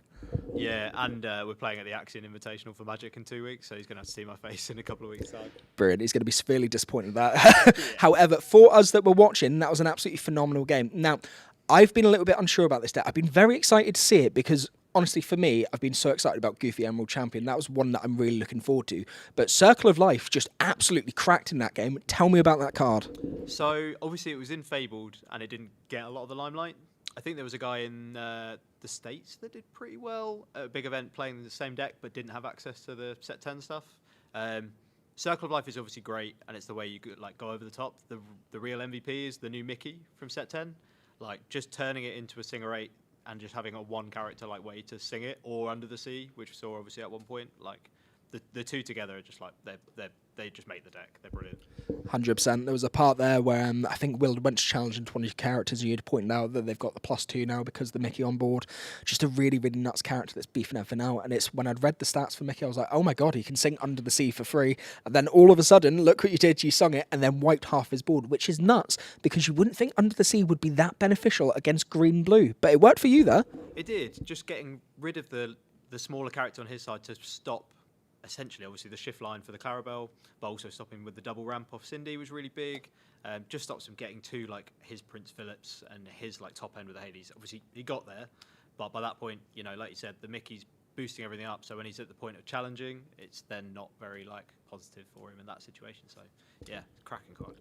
What I'm interested to know is what your matchup's like, because don't get me wrong, I think the deck's really, really fantastic. But what put me off dogs in the last set, it's just got no draw in it whatsoever. Now, you seem to get around that because you were very brave and played the big Clarabelle, which no dogs players play at all, which is great. Love to see that. But Circle of Life, being able to get Clarabelle out for free from your discard is mental. So do you think Clarabelle is a strong enough draw engine to rely on? Not on its own. And like that's the big difference between the deck I'm running and dogs. So dogs is obviously like all in on the aggro plan, and it does top out a tramp to like get you there. But like you said, having the Circle of Life top end, not just getting Clarabelle back, but we're also getting Surfer Stitch from set 1, but Fabled, as like another way to draw cards in the late game or early off a Circle of Life. That like helps catch you up. And you were saying on the way over, obviously it's not the best matchup like outside looking in because they have like Wrath effects, but the spooky sites ramp you, and then you get to play these like 7 drops anyway. And obviously, in that point, you're then in the sort of situation where you're hard casting Surfer Stitch and drawing the cards naturally anyway. So it's lots of different like directions of threat coming in. It's definitely working out well for you. What I do want to ask you is, are there any matchups that you're like absolutely terrified of? You know, every deck seems to have that kryptonite for it. You know, we saw Will's earlier. It really struggled against Amber Steel, surprisingly. What for you is kind of the horror match that you never want to go into? It's relatively new deck for me. I think from what I've played so far, Purple Steel is a little bit rough. Not so much that it can like deal with like wide boards. It can do, obviously, because it's going wide with characters itself. But the combination of Pete and some of the like one cost interaction, like fire the cannons, like can really like disrupt you early. And it's one of the only ways that they can get the Pluto on turn 1, which is obviously like our nut draw. So I'd say Purple Steel from what I've seen so far. Yeah, Purple Steel really is quite difficult to deal with. Will was very lucky and managed to just scrape a 2-1 win, an absolute thriller. I know you were playing at the time, but honestly, one of the best games I've seen on stream. Really phenomenal. But yours was definitely up there as well.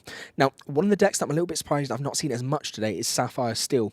It seems to be really hyped up. Zan's been bigging it up. A lot of the players in the US are playing it.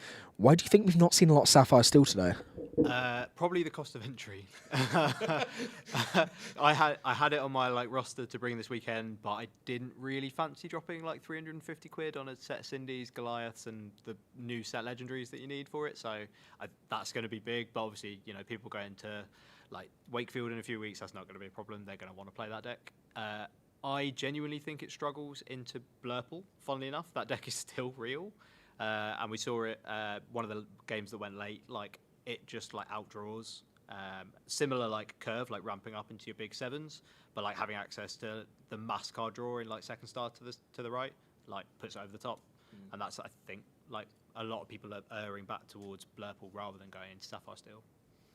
That's really interesting thoughts, because I've heard from quite a lot of people that they said the same thing at Amber Steel, but they're like, no, Blurple's dead this set.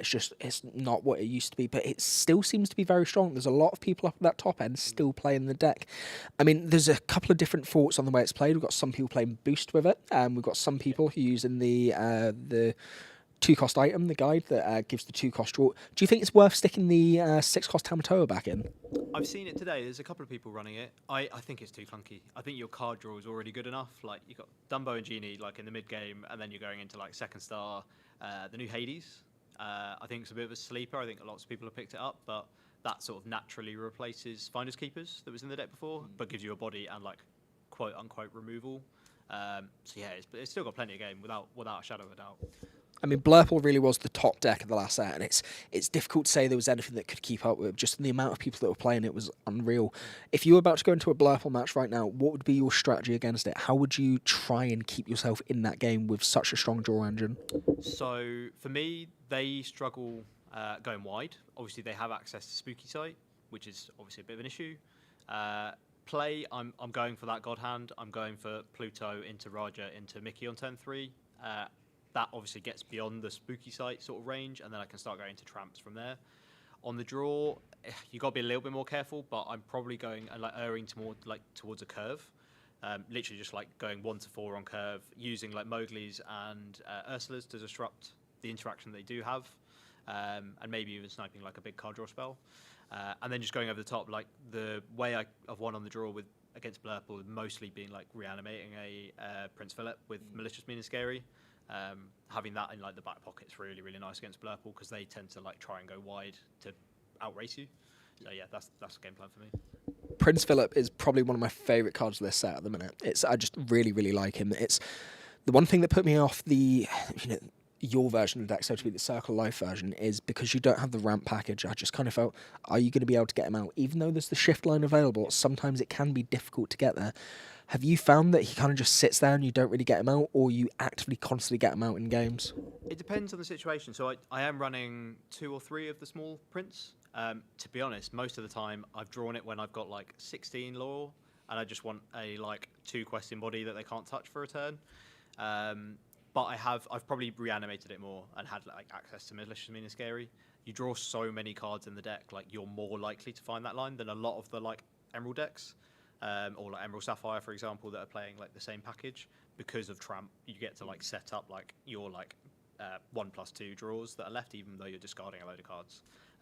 Plus, it's also a free discard. Like it's either it's inkable, or you can pitch it to like a Bobby or a Tramp, and like set it up later in the game. And it's just always there and ready. So I don't think the shift line's necessary, but it's nice to have, without a doubt. Brilliant. Like I say, I think the big difference is the fact that you've got Under the Sea and the Prince Philip available. When everyone seems to be dropping Under the Sea, I'm just like, are you mad? There's still so many low-cost characters around. Spooky Sight isn't enough to just guarantee you wiping everything. And also, ramming it into that Inkwell can be really, really risky. As we saw in the first game, Will had hit a Spooky Sight down. The player had went up to 11, 12, 13 ink. And it's just going into docks just completely changes the game. What I do want to know, though, we said that Purple Steel's your hard matchup. Is there any kind of, like, instant win matches you feel like you have this deck? Is there any time you sit down, see a certain colour and go, oh, nice, I've got this easy? It's a tough one. I would probably say Dogs, funnily enough. Yeah. I haven't played a ton into it, but yeah, it's probably Dogs, but it's very, very close. I'd say like Sapphire Steel is probably up there as well.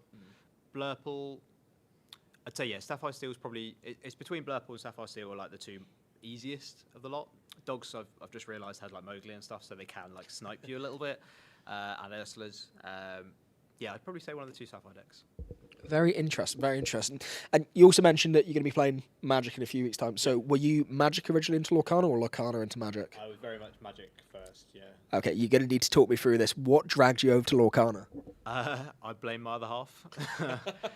No, so I won an Axion event about a month before Lorcana came out, and my other half had seen it advertised, and basically used the bursary money to pay for the event that you got for winning. And my other half was like, "Can we pick up like some of this with like your credit?" And I was like, "No, I've got to pay for the event, but I'll get a couple of boxes." Not just planning to collect, not to play. And we opened a couple of Enchanteds from our first 2 boxes, and yeah, it's gone from there really. So That's really, really great to hear, especially since both of you have went in together. Something that I really like. It's Lorcana has such a wholesome community. It's almost like very family vibes at time, which is great. So both of you going in. I mean, how do you think the game differs to Magic? I've heard a few people describe it as almost like a baby version of Magic. Do you think that's true, or do you think it's just a complete different game altogether? it's a little different. I've heard it called like Magic Light and stuff as well. I think the big thing is it's more like, is it an auto battler? Is that the right word? Like you're just playing your turn, your thing. Like there's very little like you have to be aware of on your turn apart from what you're doing. That might change like down the line. But I think the biggest difference, obviously, Magic's got 30 plus years of extra history and like 20 odd thousand cards more. Maybe I think it's more than that now. But yeah, Magic Light is probably the best way to put it. But it's a very, very different like resource management than Magic. Really interesting to hear. I think it's a very entry-level game as well. It's friendly to beginners, which I really, really like. It's a lot of TCGs are very difficult to get into. You know, Magic is a very complicated game. I know I wouldn't be able to get my head around it. But yeah, I'm glad that you're able to play both successfully and still enjoy both at the same time.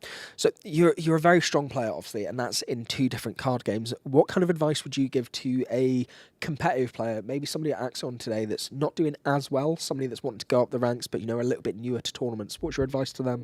Just don't take it too seriously. So I don't play any digital clients. I have a very busy job. I don't get time to play locally. So I would just say enjoy the process.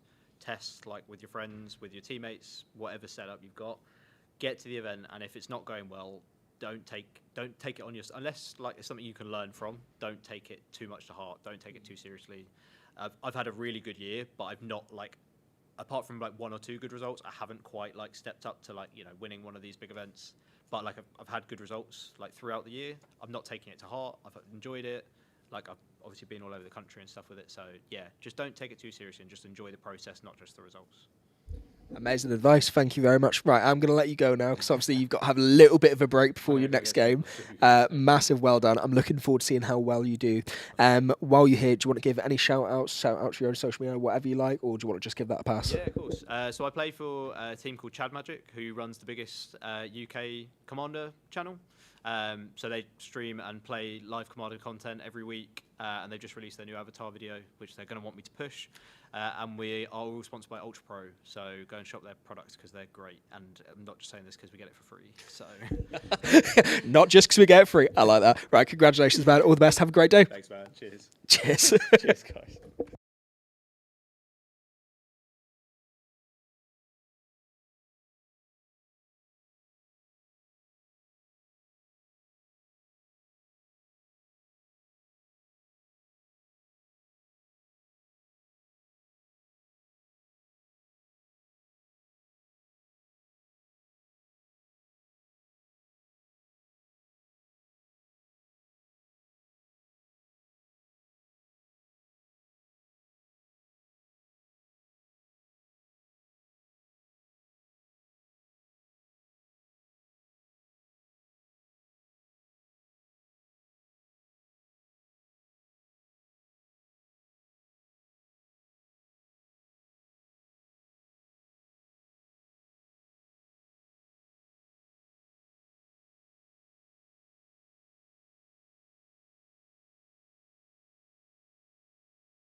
Right, everyone, we only have one round left after this. Obviously, we've got the camera on the game just next to Will's table at the minute, so you can take a little look and enjoy that. Looks like we have a purple steel game against blue emerald, emerald sapphire, so really interesting match there. Now, make sure to stay tuned. If there is anyone that you want to hear from specifically, if there's any decks that you want me to try and cover, let me know in the chat, and I'll see if I can grab anyone else to bring into the booth. But having a great day so far. Once again, big shout out to Axion for hosting this event. First big Set 10 event of the UK, Whispers in the Well Legal, and also big shout out to Will, who's let me co-stream with him, Will Hall EXP on Twitch, as well as CrawfordCana on YouTube. Having a fantastic day today, really enjoyed it, really enjoyed hanging out with you guys. Looking forward to getting into the next game coming up soon. I'll be back soon, stay tuned.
Right, hello everyone, welcome back. We are live here at Birmingham Edgbaston Stadium at Axion's event Lorcana Fest.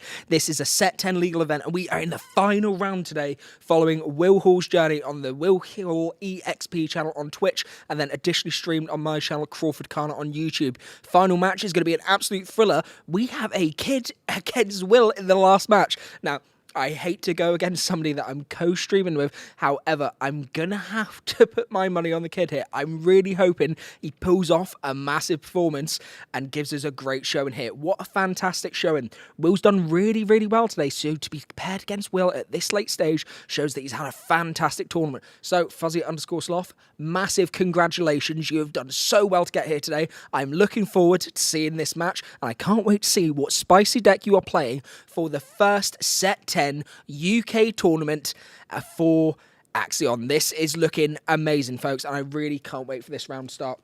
Now, another massive shout out. We've got Michael from the Uninkable Dads just in the background of this video. He's playing on the table next door. Michael's had a phenomenal tournament so far. He's changed up his deck for this set. He had a struggle at the start, but he's won every single match since round 3, and he's just been on fire. He's a really good chance for getting to the very top of the standings. So best of luck to him in his final match. But we are tuned in here. We are slammed in, ready for a massive performance. We have Emerald Sapphire against whatever deck we're going here. I see a bit of purple. I see a Cobra.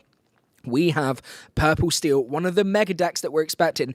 Going to be an Ink Demona and then pass. Moving on to Emerald Sapphire for Will. Will is going to be looking to get out his Clarabelle line, but he's got developed there as well. He's already got his ramps. That's the main thing here. If he has Clarabelle in hand, this could be really useful for him.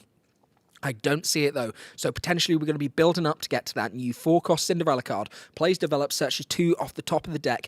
2 cards going, 1 card into hand, 1 card onto the bottom. I've seen a Sail in there. He's probably not going to want that. I think he's already got a Sail and he's got a Tipo in hand, but maybe he just wants to take it for the ink. Not a bad shout. Going to be sticking 1 back onto the bottom there. That goes in hand and we are passing turn.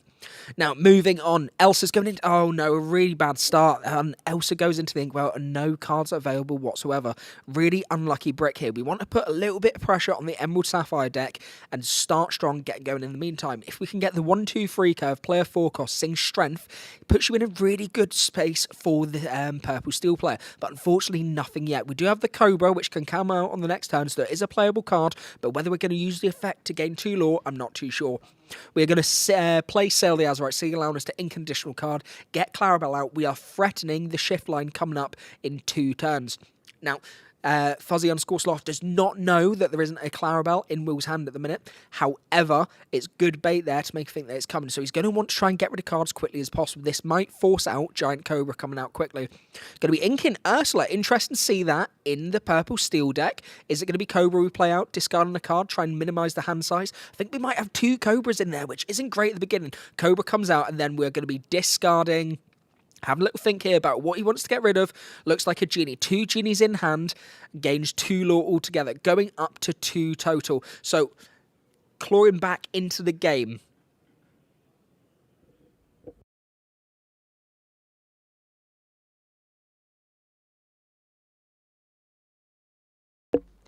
Now, Will's going to be inking Prince Philip, going out with Cinderella. Really nice play here. We've seen this coming out in most of Will's games.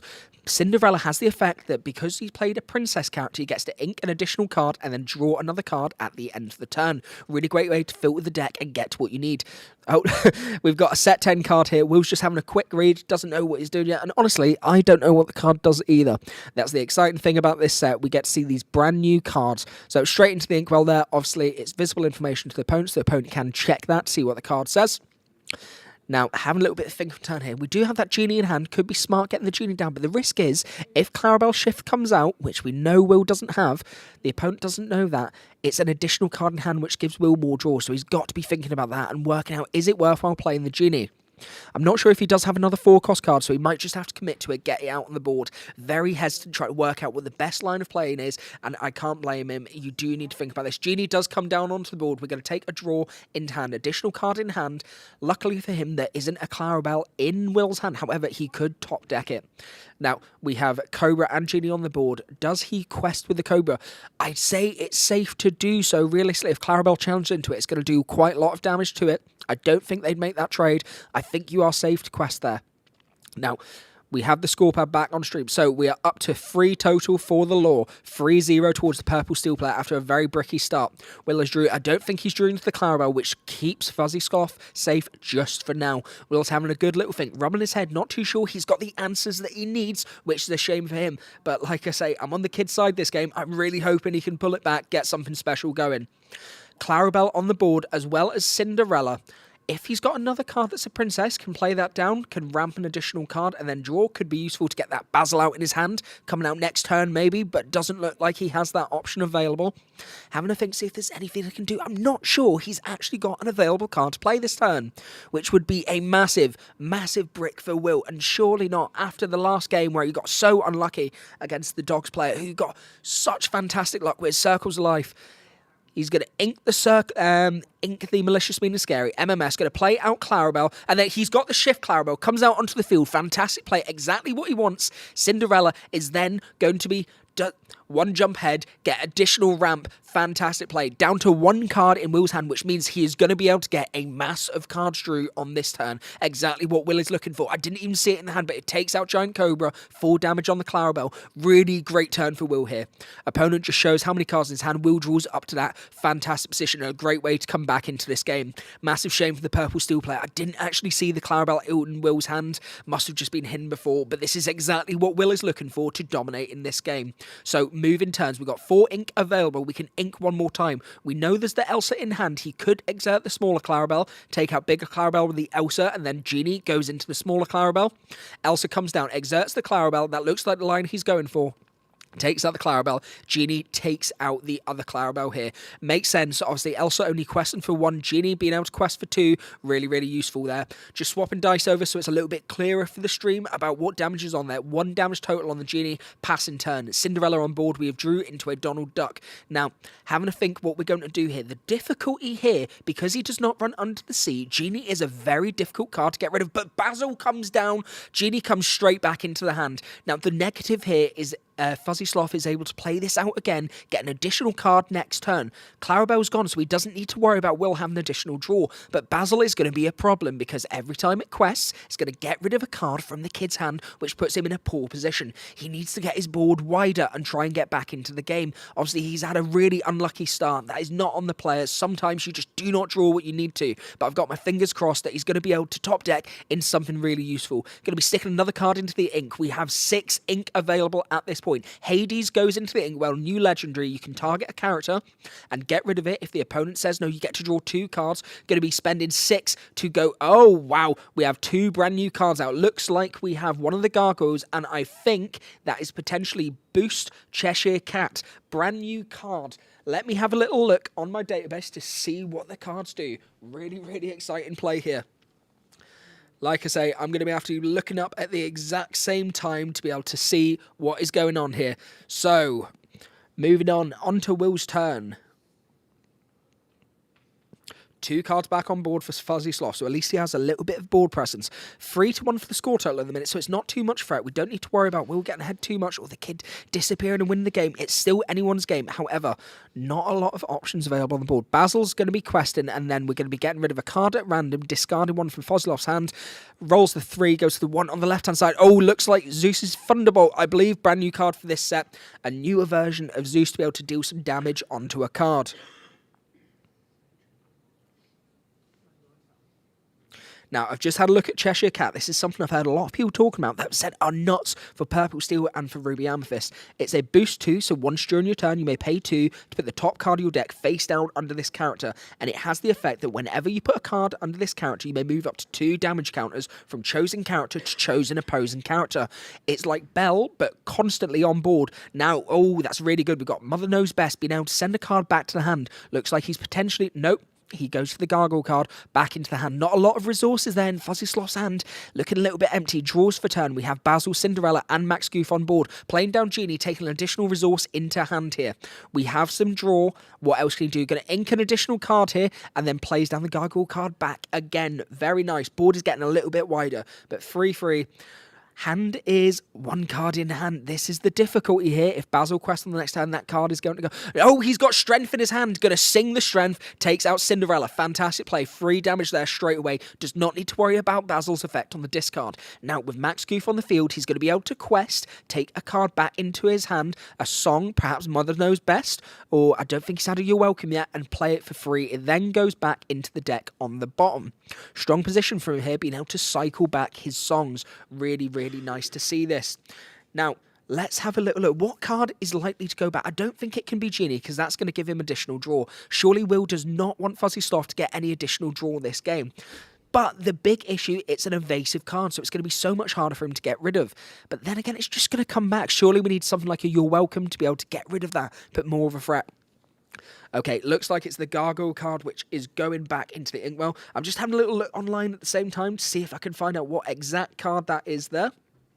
Looks like it's Lexington. So this character's alert. When they challenge, they count as evasive. And if you have 3 or more cards in your hand, this character can't ready. But a 4/4 stat line. So nice, chunky card. Makes sense to be getting rid of that, just since it's very big. However, the big issue here is because it's went into his hand, Basil has quested, which means he has to discard a card at random, which pops that card. So unfortunately, Fuzzy Sloth has now lost that into his discard. No cards in hand. He's sitting on 7 ink total, 3 cards on the board state. We have Prince Philip, Basil, and Max Goof on the other side for Emerald Sapphire. Will is looking in a very comfortable position here, still has a card in hand. Just having a little read of Cheshire Cat to see what it's going to be able to do, moving the ping damage across, but I don't think it's something he needs to be able to worry about because there's not a lot of damage that's going to be able to move across. Will's characters are very, very bulky, so it's quite a problem. Now, going to be passing over, goes on to Will turn, draws into a card. We've got 6 lore available on board, can go up to 13 if he so chooses. 6 lore for Fuzzy Sloth, so he's not completely out of it yet. Looks like we've got... Nope, that's his discard pile, so no cards in hand still, which is a shame. He's got the Clarabelle in hand here. Now, Clarabelle can be threatening, so it means if Fuzzy Sloth does get his draw engine back, Will is going to be drawing additional for it. However, no benefit yet. Now, he does have the John Silver in hand. He could play that, give Genie Reckless, make it challenge. Stops the 2 Quester, which is useful. Got the 2 Cheshire Cats on the board, so he could challenge into them next. I'm not too sure what direction he wants to go. I don't think there is any songs left in the discard for Max Goof to be able to sing. That's not going to do anything this turn. But the big thing is, what card are we going to stick down? Clarabelle can be useful to get on there, but it's also a big, beefy stat line. Now, we're going to be questing out for 6 total, going to 14. Game State is, in fact, on board for Will, so Fuzzy Sloth is going to have to do some damage into the other characters, get rid of them off board ASAP. 1 jump ahead was there, so we're able to play that for free, ramp an additional card, but we've still got a card to play this turn. We're going to be playing John Silver, and we're going to be giving Reckless onto Genie. Smart play, deal with the evasive character. 2 Quester as well. Genie is now not going to be able to do anything the next turn, apart from challenge and potentially knock himself out, which is a shame for Fuzzy Sloth. Great position, tops deck into a Calhoun, going to be playing that onto the board. Does he have enough to be able to take out some of the characters? 2 Cheshire Cats and a Genie can do some damage into something. However, it may just be the next turn afterwards that Will is able to take the game. He does not have enough lore on board, and with no draw engine at the minute, Fuzzy Sloth is in a really, really poor position. Having a little bit of a think about how we're going to set up this turn. This turn could be really crucial if it can get him back in the game. It's a real big shame that we don't have Lexington still on the board. Obviously, being a 4/4 stat line, that could have been absolutely huge. Let's have a little look at what Cheshire Cat has. A 3/4 stat line, so we can do 3, 6, 8 total damage here, including the 2 cats and the Genie. It can get rid of maybe 1, 2 characters. I don't think, I think it's maybe 1 character he's going to have to deal with, and then he's in a tricky position afterwards, especially with only the 1 character on the board. He wants to try and keep these characters there, so he's going to be going into... Okay, he's used the effective boost, and then he's moving some damage across, tackles in, paid 2 to be able to use the boost. Genie is then going in to take out the Max Goof. Okay, 4 damage there. Very interesting play there, but unfortunately, I think that's it. Yep, Fuzzy Sloth is having Scoof. Really unlucky game from there. No turn 1 play, no turn 2 play is absolutely drastic. That is a massive brick. I feel really, really bad for the kid, but a great effort to come back the way he did. Got to 9, so not too bad of an effort. Now, Will did have a very good hand. He had a very good start. Could have got the Clarabelle out a little bit earlier, mind you. However, still a really, really good showing from both players here. Now, Fuzzy Sloth, since he lost the game, he is going to be going first. Purple Steel is definitely going to have a better chance going first here on the play. Big advantage for them. If they're able to get out some cards like Dumbo, could be really difficult for Will to be able to deal with. He just needs to keep that draw going and be mindful of the Clarabelle to make sure Clarabelle doesn't go too far and too fast. Otherwise, we're going to be in quite a bit of trouble here. Both players shuffling out the decks, ready for the potential final match here at Lorcana Fest. Axion Now, live in Birmingham at Edgbaston Stadium. You are here watching on either Will Hall EXP on Twitch with me commentating live, or you are on CrawfordCana, my YouTube channel, where we're also streaming live. Massive shout out to Will for letting me co-stream with him today, allowing me to do the commentary. It's been a fantastic day, really enjoying the experience so far, and another massive thank you to Axion for allowing us to stream and commentate over this event. Absolutely huge event. We've had a great weekend here with the Set 9 and Set 10 tournament, great prizes on the line, and a great experience overall. Coming to the end of the day here, all players have been working hard. Fatigue is setting in. Micro decisions are going to be now more important than ever. Slight mistakes can end games for these players, so we need to see what lines they're going to go for. As I've said earlier on the stream, it's difficult because we don't know what lines the opponents are going for, because we don't always know what card's going to be coming next. We've got so rehearsed with Set 9 to expect a certain card coming out each turn, and now with all these cards, it's a brand new meta. Great show of respect from the players. Fist bump there, starting the game. Fuzzy Sloth going to be starting off here. Hopefully, he is able to get some 1-cost and 2-cost cards. He is laughing here. I'm not sure if he was able to get the cards he was looking for. Surely he couldn't get that bad luck 2 games in a row. But luckily, we do have the mulligan system in Lorcana. Looks like 2 cards being put down, ready to be sent on the mulligan. Having a little flick through the hand. See if there's any more he wants to get rid of. Okay. Quite a few cards there. 1 card to the side. Is it only 1 card that he's sending? 2 cards. Okay, 2 cards drawn and then sending 2 back into the deck. Will is having a little play around with his hand to see what we've got. I can see a Clarabelle there. I can also see the Cinderella and Sail the Azurite Sea. He's got an epic starting hand. Really exactly what to be looking at. I think he sent back the You're Welcome there. Probably not valued to give him too much draw to Fuzzy Sloth early on. Absolutely sensible. Does he have the Shift Clarabelle line now? Now, of course, Will is going to be on the play here, so he'll have 1 more card than Fuzzy Sloth. Clarabelle might not hit as well as it would normally. Something Will is going to be calculating. Probably going to be trying to get up to his Prince Philip as quickly as possible. Spooky Sight is not really a good answer in this matchup. Yes, it's very good at being able to take away the board state. We do like that. However, the big issue that we've got here is if it ramps the Purple Steel player too much and they hit into some Docks or some Yzmas or another draw engine, it's going to put Will in a lot of trouble. He cannot risk the opponent having more ramp in their deck than he does altogether. Some nice little card tricks here with Fuzzy Sloth, sliding the cards about. He's a lot better at handling his cards than I am. I tend to just drop them everywhere, throw them about, a little bit clumsy when I play, but obviously I'm not playing today. So best of luck to both players here. Potentially the final game. Hopefully we're going to be going to a game 3 in a 3-set epic. I've got my fingers crossed for a really special one here. Thank you to everyone who spent the day joining us once again live on Twitch and on YouTube. If you are enjoying this, please let us know in the comments. Let me know what deck you think is going to win this final matchup. What deck do you think is going to win the tournament overall? This is the final match, guys. This one means something important. Some huge prizing on the line. We've got cases available and boxes provided by Axion. Some excellent prizing.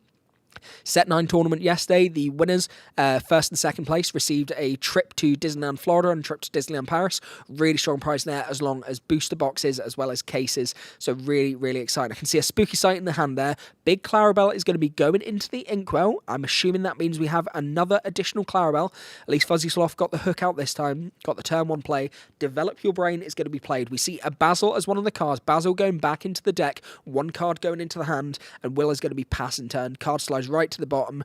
And okay, we've got Calhoun out. This is ideal play. We like Calhoun on the second turn. Also difficult for purple, for green-blue to be able to deal with.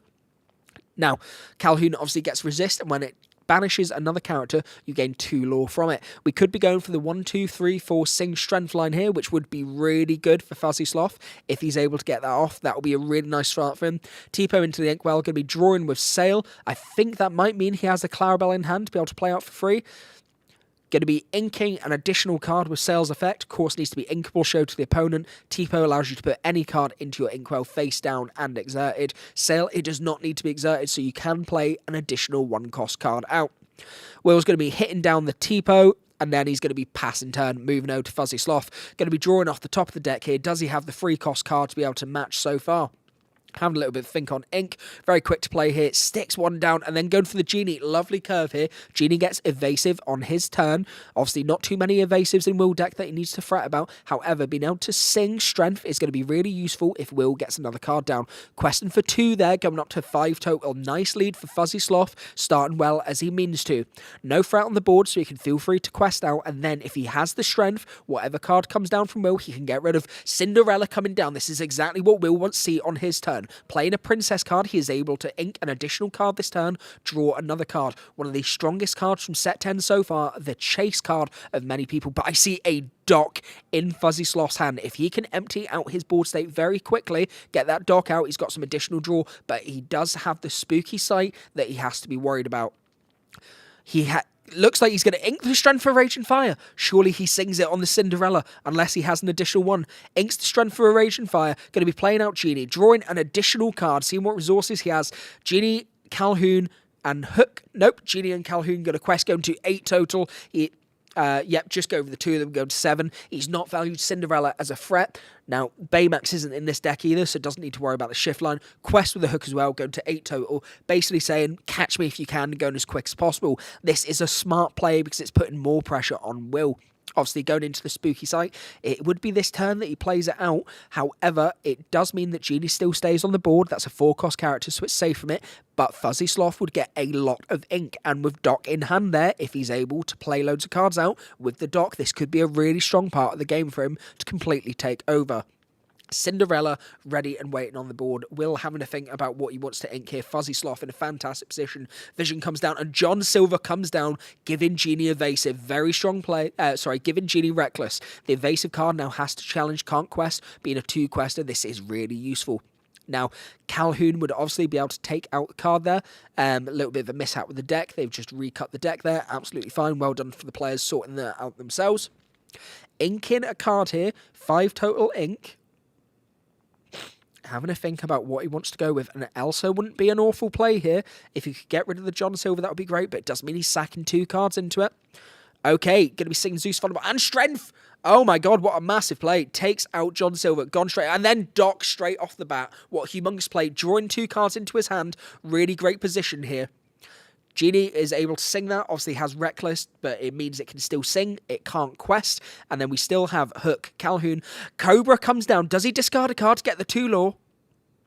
1 card left in hand, does not discard, values the board state, goes to 10 altogether. This might be the ideal turn for a spooky site, just to clear things off. Now that Fuzzy Sloth does not have a lot of cards in his hand, this could be really useful. Obviously, it means ramping him a lot, but if he's got a dead hand, this is where Will can really take over. Yeah, plays down the spooky site. Everything bar the Genie is going into his inkwell. So Will is back in the game here. Gives him a bit of time to breathe. However, that is 1, 2, 3, 4, 5 cards going into his ink altogether. 1, 2, 3, 4, 5, 6, 7, 8, 9, 10 ink on the board for Fuzzy Sloth. If he draws into a dock again, this could be absolutely massive. Okay, gonna ink a card. Pass turn. Genie re-exerts. Just dropped his card there. Absolutely fine. Re-exerting his cards. Going to be playing in 6 to play. Is that Demona? First of all, plays the Cheshire Cat and then goes 6 for Demona. Very nice. Exerting Cinderella. Okay, and then drawing 2 cards. Very, very nice play.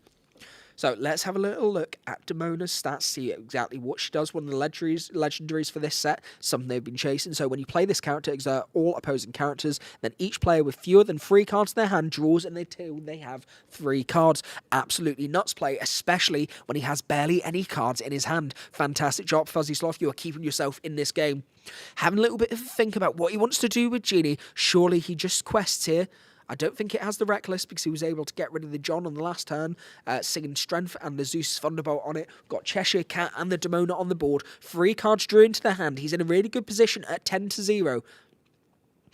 These 2 cards just played, moves them to the side, having a think with Genie. Looks like he's going for the question. Yep, goes up to 12 total, passes turn. Really strong position. Only 8 lore needed remaining. If he gets 3 Cobras, that's 6 lore. That wouldn't be far off. That's all he needs.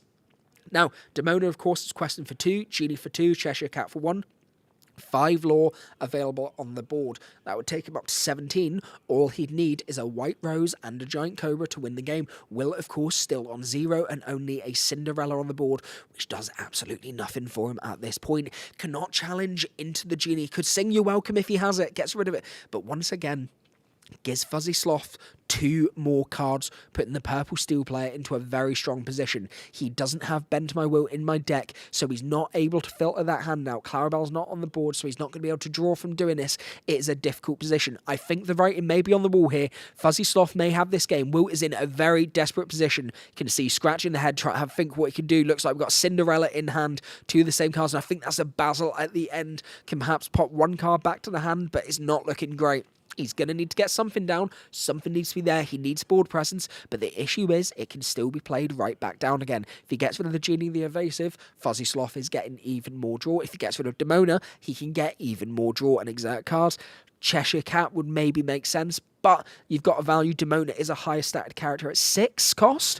But with the amount of ink he has, 10 ink, this isn't an issue for him to play. Cinderella comes down, allowing at the end of the turn to ink an additional card, draw an additional card since a princess has been played. Got 2 Cinderellas on board, so this can stack twice. So Will just declaring that he is activating his effects first.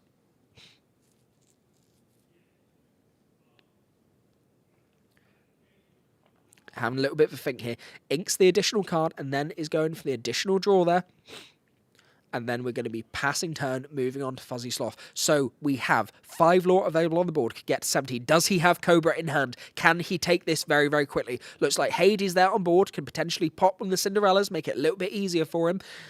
He's going to need a Prince Philip combo, but it looks like he has Hades and a develop, not quite what he needs. Will is sitting at a total of 1, 2, 3, 4, 5, 6, 7, 8, 9 ink, so he would be able to get Prince Philip if he has it, but he needs Malicious, Mean and Scary as well to be able to wipe this board, which he does not have. A very dark and scary position here. Fuzzy Sloth just having a little bit of a think about how he wants to do this on his turn. Going to be playing down the Hades, chooses a card. With this card, the opponent can either get rid of it, or the person who played it gets to draw 2 cards, and then going to be playing Zeus is Vulnerable, gets rid of the other Cinderella, empty board state, going up to 17 total, 17-0. Fuzzy Sloth is about to take this game, and I don't think there's anything he can do. I see a Malicious, Mean and Scary, develop your brain, comes out, draws 2 cards. Does he get the Phillip? No, he doesn't. Will has to scoop. We are going on to a 3rd game thriller for the final match of Axion's Lorcana Fest 2025, Set 10 Legal, Whispers in the Well. A massive well done to Fuzzy Sloth for bringing this game back. What an absolute thriller, showing the dominance of Purple Steel and how strong it is against a very, very strong played Emerald Sapphire deck that Will has been playing today. This game is an absolute thriller. Obviously, Fuzzy Sloth being a bit younger, playing amazing for his age. A massive shout out. Absolutely on fire today, taking Will to his absolute limit. Once again, I feel bad cheering against Will since he's letting me co-stream, but I've really got my fingers crossed not to be a biased commentator, but this would be an epic win for Fuzzy Sloth here. Huge performance going into the 3rd game. Both opponents shuffling their cards. I can't lie, Fuzzy Sloth definitely shuffles a lot better than I do. I keep bricking when I draw. I might need to take some lessons there. Opponent's going to be offering the cut in a second. Purple Steel looks absolutely phenomenal at the minute. But the big question for you guys, what is stronger at the minute? Demona or Cinderella? Both cards seem to be a bit of a chase card at the minute. Obviously, the purple being the Purple Steel card, or maybe in Blurple. Ruby Amethyst even. Cinderella being great for Blurple and for Green-Blue. Maybe even Sapphire Amber for a Princess-style deck, or an Amber Sapphire control deck, potentially. But both cards very, very expensive to get. So definitely something that people are going to have to save up a little. Well, maybe not people, but me. I will definitely need to save up for them. Fantastic cards. I'm looking forward to seeing how they can define the meta. Cut has been offered to the opponents. Now, the big thing is Will is going to be on the play in this 3rd game since he lost. Advantage is going to be to Will, but Fuzzy Sloth does have a solid chance. We saw that even in the 1st game, when he didn't play for 3 turns, he was able to almost come back, but just not quite. That game, he done a lot better. He got his curve out, and he absolutely smashed Will, going 20-0 there. Really solid performance. Now, get to start with the game. We see a Baby Clarabelle in hand that can come out, and it can set up the shift line nice and early. Looks like we've got ramp there as well. I think that's a sale, unless it's a vision. Hopefully he does have the ramp, otherwise he will fall apart. I will say Will has done quite well with seeing his ramp today. I don't think there's been a single game where we've not seen the ramp. Very lucky for Green-Blue. Okay, going to be sending a couple of cards back there with the mulligan not quite start there. I did see the Tipo in hand, so ramp is secured for the final game. Shout out to Will for seeing ramp in every single game. That is something I do not have the ability to do, and something I am extremely jealous for. Right, okay, Will doing the final shuffle on his deck here. We are coming to the very end of the tournament, guys. Surely Clarabelle comes out as the turn 1 play here, unless he's wanting to go with the develop if he has it. Try to filter a little bit into his deck. Vision of the Future, looking to ink here. Nope, inks down a Tipo, and then...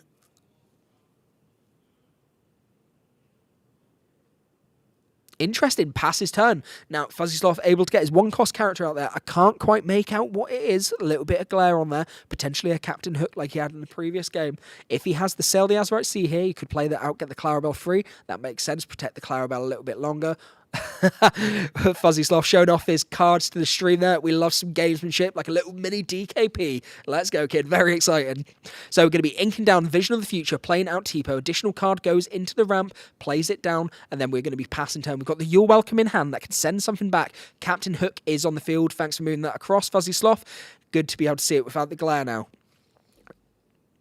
Okay, going to be inking for turn, inks the Cheshire Cat, goes for a Calhoun. Same play as the last turn, and this won the game for Fuzzy Sloth. Could be the exact way that he's needing to go here. Follow the route that worked, don't fix what isn't broken. I like it. Now, quest with the Captain Hook there. Tipo not able to do any damage, enough to take out Captain Hook, not much of a threat. We've not seen the Shift Baymax in Will's deck, so not something that Fuzzy Sloth needs to be scared for. Obviously, Shift Baymax could be a threat, but we're going to be hard casting You're Welcome, putting Calhoun into the deck, shuffles in, Fuzzy Sloth then draws 2 cards.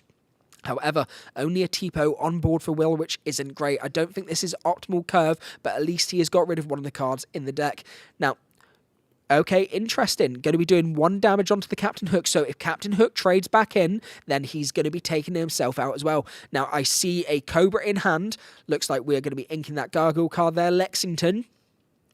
Cobra comes out onto the field. Do we activate the discard effect to be able to gain 2 lore? Once again, 4 Cobras in the deck. If you get all 4 off, that is 8 lore gained. Discarding Genie gains... should have gained 2 lore for that. Then question for the Hook. 4 total that we are currently sitting on. Now, Will's turn over here. Going to 5 ink this turn. Fuzzy Sloth, another bit of gamesmanship, just readies his card for him. He's on fire today. Now, we've got another You're Welcome in the hand there, but I don't think this is something that we want to sing. We don't want to get Giant Cobra back into the deck, mainly because it's another option to gain 2 lore if he draws into it. However, it's a very big static character, which is hard to get rid of. Clarabelle will be able to take it out, but he's not got the shift option available, so I don't know if he's going to want to try and play the lower cost Clarabelle to get that out, but perhaps since he's not played it, he just doesn't have the bigger card here. It is potentially the option that he's got. He just doesn't have anything. Will's having a solid think. I feel like if he had a playable turn here, he would have stuck it out straight away. Having to have a solid think this early on tells me that his hand is not the best, which means Fuzzy Sloth has a solid chance at this game. Goes for the You're Welcome on the Giant Cobra. Goes into the deck. Will is going to draw 2 cards. Tipo takes out Hook. Empty board state. Inks the Vision. And then it looks like we're going to be passing turn after that over to Fuzzy Sloth. Shuffling the deck there, going to get 2 cards. Now, a really nice healthy hand size for Fuzzy Sloth here after he draws the 2. Being able to draw another one for turn. Draws into a Calhoun. I think he's got a Dumbo there as well. Hand is looking very, very strong. If Will is able to get the big Clarabelle out here, he's going to be able to draw a nuts amount of cards. However, 4-0 currently to Fuzzy Sloth. Really, really strong performance so far. Let's see. What is he going to play for this turn? Dumbo into the Inkwell. 4 ink available. Looks like he's going for a Calhoun. Fill the board. Oh, very nice. Very nice indeed. Calhoun and the 3/3 stat line cat gets the big Clarabelle out, goes for the shift line. This is exactly what Will needed. Held it so it was not pinged. Very, very smart play. No cards in hand. Now drawing an absolute mass of cards. 1, 2, 3, 4, 5 cards goes into Will's hands. Phenomenal play here. Will was thinking 3 turns ahead. Well done to you. A little bit of a smile there from Fuzzy Sloth. Great play from both players at the minute. Inking Captain Hook. And then we are going to be playing out 5 ink available. Could go for an Elsa here. Get rid of it straight away. Okay, we go for the Ursula. Okay, very nice. plays in the Strength for Rage and Fire for free due to Ursula's effect. Can exert character, play a song, and then play a song free equal to the character's cost. Clarabelle being a 7, and then takes out with the Calhoun, gains 2 lore. That is a very, very big play from Fuzzy Sloth. Very impressed with that one. We have 2 cards on the board. Fuzzy Sloth, 7-0 on the lore total. Will is having a solid think here. 5 ink on the board for Fuzzy Sloth. Having a little bit of a read of Ursula. We don't always see that in Purple Steel. Normally seeing it in Blurple. I run it in my Blurple list. Absolutely love the card. Clarabelle goes into the ink. Basil sends card back to the hand. Basil, of course, has the questing ability that when he quests, the opponent will discard a card at random. Giant Cobra comes down. Genie goes into the inkwell, gets +2, and then Captain Hook comes out into a dock. What a phenomenal play as we get more cards into the hand. This is exactly what he's looking for. Board can go absolutely wide here. If there is no removal from Will, he's going to be able to go far very, very quickly. Looks like we've got a Donald Duck in hand. Do we have anything like the Prince Philip combo or Spooky Sight? I'm not sure we do. Basil is surely going to have to just quest and discard a card. Can't go into the evasive character. We have 1, 2, 3, 4, 5 lore available on board for Fuzzy Sloth. I don't know what Will's going to be able to do. Quests, getting rid of card at random. Rolls the 2. It's a Calhoun going into the discard. Not the worst news. Calhoun isn't terrible, but it depends what card is in Fuzzy Sloth's hand.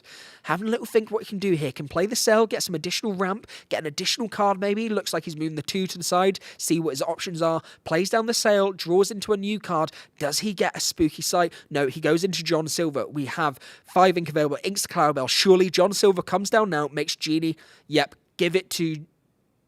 not even a Genie on board, that's an Ursula. Looks like I can't read, my bad. So John Silver comes down and then given a character Reckless. Not too sure which one he's given it to there. I think he's just having a little bit of a think about who he wants to give that to. I have to say, Ursula with glare on it does look suspiciously like a Genie. That really caught me off guard there. We've got Giant Cobra, Hook, Doc, and Ursula on the board, as well as Basil and John Silver on the other side. Going to be giving it to Doc. Doc has to rush in, not able to do any significant damage onto the characters, force him to get rid of a character. Genie comes down onto the board, evasive, draws him a card. Not a bad play.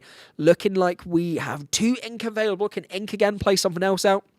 Going into the Basil, takes it out with the Cobra. Now Doc does not need to get rid of itself. Going to quest for 1 with the Ursula, cannot exert with the Doc. Probably going to keep the Hook ready there to be able to take out the John Silver the next turn. Gets Challenger +2. Thinking of passing the turn here, passes turn over to Will. Will has drew it into the Spooky Sight. That is exactly what he needed. However, it's only going to get rid of 2 cards and it's going to ramp Fuzzy Sloth even more.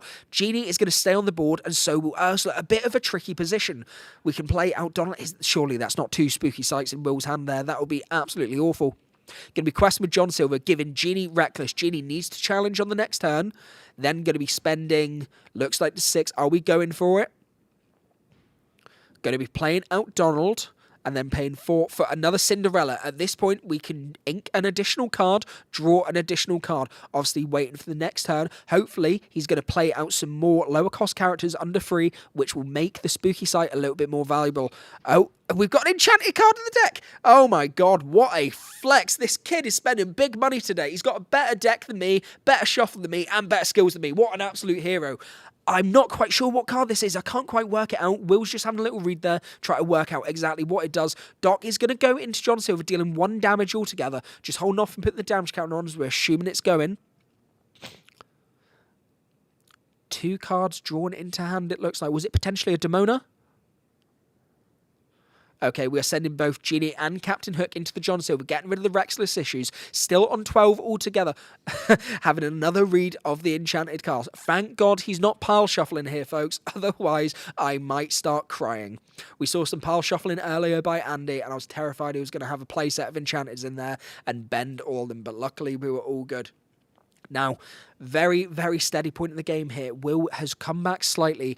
Fuzzy Sloth hasn't been able to take off as quickly as we expected. Had a little bit of a mid-game lull, sit and wait and try to clear the board a little bit. However, it's sensible getting rid of the John Silver, stopping it from giving the characters Reckless. We do still have Ursula on the board. We've also got Doc, and we have the In Mystery Enchanted card on the board here. We've got a few cards in hand as well, so he can layer out his board next turn. But the big question is, what is he going to play down now on Will's side to be able to clear out this board? 2 comes down for a Vision of the Future. We are going to be searching for 5 cards. Obviously, on Will's turn at the start, Fuzzy Sloth is able to draw an additional card. Will can draw because of Donald, and then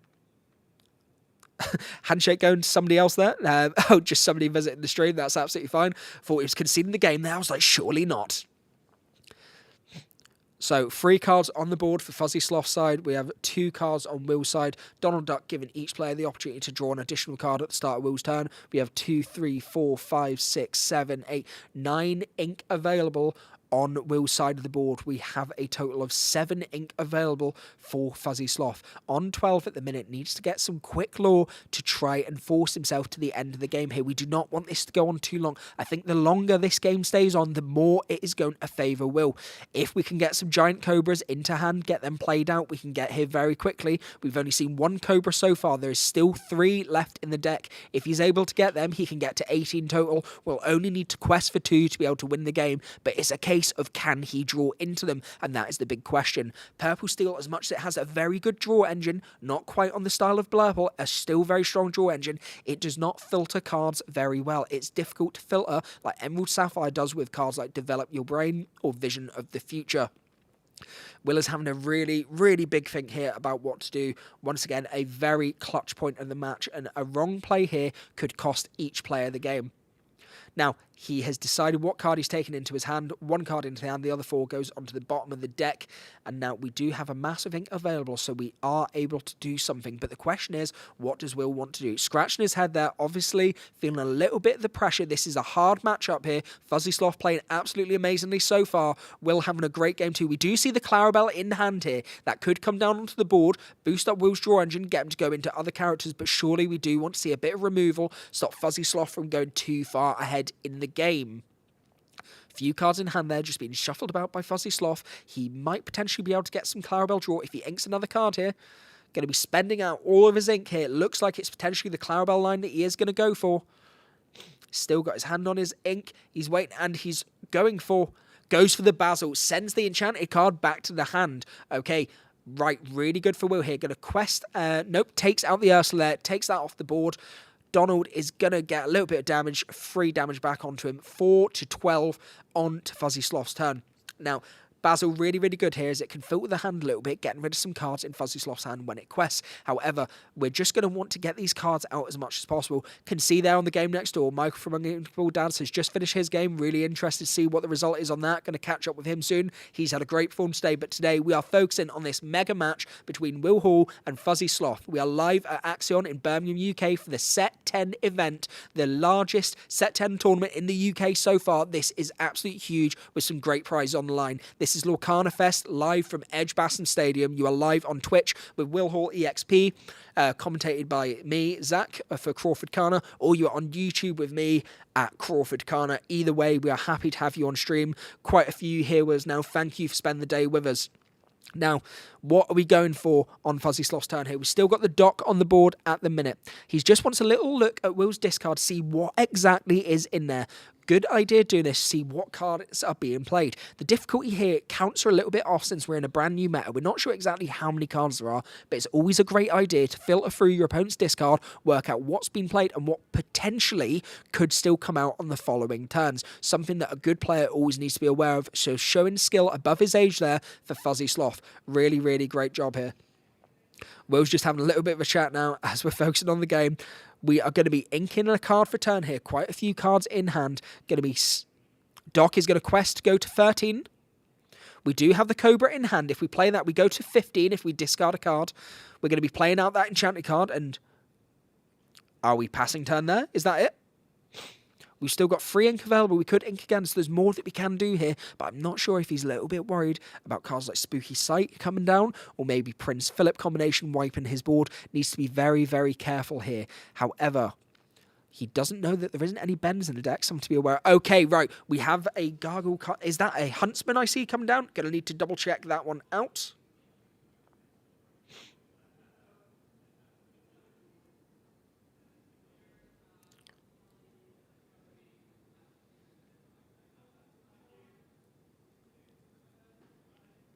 Now, I'm wondering, that enchanted card we see, was that the... Nope, that's not the right card I'm looking at. I can't work it out. We're just going to have to take a guess, unfortunately. It's down on the field. It's doing something. I think it quests for 2. Let's see what he's able to do, though. On 13 total now, on Will's turn here, looks like he's hit a develop, searching 2 cards off the top of the deck.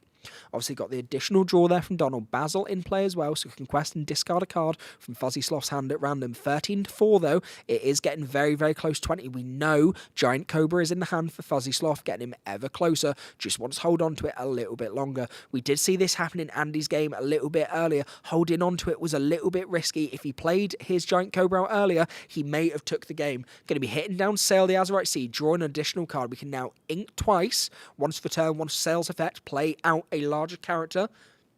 It doesn't hurt to get the additional round, inking Donald and the big Clarabelle, and then playing out another big Clarabelle. Hand has been emptied by Will here, only a couple of cards left in hand. Checking 3 cards in hand for Fuzzy Sloth. I think there is 2 in hand for Will, meaning that he'll be able to draw 1 card at the end of the turn. Now, have a little look here. Basil, if it quests, it gets rid of a card, so it means that Will's not going to be able to get that draw, which is risky. We do have that Spooky Sight in hand. It looks like he's holding on to that for as long as possible. Does he want to challenge into the dock, get that off the board state? If this card is a 2-quester here, Fuzzy Sloth can be getting very, very close, so he needs to do something to take Fuzzy Sloth's cards off the board pronto. Otherwise, we are going to be in a bit of a tricky position here. Having a little bit of a think about the best way to play this. I think that's potentially a Demona in hand that I can see. Not too sure at the minute. Both players, intense focus right at the climax of the game. This is an intense match so far in a 3-game thriller. Basil is going to be questing, and it looks like we're deciding to discard a card at random. Going to be rolling the dice for it. Rolls the 1, gets rid of the card on the right-hand side, and it's the Demona that goes. Not a bad hit for the Basil. I'm sure Will will be quite happy about that. If he can get some big counts on the board, control him a little bit longer, he can take away this game here. But questing out here, going to 18, he's got a Giant Cobra, and he takes the game! What a fantastic game here from Fuzzy Sloth. Oh my god, humongous win. Very, very well played. He had the MMS in hand and Spooky Sight. If he played it, he could have potentially stayed in the game longer. Wow, what a phenomenal game. A humongous well done to Fuzzy Sloth here. What an epic win. Fantastic score here as well. Really, really impressed to see that. A great showing against a very strong player like Will. Wow, guys, that has been an absolute thriller today. Oh my god, these games have been unreal. Very, very impressed to see that style of play from such a young player. Obviously, we've got quite a lot of young players about, doing so well at the minute. We've seen Aiden at DLC Milwaukee taking down DKP. In the UK, we've got Bradley from the Dudley Boys, a very strong player who's very, very young. And now it looks like Fuzzy_Sloth putting yourself on the map as well. Very strong performance for not even just your age, just a very strong performance altogether. Is that the Horned King that I see? It's a little bit hard to work it out, but I do appreciate you showing off your enchanted to the camera there. Definitely nice to flex those fancy spots. Must have been something that he's pulled in his packs. I yet have not had an enchanted so far, which is a little bit disappointing, but hopefully I'm going to be getting some in the upcoming future. Now, I'm going to nick out and just see if Fuzzy Sloth and his parent wants to come across for an interview for the Twitch stream. Let's see if we can get that going. We're not quite done yet, folks. Stay along for a little bit longer. We're still here live on Will Hall EXP and also on CrawfordCana live on YouTube. Thank you so much for your time with us today so far, everyone. Let's see if we can get this interview going and end the day nicely. A massive shout out to both players. Massive shout out to Fuzzy_Sloth for the win. Well done, boys. Great showing.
Okay, everyone, I am back. It's CrawfordCana live on Twitch with Will Hall EXP and also CrawfordCana YouTube.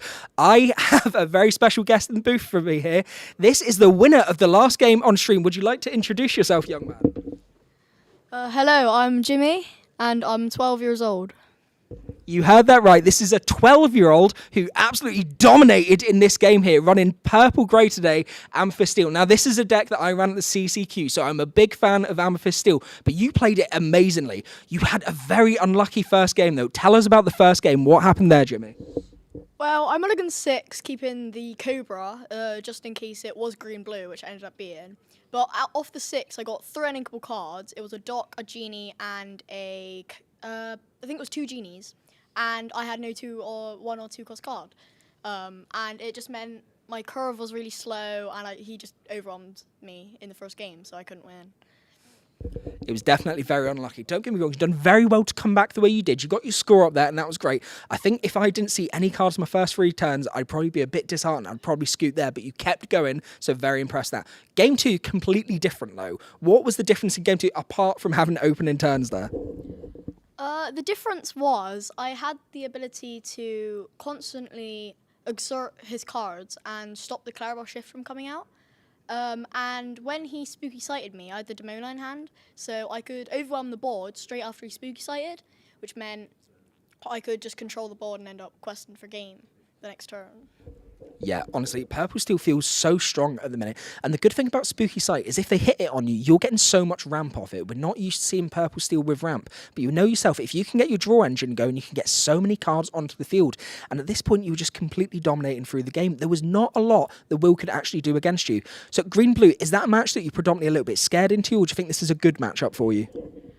I think it's a good matchup because my dad plays it a lot and we test it at home a lot, and I win like 90% of the time. So, yeah, I think it's a good matchup for me, especially because I'm on the Horn King, so I can recover my docks. We do have Dad in the booth at the well, looking a little bit sad about that statement live on air that he is constantly winning here. Good job, Jimmy. We like to see it. Now, have you always been Purple Steel, or have you kind of swapped between decks at all? What was your thoughts for this set? Was this the only cards you looked at? Well, since set 3, since the Stitch Championships, I love red. So I've been on blue-red for like 4 sets. And then I went to purple-red. But since Fable came out, red kind of fell off. So I tried to find the most consistent deck, but I played Blurple for the set champs and won myself a Maleficent mat with it. But I didn't like the fact how, in another set champs, I came dead last because I bricked every game. So that's how I felt like in this event, if I bring purple-grey, there's like barely any chance of me bricking, and if I do, it will only be once. So I felt like, because it's so consistent, I might as well bring it. Wow, that is really impressive to hear. And also, did you say you've been playing since set 3? Yeah, I've been playing since the start. That's honestly, wow, I'm very impressed. So you're 12 years old, right? So this is a big story for us because not only have we had the big story from Milwaukee, we had Aiden playing there, just taking down the world champ, but now we perhaps have a new megastar on the map coming in with Purple Steel. So great that you've had so much experience. What I do want to ask you though, we have a lot of kids playing Lorcana. We've got more kids playing. It's a difficult game because there's a lot of adults playing. Do you think it's nerve-wracking playing against adults? Originally, yes, but once you get used to knowing that everyone's just friendly, really, like you're not really going to meet anyone that just gets really angry about losing, let's say. And once you get over that first bump of getting scared and not really wanting to talk, you start to really like feel the happiness in the game. So that's why I play it, because I get like is really happy. I feel really happy playing it. So that's so good to hear. I really like hearing that you enjoy the game. That's the big main thing. A lot of people get in their heads when they're playing. They get very competitive and they stop enjoying it. But that's such a key part, actually being able to enjoy it. So we know you're a very competitive player now. You've absolutely dominated at Axion today. So my question to you, if there's any other kids out there playing, what would your advice be to them if they want to improve their game and get better and do as well as you have in the last tournament here? If you lose the first couple games, try not to get too sad, because you still play, you get the experience, and at some point you will do well. Because in the last Axion, I went 3-0 with blue-red, and then lost the next 4 games in a row due to bricks. I got really sad over that, and I felt like my dad was teaching me that it's more the experience that helps. And learning from that experience really helped me. And now, since I've gone 6-2, the experience of losses also helped me get to that achievement. A really fantastic mindset, which we don't often see from someone as young as you there. That's going to take you really, really far on the map. So from me at CrawfordCana and also Will as well, a massive congratulations today. I am so impressed. I'm so glad you won that game. I'm looking forward to your further tournament results. Are you going to be playing at the next CCQ? I'm not going to be going to Wakefield because I chose to go to Axion instead because the drive, really. We like some favouritism for Axion. However, I'm looking forward to whatever comes next. You're doing amazingly. Keep up the good work. Keep training. And I look forward to seeing you potentially maybe in a next CCQ or a big, massive DLC. Best luck to you, Jimmy. Thank you very much. Thank you. Cheers, bud. Really well done. Appreciate that.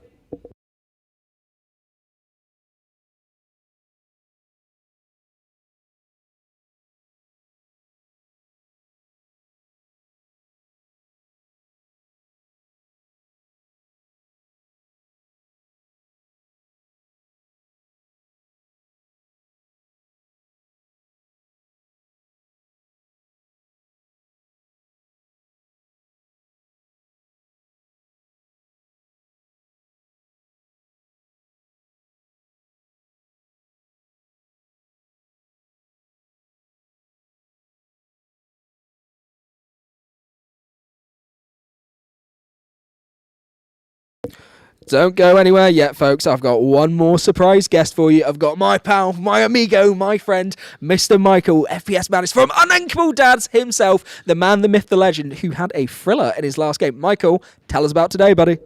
Yeah, it was a pretty good day. Started off losing the first two, you know. It's always a good way to start, isn't it? And that's what you plan. Yeah, and then win 5 in a row. To be clear, Michael, you're saying your great day is from 2 losses. Yeah. You were able to turn that round, I hope, right? Yeah, 5 wins in a row, 5-2 in the end, and secured the box. So happy with that. That is very impressive. I can't lie. When I have losses back to back, I get right in my head, and I don't know if I can keep going. So being able to turn it around is amazing. Now, Michael, what we do want to know, you played Blurple when we were at CCQ together. What did you play today? Today was blue-green, so sapphire emerald. Yeah. Interesting. And do we have any spicy tech cards that you've slid in there for the brand new set? I went down the road of the detective package. So you've got the Judy detective in there, 3 lots of Basil, and the Donald Duck, which is also a detective. And the mid-game card draw you can get from that is quite nice. You don't have to rely on Clarabelle. So That is very spicy. I did not expect to hear detectives here today. I think perhaps we're going to have to do a deck profile with you soon because that is very, very cool. I look forward to seeing that a little bit more. So green-blue, tell me, what is your number 1 matchup? What do you love to see? And what is your horror matchup? What do you want to avoid at all costs? I don't know. To be honest, I haven't worked it out yet. The mirror's fun. The mirror, I played 2 mirrors today, and both games we went down to like 10 cards left in deck. It's back and forth. I played dogs in the last round, and that was interesting. You just have to find the under the sea, but apart from that, it was good. So at the minute, I don't know. I can't really say it. Amazing. Right, Michael, I've been told by my co-streamer here to wrap it up. I'm sure you see that on my YouTube stream, everyone. So thank you so much for joining me here today, and a massive congratulations. Big shout out to everyone at Axion. Shout out to Will. Thank you to everyone for joining me today. What an amazing day. Thank you, Michael. Thank you for everyone. Have an amazing day, everyone. See you later. Bye-bye.